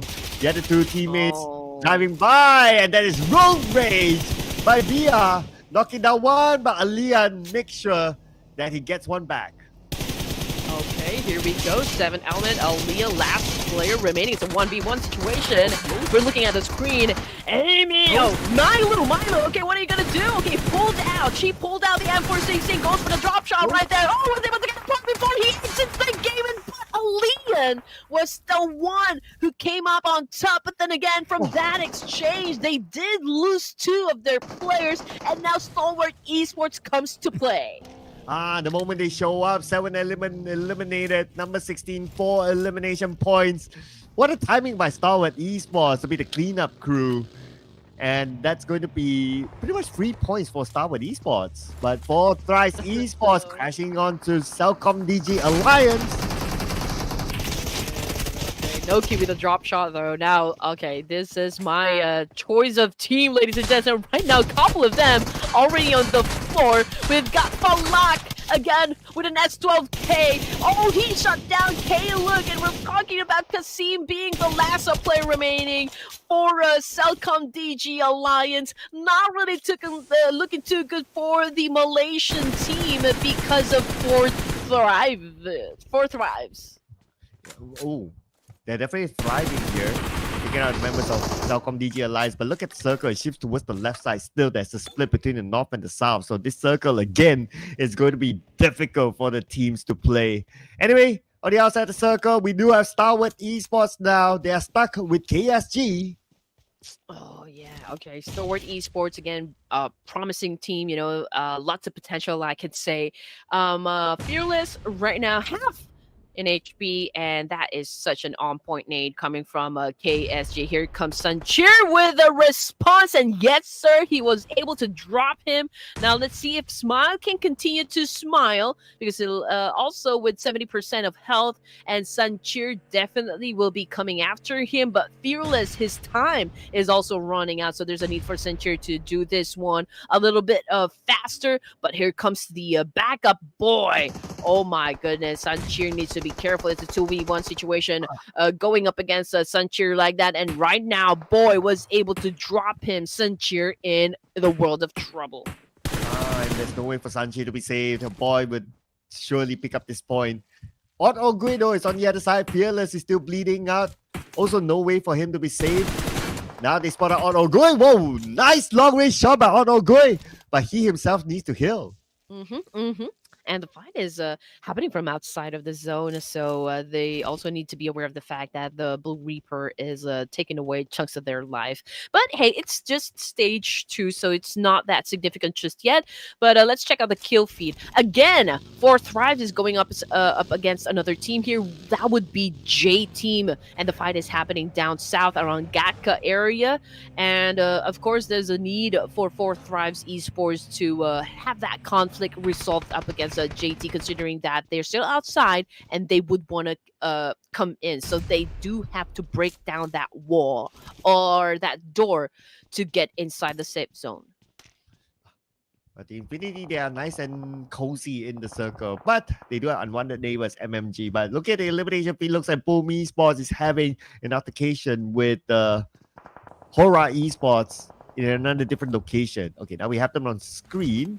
Oh, actually, they're all... Okay, that could be a long-range shot. Okay, everyone's crowding in South Jogopu now. Yep. Oh yeah, you're right. But perhaps the boys of T2K can actually go to the north side of the Jorgo Pool and go up against 4C. But everyone else will be headed towards the south of Jorgo Pool. And just imagine that some of the teams here will have to cross that bridge, and in order to do that, oh man, you have to go through a lot more. And there you go. Okay, so this changes the pace of the game. So 4C now needs to cross that bridge and join all the teams down there in the middle. So that is going to be quite a huge challenge for the boys of 4C. Well, say hello to the Infinity. Here we go, the Infinity fighting against MIUMIU Gaming. MIUMIU Gaming not allowing the tune to sing as they fight back. Tens will get one as well. And MIUMIU will say Mew Mew Mew Mew to the Infinity. Ooh, man. Okay, great exchange again. Turney K was able to drop by Pain. Now that is a good one. T2K Rozug as well was able to eliminate a Stalwart Esports with 4 elimination points. Still a decent number. Boom. Okay, we've got Jackie bagging 1 elimination points. They are looking at FAZE Clan, which is also a complete squad over here. There goes the spray. Jackie wasn't able to connect, although there's other teams that are targeting FAZE as well. One of them is currently that knocked down, but of course there's still time to recuperate in this situation. They have time to reset, but then again, the integrity of their vests and their armors and the helmets is of course losing it. And that's where they need to be careful not to take unnecessary damage. So same goes for HORAA Esports, who's just next to T2K now. Everyone's really gathering inside of South Jogopo. Totally understandable since the circle is there. There's a bit of circle on the North Jogopo side, but that's the area that nobody wants to be in at this point since majority of the circle is down south. So that's why all these teams are cramping here as what HORAA Esports is doing just next to T2K.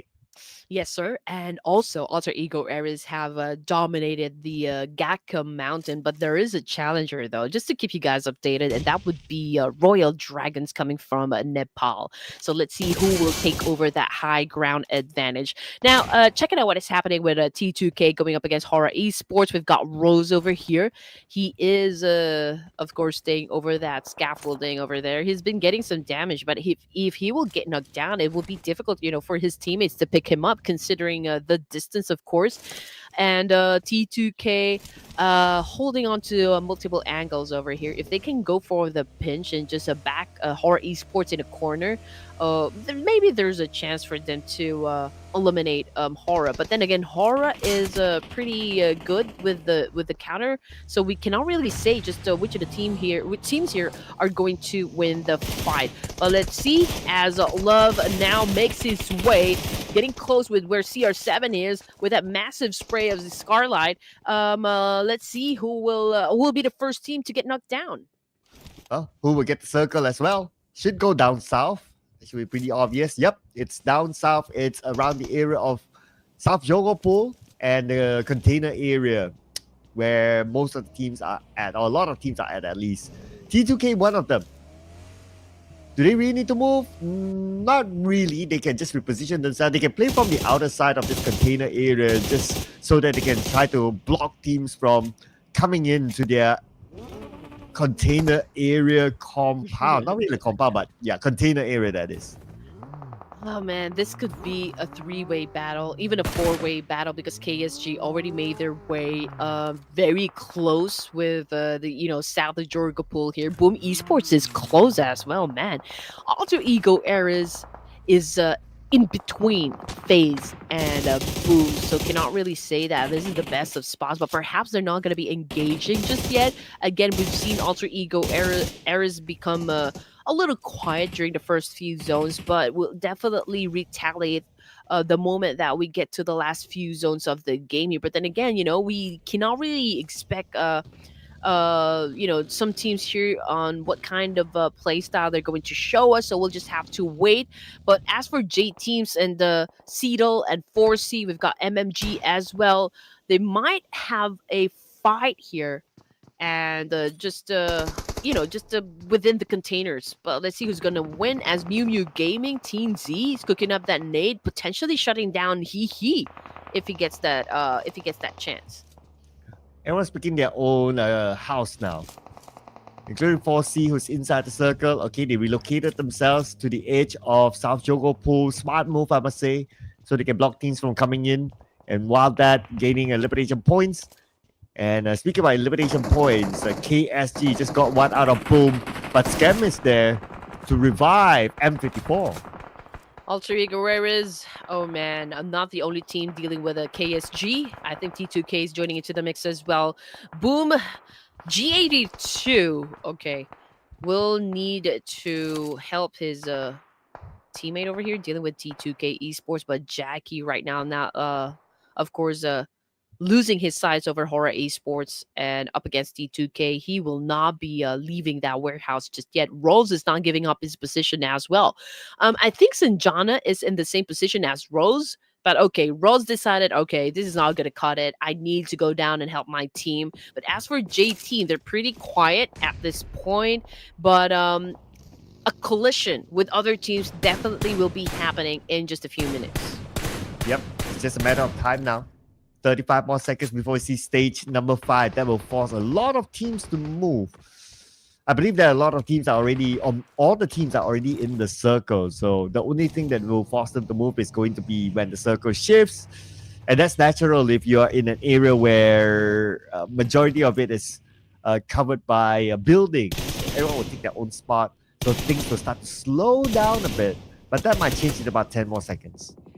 Okay, we'll just have to wait for another 10 seconds over here. Okay, where will the next circle land? That is one of the questions that we need to answer, ladies and gents, in just a few seconds.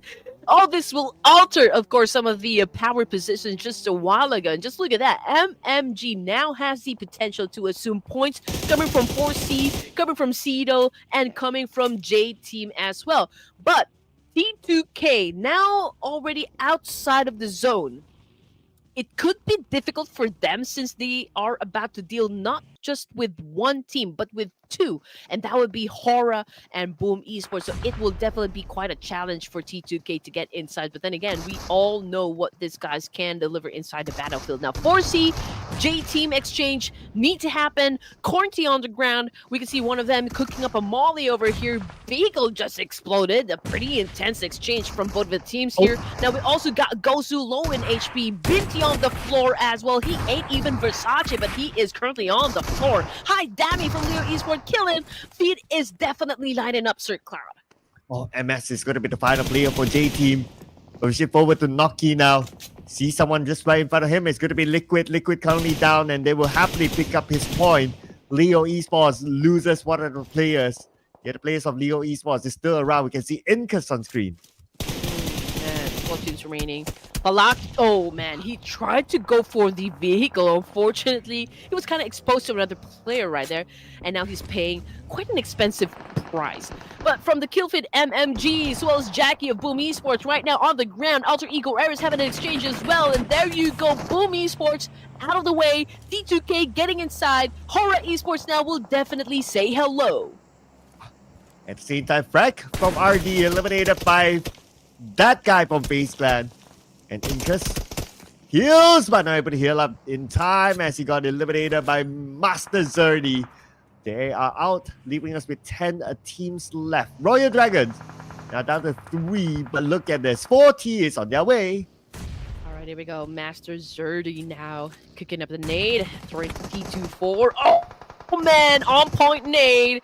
Chef's kiss. Right there, Falak also on the ground as well. Noki popping off those smokes, trying to help his teammate here. Master Zerdy was able to recuperate in this situation. IQ continues to support the team, but Saba coming from Royal Dragons round, joining into the mix as well. Going up against IQQ. Noki, oh man, it was a hit and run situation. Falak also out of the game.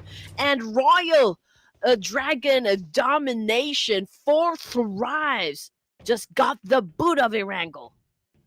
They're out. That means we got 9 teams left. Stage 6 in about 30 more seconds as we return back to J-Team. Here we have it. MMG versus J-Team next. And the J-Team playing with an MS for the moment. Cypher, together with his teammates, will need to try to overcome the situation. Pain, feeling the pain for J-Team, almost got a knock. Hey, it's not going to be easy for MMG to eliminate a JD at this point, but there is a need, for J-Team to pick up their teammate. They need a manpower. They need a firepower as well. But MIUMIU, as well as Pain, is just really making it hard for J-Team to actually survive this clash. Now, both of the teams popping up some smokes here, trying to conceal their position. Oh, Leo getting lucky with a shot. Oh man, dropping Pain, and now he's cooking up a nade as well. But MMG, can you continue to defend the rest of the team here? Now, J-Team was able to pick up their team, and now they're playing with 3 once again. SXWD here bagging 3 out of the 4 eliminations posted by the team, and now they're making the way inside the building. Cypher leading the charge with a DPS, but getting damage as well. But there is no stopping J-Team at this point. They would want to score it. MGM, can they still survive? Oh, it's actually Oleo from CELCOMDIGI Alliance from afar to knock down the players for J-Team as they try to go out to the second floor. Looks like MMG got a little bit of help from Oleo, but then again, SXWD still got one out of MIUMIU. MIUMIU will be eliminated just like that. Oh man, Oleo, they broke the hearts of J-Team. Oh, no. Well, if you see an opportunity, you definitely would want to seize it, and that's exactly what Oleo did just moments ago. And now HORAA Esports going up against T2K, ladies and gents, and just like that, you blink and you miss. T2K domination with 5 elimination points. Here we go. Next, it is going to be T2K that needs to move. Okay, part of them are in the circle, so I guess they can follow through, but they have to cross the road next. Very likely that circle will move away from them. A lot of teams are on the southern side, including FAZE Clan, who is just on the outside of South Jogopu. Behind them, there's another team. So hopefully they have eyes, not only in front, but also behind. All right. Checking out FaZe Clan position. They're holding on to a compound here, so this is such a prime spot. Same thing goes for T2K. Alter Ego Ares is right down there, smacked in the middle. Not quite sure though if they are they have some covers, if they are surrounded by walls and whatnot. But yeah, they're down there in the middle. They're getting shot at. 007 on the ground. But since everyone is all together in one position, I think a pickup is still possible at this point. But T2K Rose continue to apply a lot of pressure up against Alter Ego Ares, and 2 of them, Ajaya, Love, now crashing into this buildings and trying to flush them down. 007 still knocked down. Same thing goes for Badru. Now Kansa and of course another player, King Aces, will then have to support this one. But oh man, not looking too good for the side of T2K, because Kansa, oh no, T2K actually was the one who dominated the fight. Yeah, it was a quick sweep there by T2K. Oh, just like that, you blink and you miss a moment, ladies and gentlemen. And now we're in our top 4 teams. And so far, FaZe Clan full squad, T2K full squad, RD 3 players, CELCOMDIGI Alliance only 1. So the higher chance will be onto T2K and also FaZe Clan. But let's see how will the circle favor these teams. Okay, circle shift time. Let's go circle. Who do you favor? And it favors T2K. Okay, so FaZe and T2K, they do have a compound right here. So they do have cover. They don't have that pressure compared to the other remaining teams here. But it's a safe play style coming from T2K, since Rose stayed behind, just to make sure that if in case, the other 3 members of T2K gets obliterated, Rose will still have a chance to avenge them. But for Royal Dragon, okay, now is the time for them to crash where FaZe Clan is currently staying at. It's now or never. It's all or nothing. Here comes Master Zerdy, crashing the compound, pulls out his UMP. This SMG guy, of course, going after a CQC here, but can they eliminate FaZe? That will be the big question here. If you can land this nade, then it will give you a good chance. Oh, kind of missed the nade there. Master Zerdy turn his back And it's that guy one who took him out. That's the end of RD. Down to 3 teams. Well, Olio, the final player.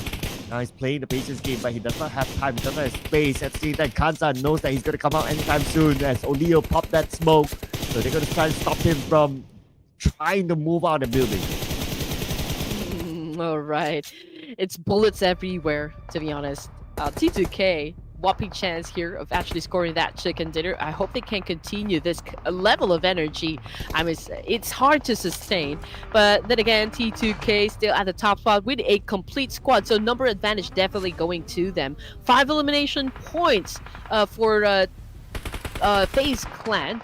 T2K with a double-digit score, and now that guy too just fired a massive spray up against Oleon. That was rather the end of the line for CEDL. Now it's T2K versus FaZe. Both the teams here holding on to a compound.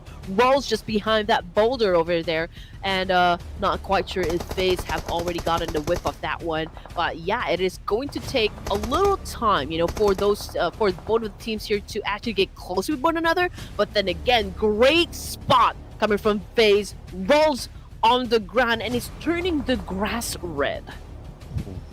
Man, this could be another one for FaZe Clan, depending on how they manage T2K. Okay, T2K Kansan will not make it easy for FaZe Clan. That guy! They made it! Okay, but they're not out of it just yet. Oh, did they just got knocked? Oh, yes, they did! Oh, now that leaves FaZe Clan with only that guy too. All right, here we go. Both of the teams playing meticulously as ever. Everyone is playing this one cautiously, but both players, one from Thailand and of course one from Nepal currently on the ground here, but the T2K, they still have the number here, Sir Cloud. And now that they do have the circle, so T2K was favored by the PUBG gods, and then there's a need for FaZe to reposition themselves. Looks like it's a very high chance now for T2K to score the chicken dinner. I mean, it's 4v1. FaZe Clan only one player. He's cornered down in this building. Nowhere to go. It's just a matter of time, delaying the inevitable as T2K from Nepal will score the chicken dinner number 4. I mean, high momentum coming from T2K. They play their cards right. It's a series of good decisions. That's why it led them here of getting the winner chicken dinner. I mean, they hold on to that compound and defended it with all their might and was able to be successful. I mean, especially the fact that, the circle favored them, and there was a need for FaZe to actually come closer. I think that was it. That was the sign that we needed to kind of assume and conclude that T2K will definitely win this round. Yeah, and T2K, what a run in this one. It wasn't an easy one. You kind of think about it, they had to deal with HORAA Esports on the container area, and then they had to cross the road, and then they have to deal with the team that is currently on the road, that is FaZe Clan. And look at their level or the amount of eliminations that they have collected. That is a lot of eliminations. I believe that's like 14 eliminations. So with the chicken dinner, that's 24 points. Wow, that is huge right there. And yes, we yesterday we were talking about the fact that the key ingredients, for you guys to have that perfect winner chicken dinner would be consistency. That's number 1, versatility and adaptability. When it comes to playing this battle royale game, you need to be able to make a series of good decisions and just really making them and be quick on your toes. And just proving to show how much of a great synergy your team has, just like what T2K has done. It was hard and long travel for them. You're right. I mean, passing through the containers, dealing with HORAA Esports. There's also Boom that tried to make it hard for T2K to get inside the safe zone. But then again, T2K coming up on top and just doing extremely well with a complete squad, by the way, is outstanding. Oh yeah, there needs to be a lot of persistency to overcome the odds here. As it's not only T2K as part of our teams to watch, it's also FaZe Clan, CELCOMDIGI Alliance, and Royal Dragons up here as well. Again, FaZe Clan with their revamped lineup, using 100% pseudo names, they're still very consistent. They're surely number 1 still. everyone is entertaining us. Like I said, the teams here not disappointing their fans. They're showing up and just showcasing their mechanical skills and just how smart they are when it comes to playing all of the rotations and being at the top spot. But hey, we need to say congratulations to Olio because I believe he was the last player coming from, Seedal, right? But he still managed to keep his composure and put up 4 elimination points with an outstanding damage output, a total of 768. I think that is pretty commendable right here. Good performance. And he was also the player that broke JTEAM's heart when they tried to rush it against MIUMIU. So yeah, definitely worthwhile to be up here as the MVP, bringing in 4 elimination points for the team. As for T2K, we got 2 representatives here, the OG players, Love, Right. or used to be known more as Turu Love with 5 eliminations, and we have Mr. Rules here, 4 eliminations. And from JTEAM, we have SXWD, the final member to stay alive, with 4 eliminations. Yep, I mean, like Olio, Love, and Rose, these are the usual suspects, right? When it comes to the top performers. This is the first time, of course, that I casted a tournament with a JTEAM, of course, playing in the competition. But then again, it's very promising. I mean, if their players can be always included in the top performers, then I don't think there's ever going to be a problem in terms of aggression coming from JTEAM. They just need to keep that consistency up and of course continue on racking a lot of points just to make sure that they maintain their lead in the overalls. Now T2K again scoring a total of 24 points. We also got FAZE Clan with 11, so that is such a huge gap, from T2K and the second placer with 11. But 2 of them also ended the game with a double-digit score, which is also a high performance team, if you ask me. And here we go. FaZe Clan still maintaining at number 1. CELCOMDIGI Alliance with another decent performance, I must say, with 9 points collected. That's second place for them. 36 points. T2K with the chicken dinner. 35 points up there. Oh, by the way, since T2K scored the chicken dinner, that means so far out of our 4 chicken dinners, it's all different flags up there. So great work. We're still on track. Yeah, so we've got, from Nepal, Thailand, Malaysia. I do hope we can see one from China and, of course, one from Pakistan and even Korea. That would be fun to watch if every team right here is, has a mission to actually dominate the overall ranks. I can still say that pretty much now that we are almost halfway through the first day of Group C. The batch for Group B amazingly was super aggressive, honestly. I mean, there wasn't really a downtime, for all of the cashes that's been happening from day 1 to day number 3. No team actually slowed down. I mean, literally, I was catching my breath. I was keeping myself energized with 3 cups of coffee, 1 glass of water, and I loved it. From day 1 up to day number 3, I was such in a good mood, and I was really, really looking forward to the clash that will happen at the end of the night. So hopefully we can expect that same energy also from this batch. Group C so far doing amazingly well. So yeah, I mean, we're down to 2 matches remaining. Sir Cloud, what do you think? Well, I think that it's definitely going to continue. But what do you think? Put it in the comment section. While we take this break, ladies and gentlemen, when we're back, it's going to be the final Erangel match for Group C in day 1. We'll see you guys after this short break.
So the streak continues. 4 different flags up there. We still have 2 empty slots. So let's make it a variety, ladies and gentlemen. Here we are back at the Clash of Giants Season 6. And what a day it has been. But one more Erangel to go for today. You know what? I'm pretty chill at the moment, Sir Cloud. Again, I'm just letting all of the teams here do a great job so far. When it comes to entertainment, all of the teams that actually won a chicken dinner did us all a favor. It was such a treat, watching them actually accumulate all of those chicken dinners. But then again, we are left with 2 more matches and 2 more times to get our prediction right. So far, again, I have nothing. There's still games. Still need to do it. Still need to do it. You want to go first? You have the entire battlefield to pick. You know what? I feel for the ladies, it wasn't such a great spot a while ago because they were at the edge of the circle and there were it was like a tsunami of teams. Like I always say, the amount of teams headed towards their direction was just overwhelming. So I'm going to give them a chance for this round. Win or lose, I'm going to stick it with my ladies. Data it is. All right. Okay. I want a variety of flags up there. So I'm going to pick a different team now. Let's go for Leo Esports. Let's go. Bam. What? Not a bad choice. I mean, hi, so Dammy. Well, that the Pal already scored, but yeah, it's fine. I was kind of thinking of Leo during the break anyway. Hi, Dammy. Yeah. That guy has a lot of potential, honestly. I mean, the way that he moves inside the game is something that you need to watch out for. Probably avoid him at all costs. But then again, this is what makes, the clashes very interesting. I think one of the things that I look forward to whenever we cast for Clash of Giants are the 1v1s. All of those clutch moves. And the CQCs, sometimes I do wonder if my favorite team can go up against this team or if their former roster could go up against the newly acquired team. I mean, those situations just like that makes things controversial and interesting at the same time. Oh, just like what Alter Ego that was picked by production team. Yeah, interesting. The fact that there are a few pseudo names, no pictures, so we don't know who they are. We know that player 456 is Rosemary, and that's about it. Other than that, no idea. It could be a tryout player, it could be a new player. Who knows? Because there's a lot of major shifts as well in the Indonesian region. Sir Cloud, I cannot even begin to tell you just how excited I am at everything's gonna be happening for this year. This is like a sneak preview of what's about to come, right?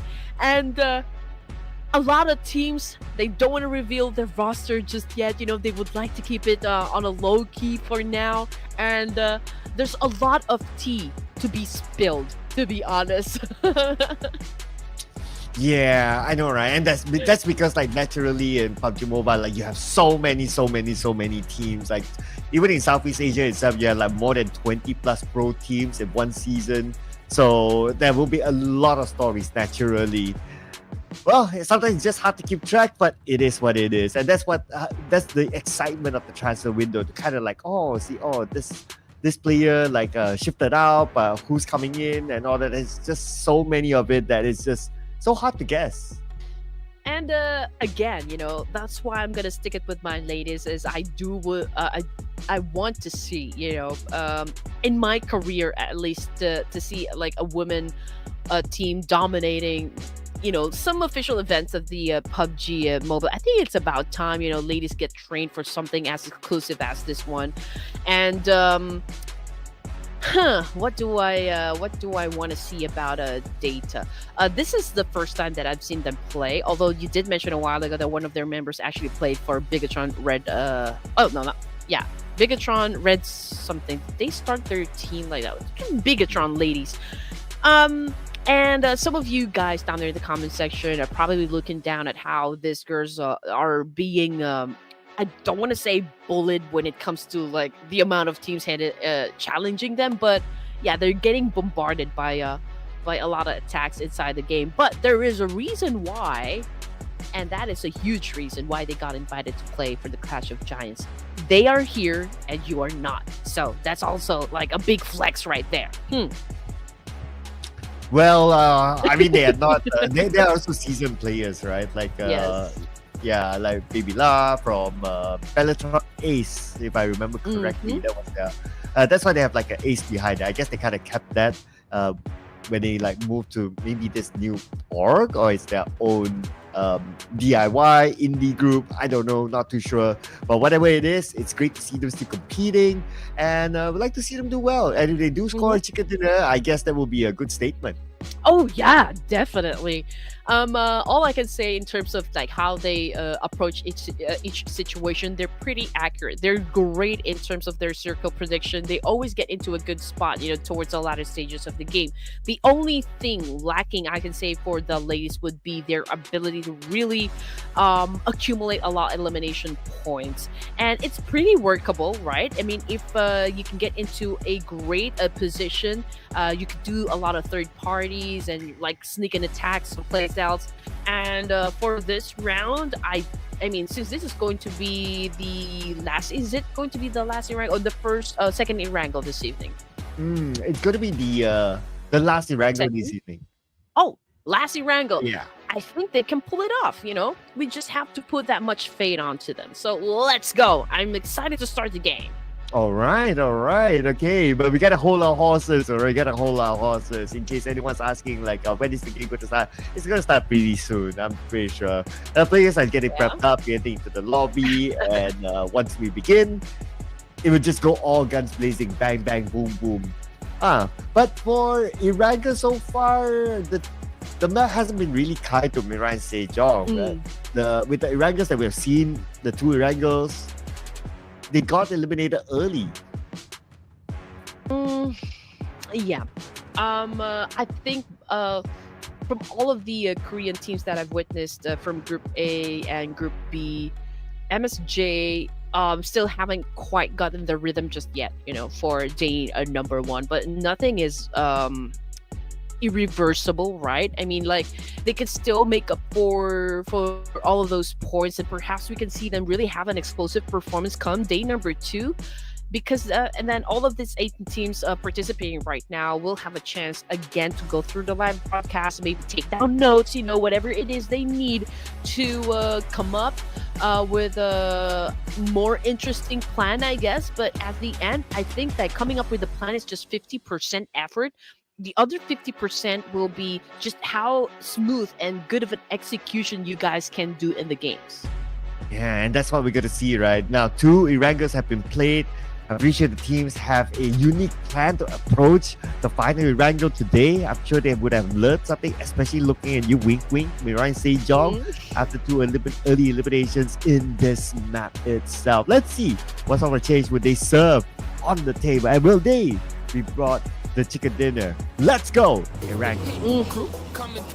All right, here we go. Oh man, final Erangel again, final chance for the teams here to score a lot of points. Now we would want to see a lot of close range dominance, and of course a lot of nade elimination. That's always the best thing to watch, just how these guys are so precise, when it comes to their timing, and of course scoring an elimination point with a grenade. But so far we're waiting to see where the flight path is going to be, and I feel like it's going to be starting around the southwest side, but maybe just the north of Primors, headed towards Yasnaya Polyana, ending in Kameshki perhaps. Will Yasnaya Polyana be highly populated for this round? This is close with the flight path. But if we look at it historically, for this group, not really. If in Group B, then yes. But in this group, I'll still look at Pachinki. It's been 2 times that we've seen Pachinki having those early fights. And not only Pachinki, I'm also currently looking at hospital. Okay, we have Leo Esports Mhm. there, the teams overlapping, but I think that is just more to like grab a vehicle and just move. But we Mm. also see, oh yeah, there you go, Leo Esports and MIRAEN SEJONG again. Again. Yeah. Honestly speaking, I can see a lot of teams doing an aggressive pushing. Many players favor aggressive pushes and flanking maneuvers like to gain positional advantages and secure kills. Pretty much like what we are seeing from other teams, like Leo Esports. They're always in a drop fight. But it's a great start for the Korean team. We were talking about it a while ago, or talking about them just a while ago. Now they post a one elimination point, and now another exchange happening right now between JTEAMs and a 4T. Okay, all right. IQQ currently on the ground down. SXWD I think was the one who was able to get that shot. But as for IQQ, man, early elimination. Oof. Ouch. Yeah, lost one player, IQQ. But the rest of them are safe at Ferry Pier.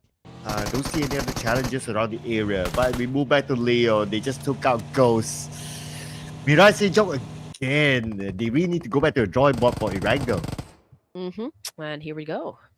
Leo, of course, trying to scout the area, looking for the other members. Of course, using Ghost as bait here. Final with a massive gounder. Liquid is now down on the floor. Bia right now. We'll be expecting an attack here coming from MSP. Oh man, here we go. The exchange that we have been waiting for. Very low in HP right now. Pulls out his Bison, goes in for the dance, but it is Leaper. Of course, at the end of that exchange, came up on top, but the fight is not over just yet, as MIRAEN SEJONG now tries to secure their points right here up against Aleo. Incus is the last player remaining. Oh, we still have Incus. Now MIRAEN SEJONG, they need to finish the job before they save all their teammates. Now Incus not gonna make it easy. He does have a shotgun. Just need to land one more shot. Dancing around. Behind him, he got one. And Incus! Incus with a clutch! Incus with a clutch! 1v3, 1v2! And MIRAEN SEJONG lost again to Leo Esports. Oh man, this is what we live for. See how excited you get, Sir Cloud, whenever we see some clutch moves and Leo Esports. Oh man, surprising move right there. Incus was able to save the rest of the team here. Although 2 casualties, I think it's pretty okay. I mean, imagine what he went through. But then again, let's check out Alter Ego, where is right now player 456. Together with a teammate, I think we'll head on towards another compound here, perhaps, and still get all the resources they need to engage in a battle. But yeah, so far so good for Alter Ego Airs. This is a good start for them. Wow, who doesn't like a good clutch, right? Well, I guess the one that doesn't like a good clutch is MIRAEN SEJONG. Yes, they got 2 eliminations, but that means that they are still at a single digit, 8 points collected. JTEAM got 1, and they only need 1 more to come out of that single digit mark. So they could leave MSP behind. Now, as a Korean team that we have seen in this tournament, there's a certain level of expectation, but MIRAEN SEJONG is just going the other way around. Maybe they're just making things a bit more dramatic here, Sir Cloud. But yes, I will agree with you. Out of all the Korean teams that have gone through the competition from groups A and B, I mean, MSP a little bit slow here in dominating the fights, I guess. Yes, there is certain expectation coming from Korean teams since again, and I'm gonna say this one out loud, that Korean community, they are just at their second season, and the fact that they dominated PMGC, I feel like there's a new era coming. And of course, there's always that question about the fact that if D plus Kia can still defend being the PMGC champions, considering that they won only by 1 point up against the Chinese team. But then again, it is what it is. It's how you play the game. You win even if it's just a 1 point lead. So let's see if MSP can pick up the pace in the next round. We're gonna cap things off in Miramar anyway. Oh, well, FAZE Clan is that team that likes to cap things off with a lot of eliminations. Let's see if they'll be able to do the same again this time. Circle-wise, it's going to be a kind circle. After tough circles for the past few rounds. Finally, these teams get a breather. It should be around the area of Gakka, if not 100% on the main peninsula on the left side. So that's an okay circle for the teams. If they choose not to engage in the fight, they could even last until stage 4 without any eliminations. Ooh, okay, could be a case. But it's a little bit of a downtime we're experiencing right now inside Erangel as teams, of course, move to their favorite spots. There's a lot of rotations happening, especially coming from the northern side as well. But teams that are already down there in the middle, just to give you guys an idea, of course, we've got Alter Ego, Rares, Boom, right now, Leo, even FAZE is already right there. JTEAM will be coming from the military base, but before they get back to the main peninsula, I think they will have to deal with 4 Thrives at the moment, but 4 Thrives need to be careful because Cedo might head towards their direction as well. They could be sandwiched in between J teams, but then again, it's a split defense coming from 4T. I mean, Falak is keeping an eye on those boys of Cedo. Yeah, and at this moment, MIUMIU is making their travel, cutting across the Gakka mountain. I wonder if anyone's on top of the Gakka mountain. I don't think so. So looking at this circle, it's not bad to be there. Oh, okay, there's another team up there. Oh, okay, it's his teammate. Okay, so that's fine. MIUMIU Gaming will be the one to take over the Gakka mountain, which is a good spot if you ask me. They're able to monitor other teams making rotations and also maybe try to take those long-range shots. I think it's detrimental for any team to actually occupy that Gakka mountain. I mean, who's going to be the king of that mountain? I'm pretty sure that there will be teams that will be eyeing that spot as well. They will fight for this one on who gets to stay and who gets to be taken out. But we'll just have to wait, of course, while everyone tries to settle down. But as for J teams, okay, they're headed towards the main peninsula. I think 2 of them already made their way, but again, 4T is just at the foot of the bridge here, so a fight will definitely be happening. But for 7 Element and Cedo, close with one another, and there's also like 2 teams that coming from behind. Will this be turning into a huge brawl? Ooh, that's what we want to see. Okay, come on, huge brawl out in the open. Okay, 4 Thrives. Okay, both of them see each other. Nobody's making the first move yet, except for Noki. Okay, Noki got down of his vehicle. But he's not going to go in for the chase because he can't see what's happening on the other side. So he doesn't want to take that risk. If it's too high of a risk here and you don't really have that much information, man, it wouldn't be too good for the team. It always needs to be calculated risk. That's how you win battles. All right, getting back into J team right here, Noki of 40 hiding behind that tree. I do wonder where the backup is, but Noki definitely sending a lot of message back to the rest of the team here. Good shot though. Dropping Mo like that. Let's see if J team can respond and retaliate up against the opposition. But coming off the kill feed, it's Cedo versus Boom Esports right now. All right, Boom Esports, they just lost Scam, but Adilu got knocked down, and then Jackie got knocked. Looks like there's a trade between them. Leo's pretty low, gotta be extra careful there. He does have his first aid, but he didn't have the space to heal up. Leo actually got knocked by that guy from FaZe Clan, so FaZe Clan from afar had to butt in.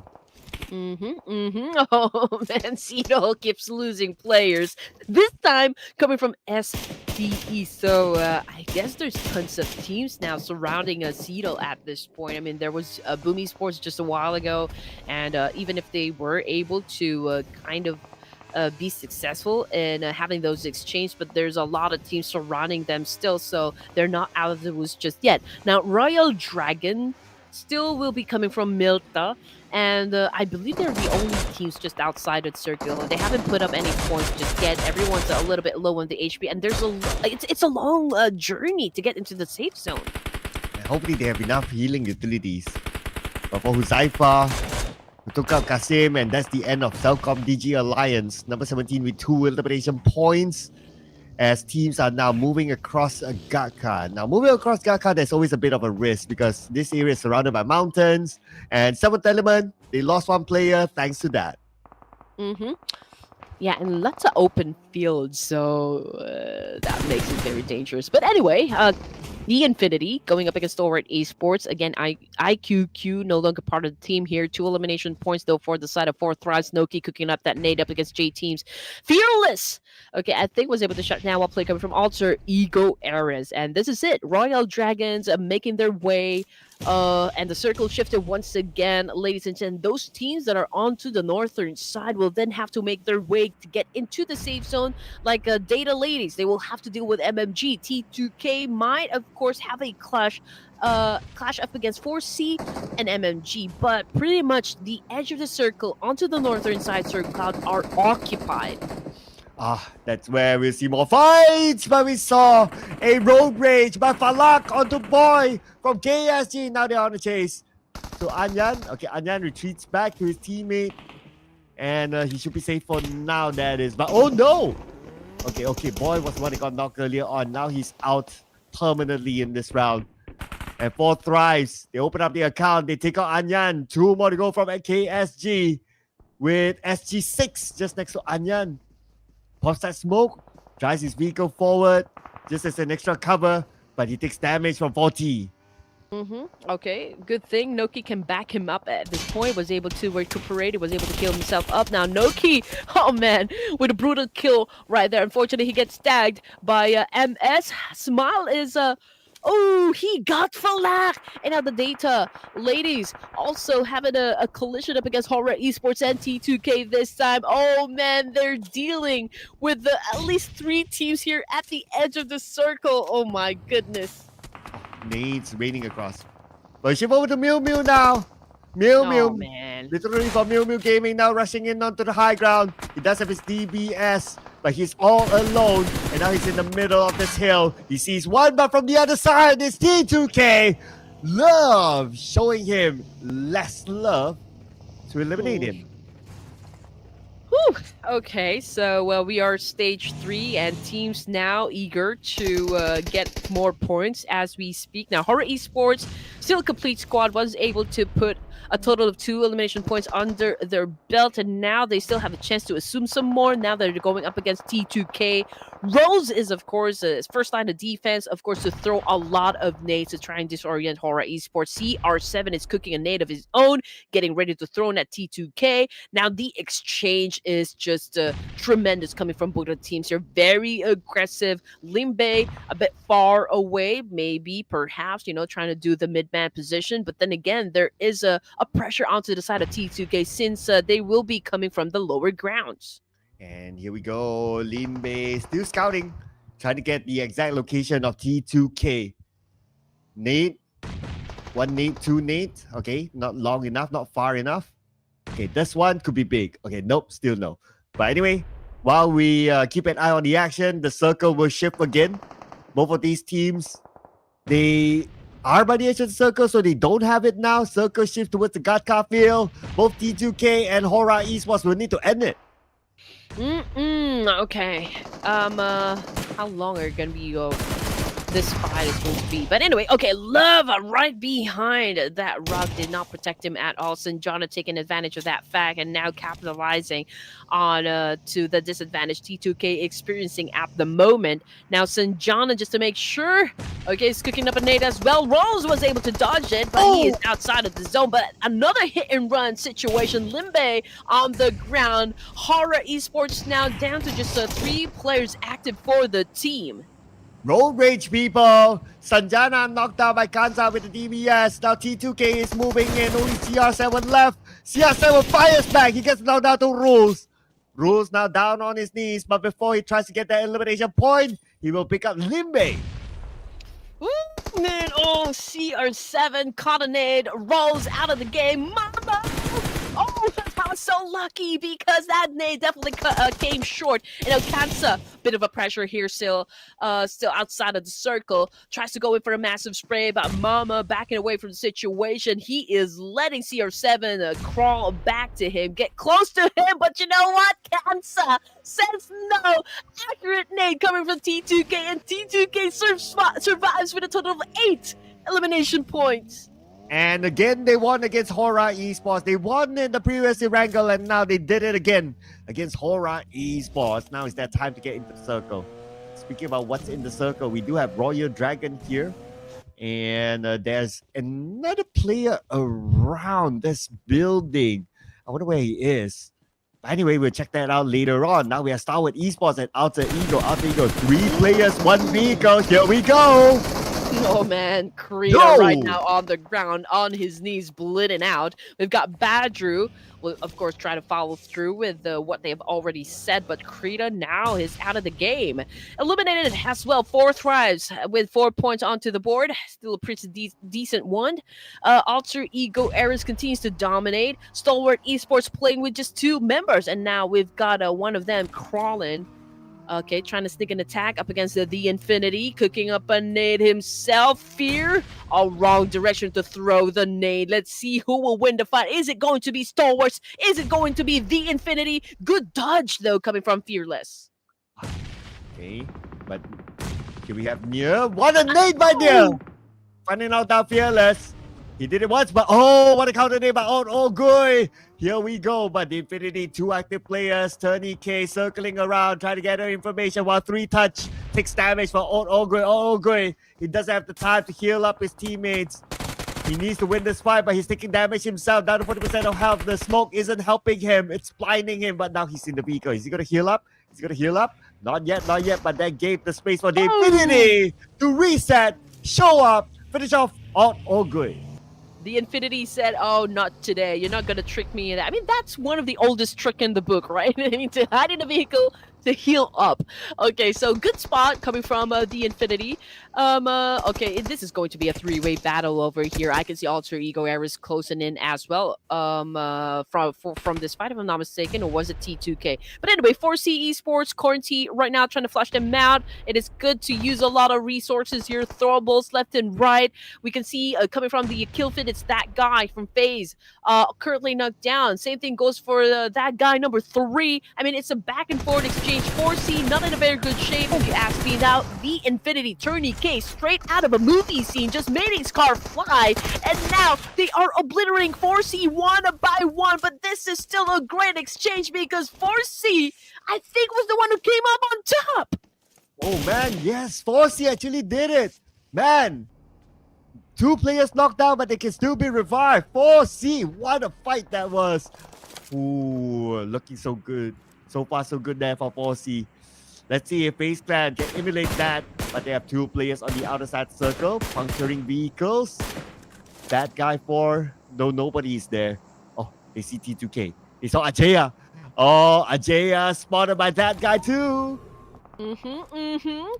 Things are looking pretty, ladies and gents. I can almost taste that winner chicken dinner.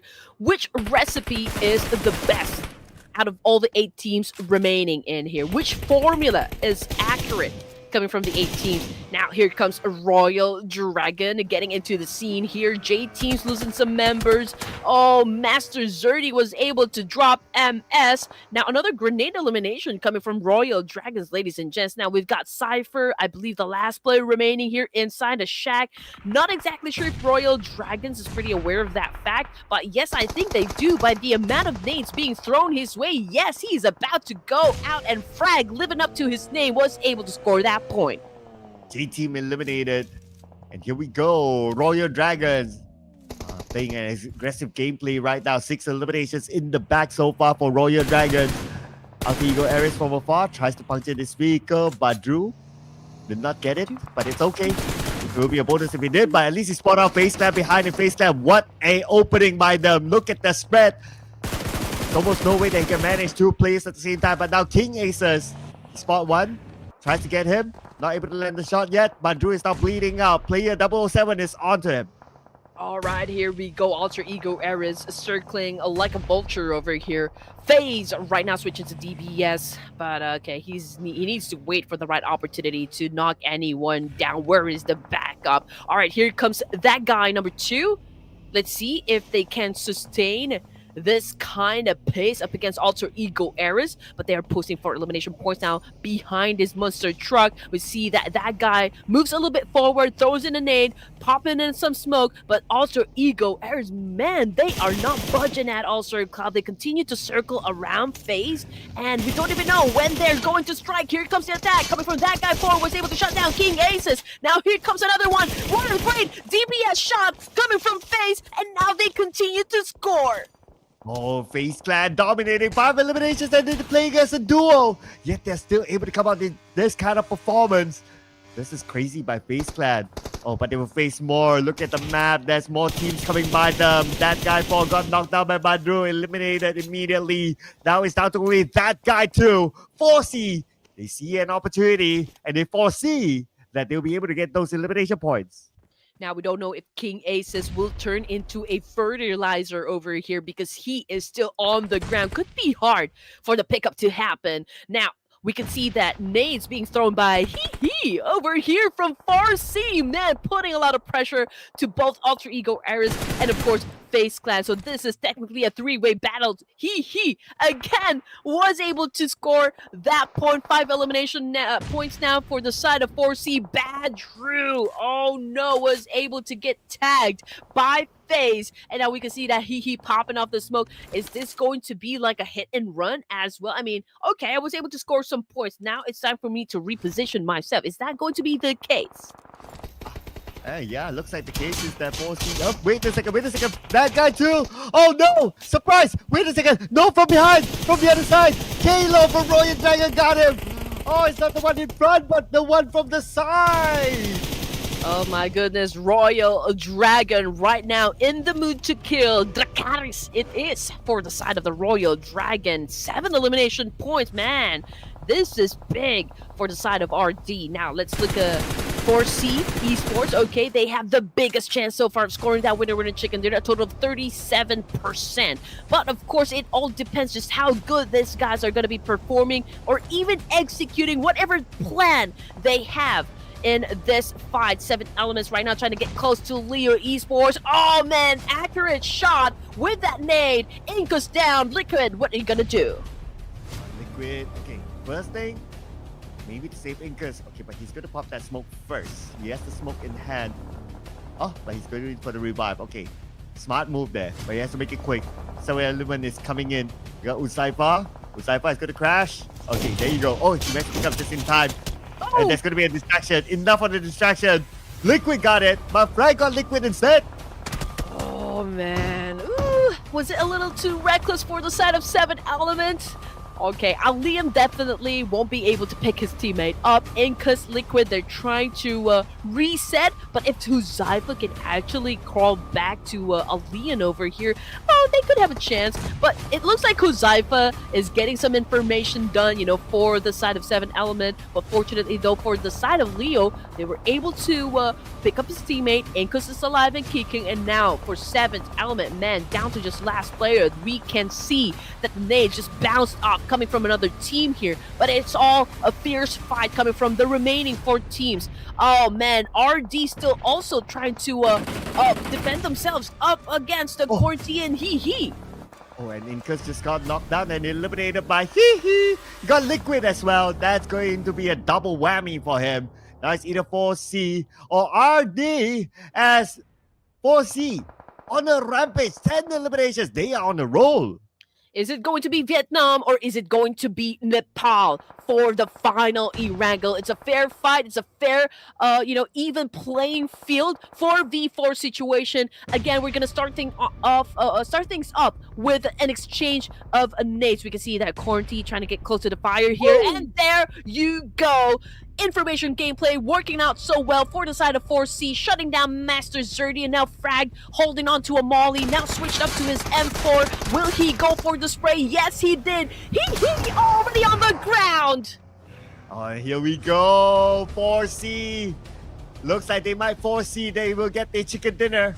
Okay, Hihi on the ground, but Conti's together with him, so that's going to be A-OK. 2 players from RD eliminated permanently. The other players from RD, Kayla and Suba circling around while Gosu is gathering the information. Okay, Suba is close. Suba driving by. But oh, there you go, bumper moment, people. Here we go. Suba got knocked down immediately. Oh no, I think we can already see the end of the line for this round alone. Quarantine now leaves his vehicle, or will he going for the rotation as well? K-Law inside the shack. Oh man, this is gonna be brutal for the side of Royal Dragon. Oh man, Forsey was able to flip the script, but you know, K-Law was able to defend himself with a DBS. Now he needs to recuperate and he needs to do it fast. 2v1 situation, ladies and gents, with a DBS as well. K-Law still doing great, amazingly defending himself still. Will he get the chicken dinner for the team? Here we go, another attack, 2v1 circle. What is gonna happen? Oh, it could be a clutch here. It's a situation that K-Law could potentially do it, but looks like no heroic moment. Wait a second. Oh, it's a clutch. It's a clutch. It's a clutch. Oh my goodness, my claw. What a clutch winner chicken dinner for the Nepali team. Oh my goodness, that is by far the most interesting winner chicken dinner of the night. Royal Dragon, man, putting up a great show, making a statement, making a name for themselves, and repping up Nepal. Oh man, this is insane. This is insane. This is arguably the most insane chicken dinner that we have had this season. It is crazy. And it came from Royal Dragon. What a clash it was. It was like what? 1v2, 1v3 at some point and still able to do it. Man, Claude deserves the MVP. If you start the MVP, I'm out of here. Oh man, it is so perfect. I mean, just look at his picture right here, Sir Cloud. K-Law holding out his hand like that. It's like saying that, oh, did you see me perform a clutch? Did you see me eliminate 3 players that actually came at me? Oh my goodness. Again, by far the best winner chicken dinner I've seen for the day. This is such a convincing win for the side of Nepal. And you can see that the Royal Dragons right now blasting off with a huge fire coming out of their mouth. He's like, bring it on, people. Bring it on. Brought to him, served to him, and he eats it. Man, the whole team owes him a legit chicken dinner, like an actual chicken dinner tonight. Like they have to buy this guy dinner for this winner chicken dinner. Man, what a performance it was. This crazy stuff, and we don't get to see him that often. And the moment we get to see him like this season, it's the first time making an appearance in Clash of Giants season 6. Yes, blows our minds away. Oh man. Oh, okay. That was pretty intense. I can say, you know, that woke me up really, really good. I didn't really expect, you know, K-Law to win that exchange. It's so rare, like, to see that kind of clutch happen. But I believe that was probably the 3rd clutch, you know, for the I guess that I've witnessed so far from groups A to C, because there's also, you know, the DRS versus DRX thing. There's also MME and GLU squad, you know, from the previous groups. And now we got K-Law right here representing Royal Dragons of Nepal, putting up 934 damage output and 6 elimination points. And if we're going to be taking a look at the stats, it's really balanced right here. Over 50% team contribution. That is outstanding. Man, he has to be the MVP. He has to be the MVP here. Man. Who else besides Claw? Okay, we have Forsey up here. We have Ajaya from T2K, 6 eliminations. And we have Gosu from Forsey as well. 2 representatives of Forsey with 3 eliminations. with 7 eliminations. By man, this guy, Claude, show stealer of this round. Oh man, my heart skipped a beat, I'm telling you. Whew, man, I almost stood up, you know, from where I was sitting, but okay. I'm pretty sure you guys enjoyed that exchange as well, and I'm just waiting for the comment section to kind of blow up, because I know just how supportive Nepal community are when it comes to their players, and this is total Nepali spirit over here. You know, they're brave, they're courageous, and not afraid to go up against anyone from inside the battlefield. And RD, again, repping up the flag is a great thing to watch. Now, coming in at 2nd with 19 points, not so far, you know, from what RD have already established onto the rankings here. From Vietnam, is still amazing. T2K coming in at third spot with 10 points. Man, again, top-notch performance from these three teams. But as for KUAISHOU Gaming and the ladies of Data, hopefully they can bounce back. This is just the first day. This is more of like getting to know each other kind of thing, for all the 18 teams that we have inside the lobby. Well, welcome RD to the top 3. And you described the spirit very well. This is the Gurkha spirit, ladies and gentlemen. Look at this, 21 points in this round. And now they have collected a total of 46 points to put them at number 3. That was crazy by RD. I mean, we can go on and on the entire night about how insane that was. But, besides that, 4C, they have been fairly, they did very well as well. 19 points collected. And now they're at number 2 with 49 points. So both teams, big up to them. It was really crazy. Oh man. Okay. So for from the second page, good progress I can say from the boys of STALWART Esports, and there's also 7 Element who moved up 3 ranks. Again, this is another representative coming from Pakistan. JTEAM as well moved up 1 rank with 12 total points rather. Now the only team that has a single-digit score would be the Koreans, MSP. But then again, we've already mentioned this just moments ago that, day number 1, usually this is, again, just checking out, like, what the vibe is inside a battlefield and just getting to know each other. Considering that we do have a lot of dark horses, so to speak, from inside the game. But then again, we'll talk more about what just happened during the second to the last match. Don't go away. We'll be right back after this.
I had to get that clap. I had to get that clap. Right. I had to get that clap. Anyway, it's Nepal domination, like what you said, right? It is 2 chicken dinners for Nepal back to back, people. Welcome back to the Clash of Giants Season 6. And what a day it has been. And it's only day 1 of Group C. We still have 2 more days to go. And Group C has been arguably the most entertaining group so far.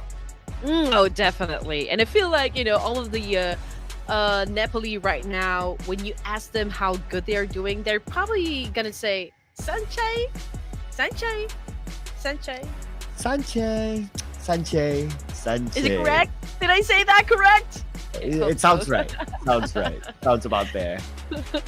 But okay, so Sir Cloud already has the 3 points, getting the prediction right, and production already has 2. Me, I'm just having a fun time, I do expect a lot of teams to win, but unfortunately I couldn't get it, I couldn't get a point, but it's still a-okay, because I'm very much entertained with everything that is happening inside the battlefield, and I can say that, everyone deserves a point if you're going to ask me, but I still need to do the prediction, and production needs to go first. Okay, putting production on the spot now. Right, let's see. What will be the pick? What will be the pick? Oh, okay. Okay. Oh. They grabbed your prediction? Yeah, I already have that in mind, but okay, fine. I was going with Rolls though, okay. Who am I going to I do have a go? team in mind.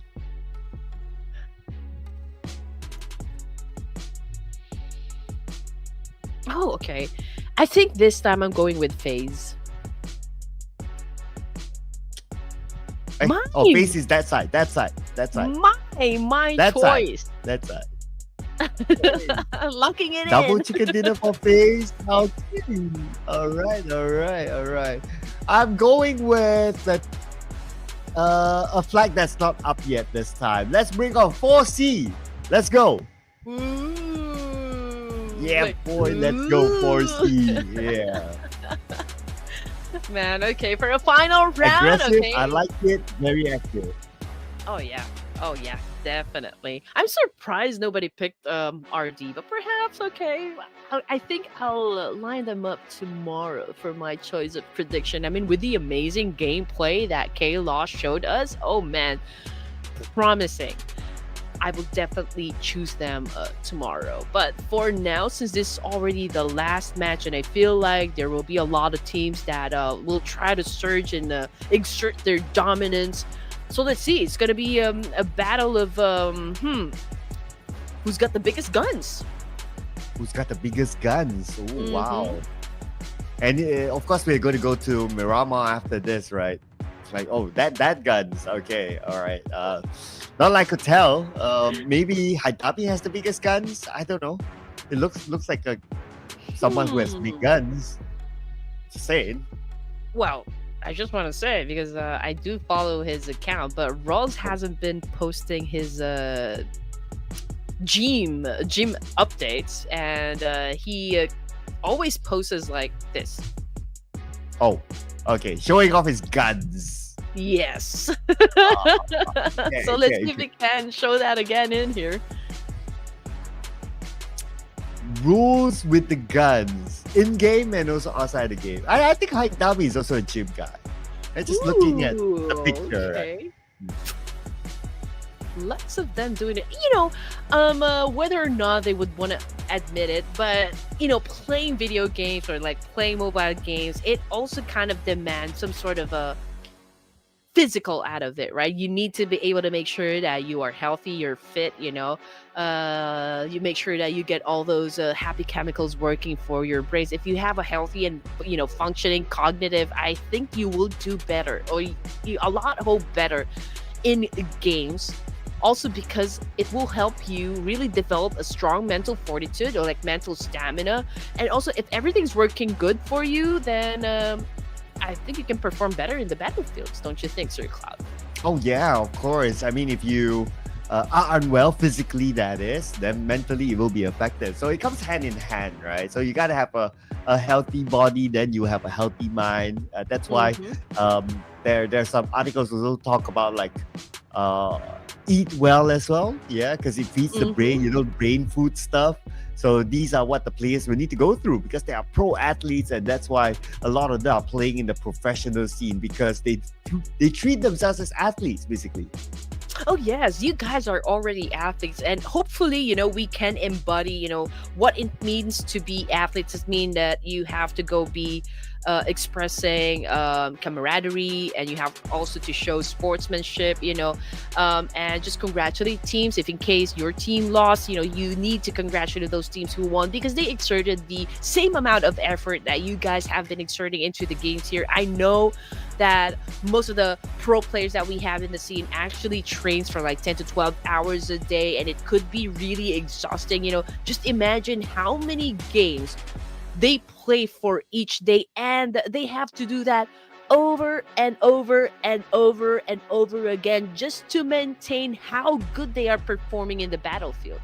Yeah, I mean, if you kind of think about it, right? Even like this 6 games, it takes like what, 5 hours out of their life, and you play like 2 sets of it. That's like 10 hours gone just looking at games, so it can get really, really exhausting. It may look fun to like the common person who plays casually, but if you play at this level and it's your career, it's a totally different ball game. I came across a study about the fact that, some of the casual players turning into pros and how happy they are still playing any game, to be exact. But if they turn pro, happiness kinds of decline. Like maybe because of the like how many times they play it, the repetition and all, and again the amount of work that this game demands, because there's a lot of great players who train harder than you sometimes. Like, this actually this topic came across the desk yesterday, is that there will, even if you are like the most talented player from inside the battlefield, but if you don't train as much as those teams that perhaps haven't gotten any achievements just yet, there is that great possibility that hard work will beat talent. Oh yeah, it is a possibility though. So that's why I do believe that as well. Like, you need to work really, really hard. Even though you're talented, you still need to work hard. But if you're, well, quote unquote, less talented, you need to work hard as well. So it's all hard work across. And when it becomes a job, of course, sometimes the fun element gets taken out. But there's other ways to make it fun. Just like what we're having fun right now in Miramar here, our final match number 6. All right, here we go. Let's see if, again, we can be able to say that the chicken is, of course, delicious, coming from Nepal. Is it going to be total Nepal domination for day number 1, or is it going to be another team from another region? But yes, I mean, it's going to be a fierce fight, as always. We can already see the fly right now coming from the south side, going up north, ending in La Cobreria, and perhaps we can see some of them drop around Torre Ahumada, or perhaps Campo Militar. Perhaps, the circle will favor the northern side. It is something that, I haven't seen, for the past few days. Yeah, we haven't seen much of that. Let's see. Okay, if it was that the case, then at least we get a bit of a change of environment, right? But what wouldn't change? I wonder. Okay, MIUMIU Esports, to the best of my memory, they clashed with another team in Impala, but this time, no, they're gonna have Impala all themselves. So there's a bit of a change there. And I wonder where could be the next clash point. I don't see any clash point yet so far. Maybe somewhere up north, since most of the teams are there.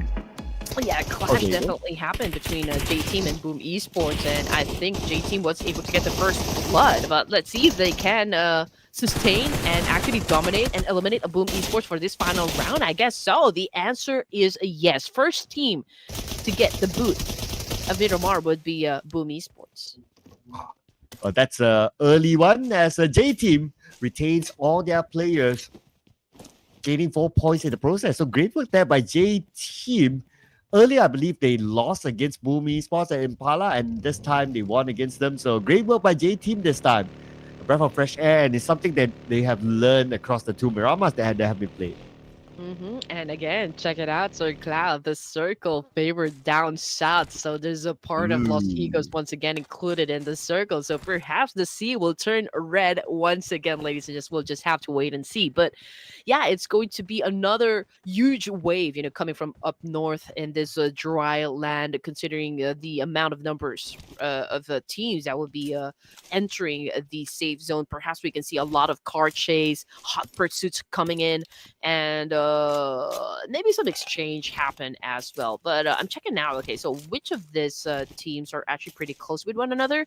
I think teams that came from Los Leones, pretty much like Cedal over here and MMG, also Leo Esports. So three teams already inside of the circle. And as for everyone still busy looting, getting the resources and maybe having rotations as well. But let's see what's going to happen with FaZe right now, because we just heard, quite an aggressive spray with that AKM. Yeah, last we saw the drop, a lot of teams actually drop on the northern side area. Now, one of it is going to be inside of Hacienda. We do have 4C here against FaZe Clan, both teams that are really hot today and very active, very aggressive. Let's see who's going to get the first knock. Okay. M249, powerful light machine gun over here. Okay, FaZe Clan, as you can see, is trying to push forward, being aggressive, being on the offense side. Now, okay, just to give you guys, quite a look on how everything is going on from inside a battlefield. Just what we mentioned a while ago, there's a part of Los Higos right there, and Data. Look at the ladies already making their way in. Okay, I'm not sure if they've already looted, but yeah, they all have vehicles, and I think they just would want to, like get into there early and just spot a good area. I mean, that's I guess one of a great strategy that you can do in the field. And it'll be okay rotating down south in from Puerto Priso. But can't say the same for Ghost though. Just got eliminated by Mr. MVP, Mr. Clutchman himself. Oh, it's going to be another good start here for Royal Dragon, breaking over from the previous round. Yeah, he's definitely going into the highlights. Man, K-Law. I don't think everyone's over just yet with what he did. I guess what makes it sweeter is the fact that everyone was just kind of expecting that he will not make it, or like he won't be able to to pull off a huge clutch right there. But he was able to do it. So he did not just shut down an enemy or like an opposition. He was also able to shut down naysayers, I guess. Yeah, I guess being a name that we don't usually see in the Clash of Giants, I think that is a something of a statement to tell that, hey, you know what, we can also live up to the other big team names like FaZe Clan, like CELCOMDIGI Alliance, or even like HORAA Esports and all that. It's like we deserve to be up here. In fact, right now, they're number 3. They're above a lot of the other OG teams that we're used to seeing. Oh yeah. Okay. But perhaps, except for Boom, hopefully the remaining teams here power through, as this is already the final match, ladies and gents. And again, just to keep you guys updated, FaZe Clan is currently at the top of 55 points. But it's not a significant lead just yet, because coming from a second place, that would be 4C with 49, and then we've got Royal Dragon with 46. And just to again remind everyone, only the top 3 teams will receive a direct invite to play for the grand finals. So teams from 4 to 12 will have to play in the survival stage, and we don't really have the luxury of time here, Sir Cloud, considering that we only have 3 days for this group stages that we've just experienced, and 18 matches. So if they would want to start big, they have to do it now, because they don't have time to dilly-dally. Yeah, it's like time flies, just like today, right? Like by the time you know, it's like, oh, we're already in the last game.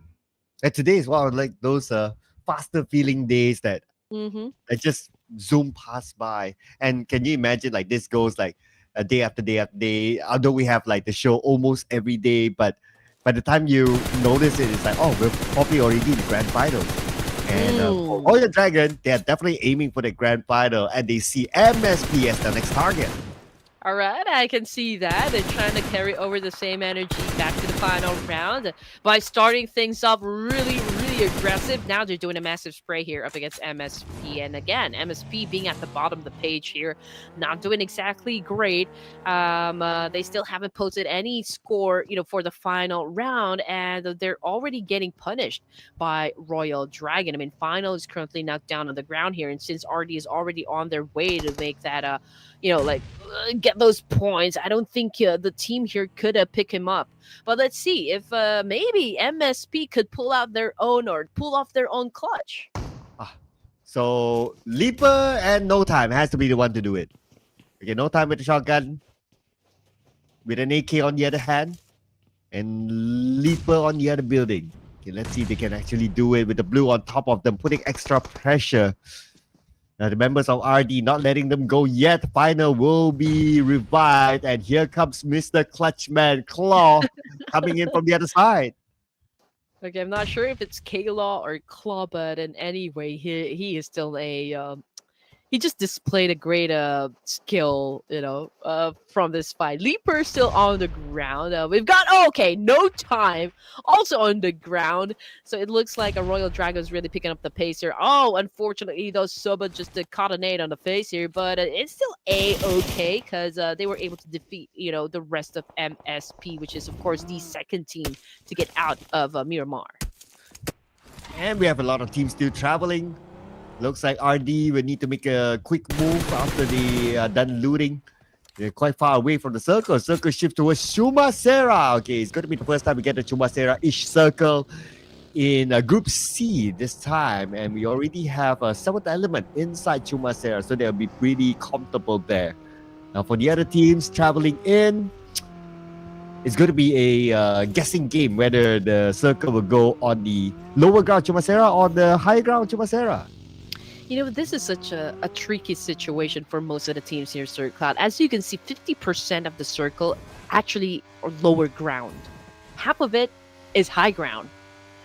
So, I mean, if you're a team, you would want to, of course, get to the high ground advantage all the time, because it's always suicide if you give up the high ground situation, right? Always a great vantage point. But who will occupy a portion of Valle del Mar? And if they do get to the south part area of the circle here, and then the circle shifts and favored the upper ground, then oh man, all hell will break loose. Oh, that's where all the fun will happen. Yes. We wouldn't mind a kind of like a scammy circle, I call it. It's like, you thought it's gonna go there. Nope, we're gonna go the other way. We're gonna go to where not many people are at. That's normally the case.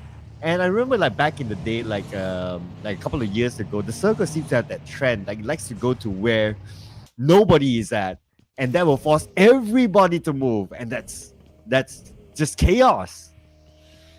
And we do love the chaos, right? I mean, the more harder it is for the teams, the more fun it is for us. Okay.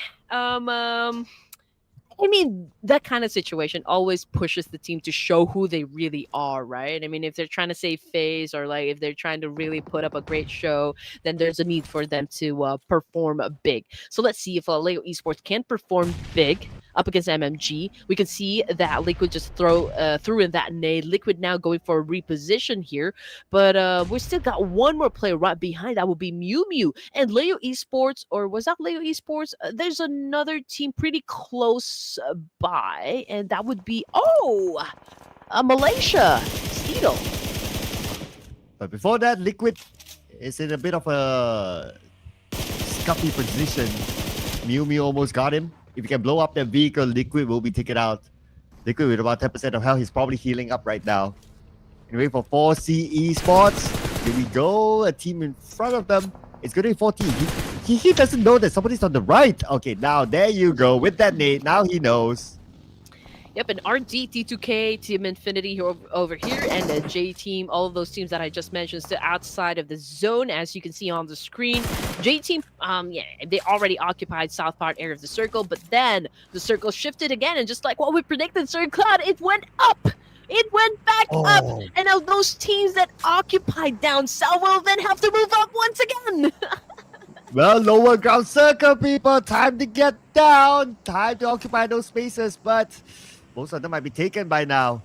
A lot of open space on the lower ground, so it's not going to be easy to come in a bit later. Now, CELCOMDIGI Alliance inside of Chubasera, they're somewhere in the middle, but that also means that they're among a lot of teams around here, including Leo Esports. Now things are definitely getting interesting. Incus. Okay, spotted some players. We've got K. Look. Oh no, you don't pick. You don't pick Incus, right? That was such a great response right there coming from Cito. Let's see if they can follow through as they continue to do a spray here up against Leo. But from the kill feed, it's Falak shutting down a player from across the field. Let's see if they can continue also putting up points onto the scoreboard. But yeah, Fourth Thrives Esports, they're holding on to a high ground advantage here up against FAZE Clan.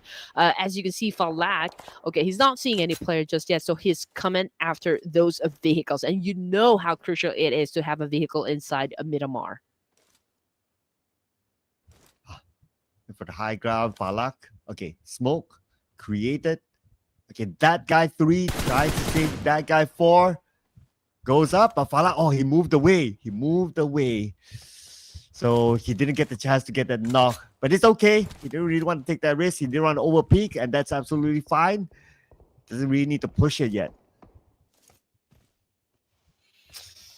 Okay, a little bit of a standoff happening between FaZe and the KSG. That guy too is not moving a muscle at all. Perhaps, KSG still not aware of the fact that there might be a player down below. But then if you can keep that element of surprise, then that's always going to be working out for you. But okay, so that guy 3 already went for a massive spray here with a QBC, if I'm not mistaken. Now the Infinity. One of them currently on the ground. Same thing goes for Turney K, and that's courtesy of T24. Alter Ego Eras, man, they're also having an exchange here. One of them on the ground as well, but 4T, man, they're picking up the rhythm, picking up the pace, and they're showing up for this round. Oh, and IQ still with this high ground as well on the other side, but this time it's going to be another team that they spot. It's going to be the Infinity. Yeah, knocked by Noki. Okay, could this be go time? Could this be the signal for them to rush in? Near could be somewhere else. Okay. Right now, we can see that Fourth Thrives, they hold this high ground around Chubasera. That's where they have the advantage of looking over other teams, including the Infinity. Now, let's see if this high ground will still be valuable or not. There's a chance that it might move away. So we'll find out right now, and they still got the high ground. Oh man, Chubasera will definitely turn into a bloodbath right here. Alter Ego Eras 456. Oh man, getting punished as well. We've got Mo from JTEAM also getting damaged. Cypher on the ground, man, after even trying to move forward. Data as well is having a conflict, with another team here. But from the kill feed, it's King Aces of Alter Ego Airs getting shot at. Same thing goes for MS of JTEAM. Player 456, I believe, already out of the game. And that is the confirmation we have been waiting. Mo exiting the game, courtesy of HORAA Esports. And Dimbe, high ground, but he still needs to move forward. CR7 is currently knocked, but they should be able to pick him up. Yes, they will. No problem. Not going to be challenged by other teams. We move over to JTEAM. They have the ladies right in front of them. Now on the lower ground. SXWD choose not to shoot. He wants to focus on getting into the circle because right now the blue is moving. But hey, hello, HORAA Esports. Okay, HORAA Esports, down south. I don't think, is this JTEAM? Okay, JTEAM is backing away. Okay, there's a need for them to do just that. I mean, this is not the best of spots to begin with, so might as well prioritize getting to another entry point. But Chubasera is definitely going to be, highly populated. It's going to get crowded in just a while. Now, Leo Esports, okay, there's a lot of teams, as you can see on the screen, really passing through. Forcey losing some damage. Oh, losing some players. Now, Data, Baby La. Oh, man. She's out of the game. Oh, here we go. Day. The moment she shows herself, got knocked down immediately.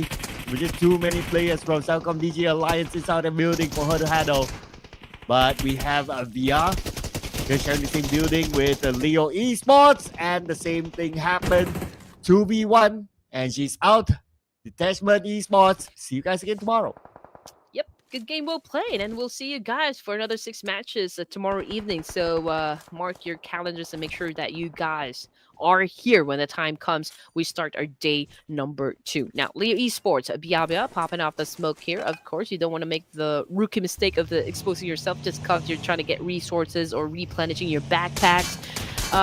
Going back to Royal Dragon, 3 elimination points, K-Law or Claw. Getting shot at by, I believe, the boys of a T2K. But since there's that great distance, I don't think it's going to happen just yet. But unfortunately, 4C spotted one player coming from Royal Dragon. He's currently knocked down. No confirmation just yet from the kill feed if, he's already out of the game. But Gosu definitely coming after them. I mean, he's on foot. He's traveling and trying to run to Artis' position over here. So perhaps he can cook up a nade here and be entered with a shot. Conti got knocked down by IQ. Okay, 4C. Now they're surrounded by so many other teams. But he has to go and save his teammate. Gotta make it quick. Gosu got knocked as well. Oh no, Force. He seems to be falling apart. But now T2K put the pressure from afar. And Gosu eliminated by IQ. Oh man, 4C right now. Only 2 active players left with 1 player bleeding out. And now with Circle shifting away, where will it go? Binti and Conti is currently out. Only Hihi in the circle. All right. Okay, not the best position for 4C. This 4C might turn into 4D, Sir Cloud.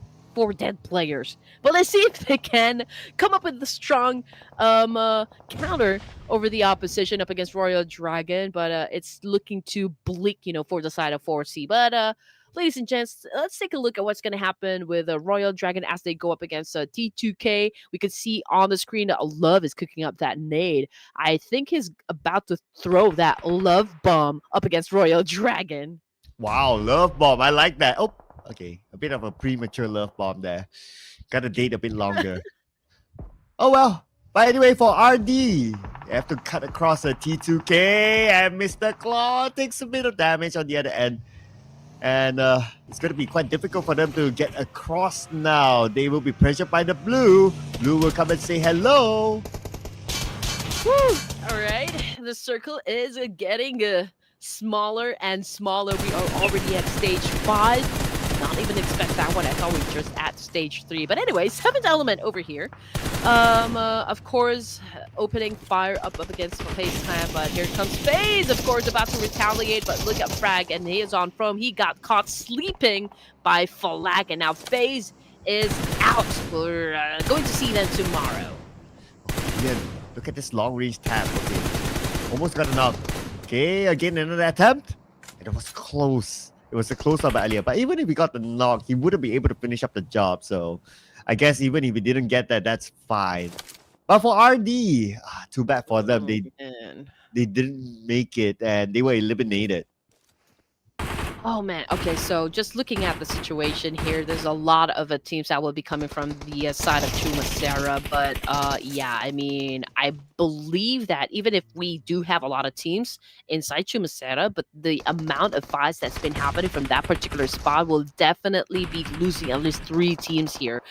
And the 7th element, man, I don't think they're pressured to engage just yet, but for HORAA Esports, again, for the Purple Hearts, they're doing good, okay, 5 elimination points. Leo just got eliminated with 2, and now we're looking at 4 Thrives Esports once again, putting up 8 elimination points, although Falak and Noki, the only 2 players remaining. And now Noki and Falak, this dynamic duo coming from 4T, was able to be successful and victorious from that altercation. And now we have 8 teams left at stage 5. This round is running real fast. At first, it kind of like was a slow burn, but then again, when everyone starts moving, it went all in crazy. HORAA Esports now 7 elimination points, doing well so far with the full squad still intact. But let's see how will they deal with the next phase of the circle. Before that, Rose gets Falak. This 8 teams already slow dancing in a burning room. We're about to find out in just a few more minutes just who will come out on top in the final round. But again, we're waiting for the zone to close in. Where will it land next? Okay, favored the middle. Still 7th element doing an amazing job so far. They could consume KSG at this point. It will be hard, for this boys to even step inside the circle or even step on the line of the circle, because 7 Element, man, they're definitely gonna obliterate them. Let's go. This is the moment where we'll see more fights. 20 more seconds before the zone starts to close. There's still a good amount of teams on the outside of the zone. Look at the southern side as well. HORAA Esports needs to move forward, but in front of them is going to be MMG. Meow Meow Gaming. See how will they deal with that. Okay, they still have this high ground comfort, but they'll be forced to move down when the zone comes in. But look at this. Oh, Mr. Teddy Bear is dominating with 3 eliminations. Okay. Teddy Bear getting cuddly, but later on he'll definitely be mean here. 6 elimination points, Teddy Bear bagging 3 of them. Man, this guy is I think it's performing for the team here, but just as we called it out just a while ago, KSG just got eliminated, and now we're looking at Alter Ego Eras, and a fight happening, of course, somewhere around the east side, outside of the zone, mind you. So there's a need for both of the teams here to close what they have started. And there you go, just as we were talking about something getting close, Alter Ego Eras now out of the game, which brings us down to just 5 teams remaining, ladies and gents. And HORAA Esports still with a complete squad, and also 7 Element, who have been a bit passive during the first few rounds, but now it is now or never, since we are already at stage 6, down to just 5 teams remaining. 7 Element, of course, there's a need for them to kind of just do a third party thing here. They need to at least get lucky with a shot. And Olio has to be prepared for it. HORAA Esports coming in like wrecking balls. All right, hopefully they can sustain this energy. That's all I'm hoping for. Man, it could be hard, you know, considering the kind of caliber that we have inside the lobby. And right now they're performing really well, trying to back Aliu in a corner here. They're definitely not going to let him pass at this point. Now, 7-Eleven kind of chilling. Okay, we're just waiting.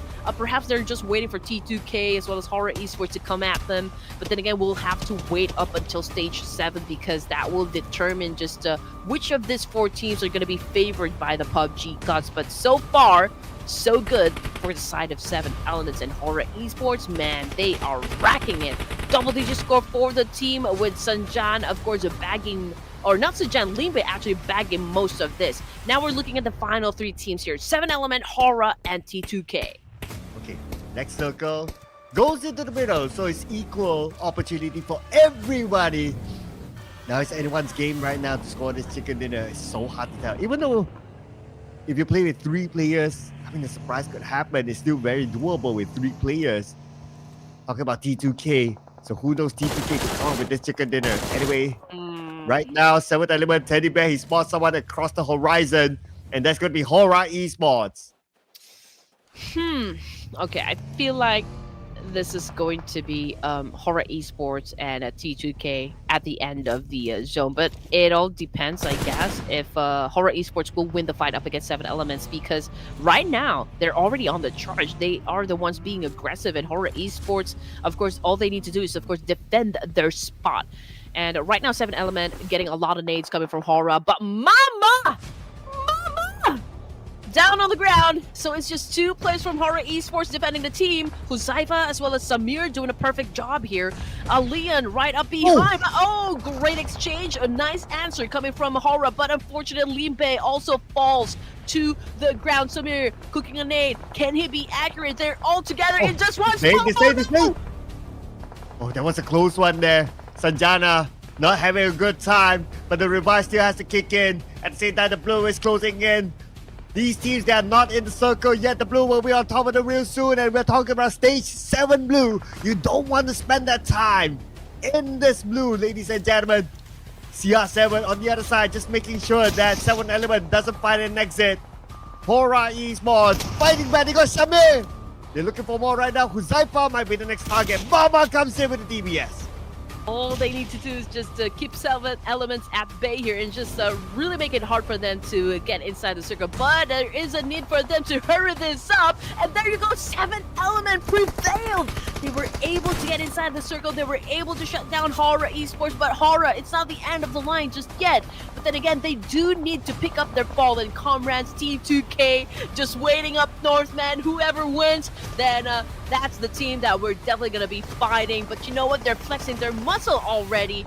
3 players, but 7 element having the chance of scoring the chicken dinner. This is going to be such a treat for us. Oh, Sanjana got Ajaya. What a beautiful nade there from afar. Let's see if we can get more as a solo player. Maybe he can pull out an insane clutch here. Never let go of hope, fans of HORAA Esports. 7 element, still a full team, but they're on the lower ground. They don't have to circle. Everyone needs to move forward. Everyone needs to meet each other. T2K, we have love here on the other side. We're trying to stop them from coming in as well. Oh man, this is so fun to watch. I mean, the circle is right down there in the middle, forcing the teams to actually go down from their high ground advantages. Now, 7 element, Huzaifa with a massive spray, but wasn't able to shut down Sanjana just yet. Will Sanjana be able to take some cover? Nope, sir, nope. He got denied right there. 7 element, man, coming up strong. Now, going up against T2K, they do have the numbers, they do have the advantage, and now Love is currently on the ground, rolls out the last man standing. Unfortunately, out of everything that happened, oh, amazingly, it was such a surprise. Teddy Bear's team was the one who scored the winner chicken dinner. Here we go, 7 element from Pakistan, netting the chicken dinner, putting the flag on the board. And 7 element, this team is also one of our regulars in the Clash of Giants series, still showing up, putting up a good performance here to wrap the day up with a chicken dinner. Okay, okay, I just have one question, Sir Cloud. Do we have twins inside 7 element? Oh, they are actually brothers. Oh, not twins, but they are Not brothers. Like All right, little okay, brothers. but they do look alike a lot.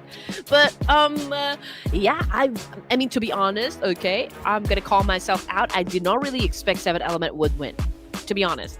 But it was such an essential fight that happened between 7 element and HORAA Esports, and the fact that 7 element, despite not having the advantage because they came from the lower grounds and putting up a good fight and actually winning the fight up against HORAA Esports, I think that was the domino effect, you know, for the side of HORAA. They could not back up, you know, the fight up against 7 element, and that was rather the opening that T2K had been waiting for.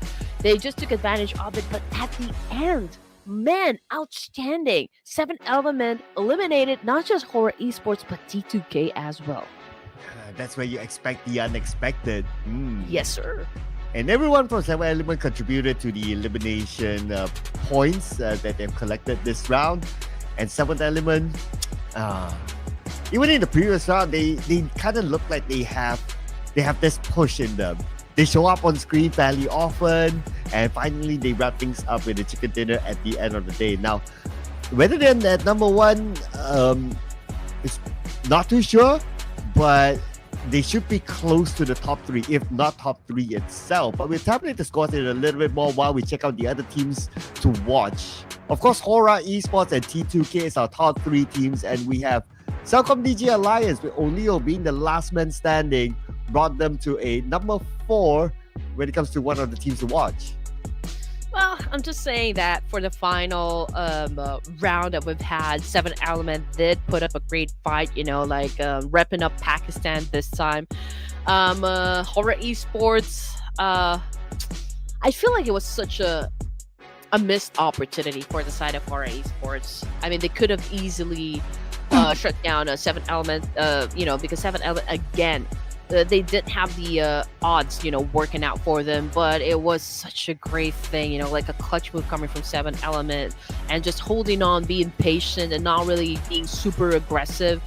They did manage to like dodge all of those nades coming from HORAA Esports, but then again, it is still a-okay, you know, for the Purple Hearts. The fact that Limbe was able to score that chicken dinner, or not chicken dinner, the MVP title, with 5 elimination points and of course 894 damage output, it was still like a strong performance coming from HORAA Esports because they did put up a lot of elimination points. And we also have our individual top performers. Of course, Limbe is our MVP from HORAA Esports, followed by Sanjana, also from HORAA Esports. 5 eliminations and 4 eliminations respectively. And again, we have Olio here showing up. He had 1 MVP today, this time with 4 eliminations. And we got Mel Gaming, Limbe, with 4 eliminations as well. 100% team contribution. So he brought all the eliminations to his team this round. Wow, his back must be aching right now for like carrying all of his teammates here, at least for this round. 100%, man, that is some serious digits there. But anyway, of course, we just also need to give a recognition to a lot of teams that did amazingly well. HORAA Esports again with 17 points, T2K with 12. We also got a CELCOMDIGI Alliance coming in at 4th place, and 4th Thrives Esports Phalanx team with 10. Still a strong performance, coming from the top 5. And there's just so many teams that actually got eliminated with no points whatsoever. The ladies coming from Data, FAZE, Fan of Thailand, 4C, MIRAEN, and SEJONG, both Esports. But out of all of the 5 that we just mentioned, Sir Cloud, I think there is a need for us to say that MIRAEN and SEJONG is not doing well, for the first day. Obviously, they're struggling a bit, in winning a lot of the clashes that comes along the way. But hopefully, come into the moment that we get into second day, they could redeem themselves, like bounce back. They already have a chance to go through the first live broadcast, so they can maybe recalibrate anything that needs to be adjusted. Yeah, they probably need to change their drop spots. Yeah. Yeah. For both maps, right? Both Erangel and Miramar as well, because for the most part, they don't win their early fights. I believe that the one that they won was the last game against PUBG Esports, and that was pretty much about it. Other than that, they always lose when it comes to early fights. So perhaps something they can go back to the drawing board after reviewing all the VODs from day one. Yeah, if something is not working out for you, there's a need for you to change that a bit, right? Just to make way for some, new gameplays and new strats. I mean, again, you need to show a lot of adaptability and how good you are in adapting to changes from inside the game. As you all know, Battle Royale is pretty unpredictable. But the overall MVP, oh, you're gonna love this, Sir Cloud. It's coming from 4C Esports with 16 elimination points and 2,671 damage output. Wow, he'll definitely be doing the moonwalk here over the moon with this sort of performance. And yes, he has been showing up a lot on our screens. And every time he shows up, he puts up a good performance. So great work here by And hopefully you'll be able to keep up with the pace, because the competition will surely be tight with number 2, Sanjana from HORAA Esports. Number 3 is going to be Falak from 4T, Oleo from CELCOMDIGI Alliance at number 4, and we have Master Zordi. Hopefully we didn't butcher the name. And number 5. You know what? I thought you were gonna say that every time he actually gets a point or like retaliates or gets the job done, we go one, like we switch to an octave voice. I don't know, how do you call it? But yeah, we go like one level up. But okay, so just to give you guys an idea of like which players are actually dominating, these are your suspects right here. Royal Dragon, amazingly, there's Master Zordi. I mean, we did see him crack up a lot of elimination points. That guy won. Okay, it's a little bit confusing onto the side of FAZE, but of course we're gonna be basing it onto like the numbers here. 12 elimination points for that guy won. We also got Oleo over here coming from Cedal and Sanjana. Now for HORAA, of course this is the first time I came across this name, but perhaps this is just a pseudo name, and whether or not this is a new player or just someone who is hiding behind this name, overall performance for HORAA Esports is quite good today.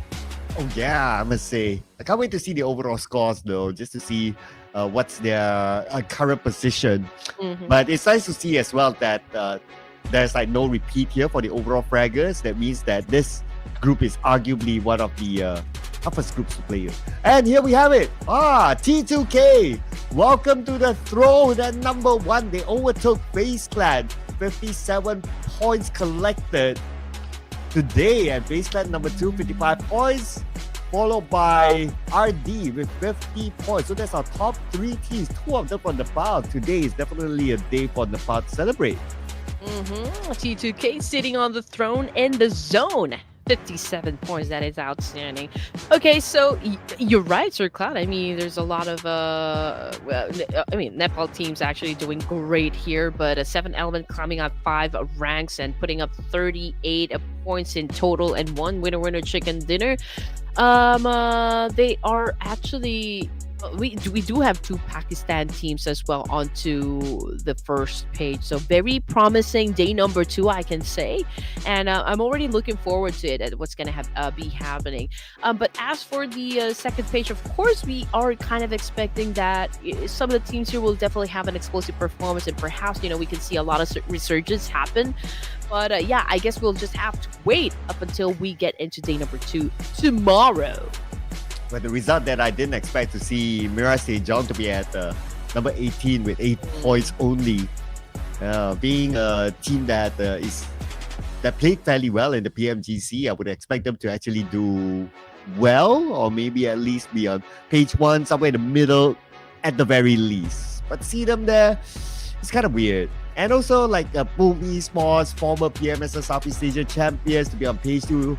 Not only on page 2, but the other end of page 2 is also kind of weird as well. So I do hope to see that these teams do put up a good performance tomorrow to make a big comeback, just like how DRX did on day 3. Ooh. Oh, you're right. But perhaps, we can see some of the teams here do a dramatic entrance tomorrow, like a dramatic gameplay. Perhaps, they're just making a statement here that, okay, all right, we'll give you the first few punches for day number 1, but you better prepare yourself for day number 2, because we're coming at you and we're coming hot. But perhaps that could be the case, for some teams here down at the bottom. But then again, the fight is not over just yet. Yeah, we just we still have like 12 more matches to begin with, so there's plenty more of opportunities for those teams here to make up some points, along the way. But then again, you need to exert a lot more effort. You need to exert more work compared to those teams that already occupy the top spots, because again, it's such a tight competition. Imagine we got 18 teams in the lobby and only 3 teams will get a direct invite to advance to the grand finals, and those like from 4 down to 12 will then have to play another set of matches in the survival stage. But okay, if in case your favorite team doesn't make it to the next level, which is of course the last chance, they can still perform in the last chance. So there's plenty of opportunities for these teams to play in the grand finals. And we did say this, Sir Cloud, in the past few days, that there is a huge benefit for those teams that can make it to the grand finals, considering the fact that there are teams that are playing with a new roster. There are teams that transferred to another team, and the fact that they're not exposing all of the names just yet, or exposing all of the roster, there is a need for them to pick up some great information, from inside those games, because this is already a sneak preview of what's about to come, in the official tournaments. Oh yeah, absolutely. And there's also a final lifeline, which is the fan voting. So every one of you will need to keep your eyes peeled for the social medias of Ruthless Esports. You never know when it might come up, when is the announcement of how to do it. So for you guys to find out, needs to follow the social medias of Ruthless Esports. But don't forget to give us a follow while you're at it, while you open your Instagram. You can also find us very easy to find. You can just type in this Circle Up My, or you can type in Red Queen Andy. She's very easy to find as well. And she might bring you for a food adventure. Yeah, I'm gonna be checking out Momo soon, ladies and gentlemen. I still don't have the time to go to the restaurant, but definitely I will let you know if Momo is Mitocha. All right, I will definitely sing to you guys if it's Mitocha. But then again, I would like to take this opportunity to thank everyone for coming so strong for day number 1, supporting your favorite team. So again, Danya Bad, this is Red Queen Andy. Don't forget to follow us on our social media platform. We got Sir Cloud MY right here. We're very easy people to find. And again, to the production team, who have been working really, really hard to give you guys a great show. Thank you. And to the whole community, good night, and we'll see you guys again tomorrow.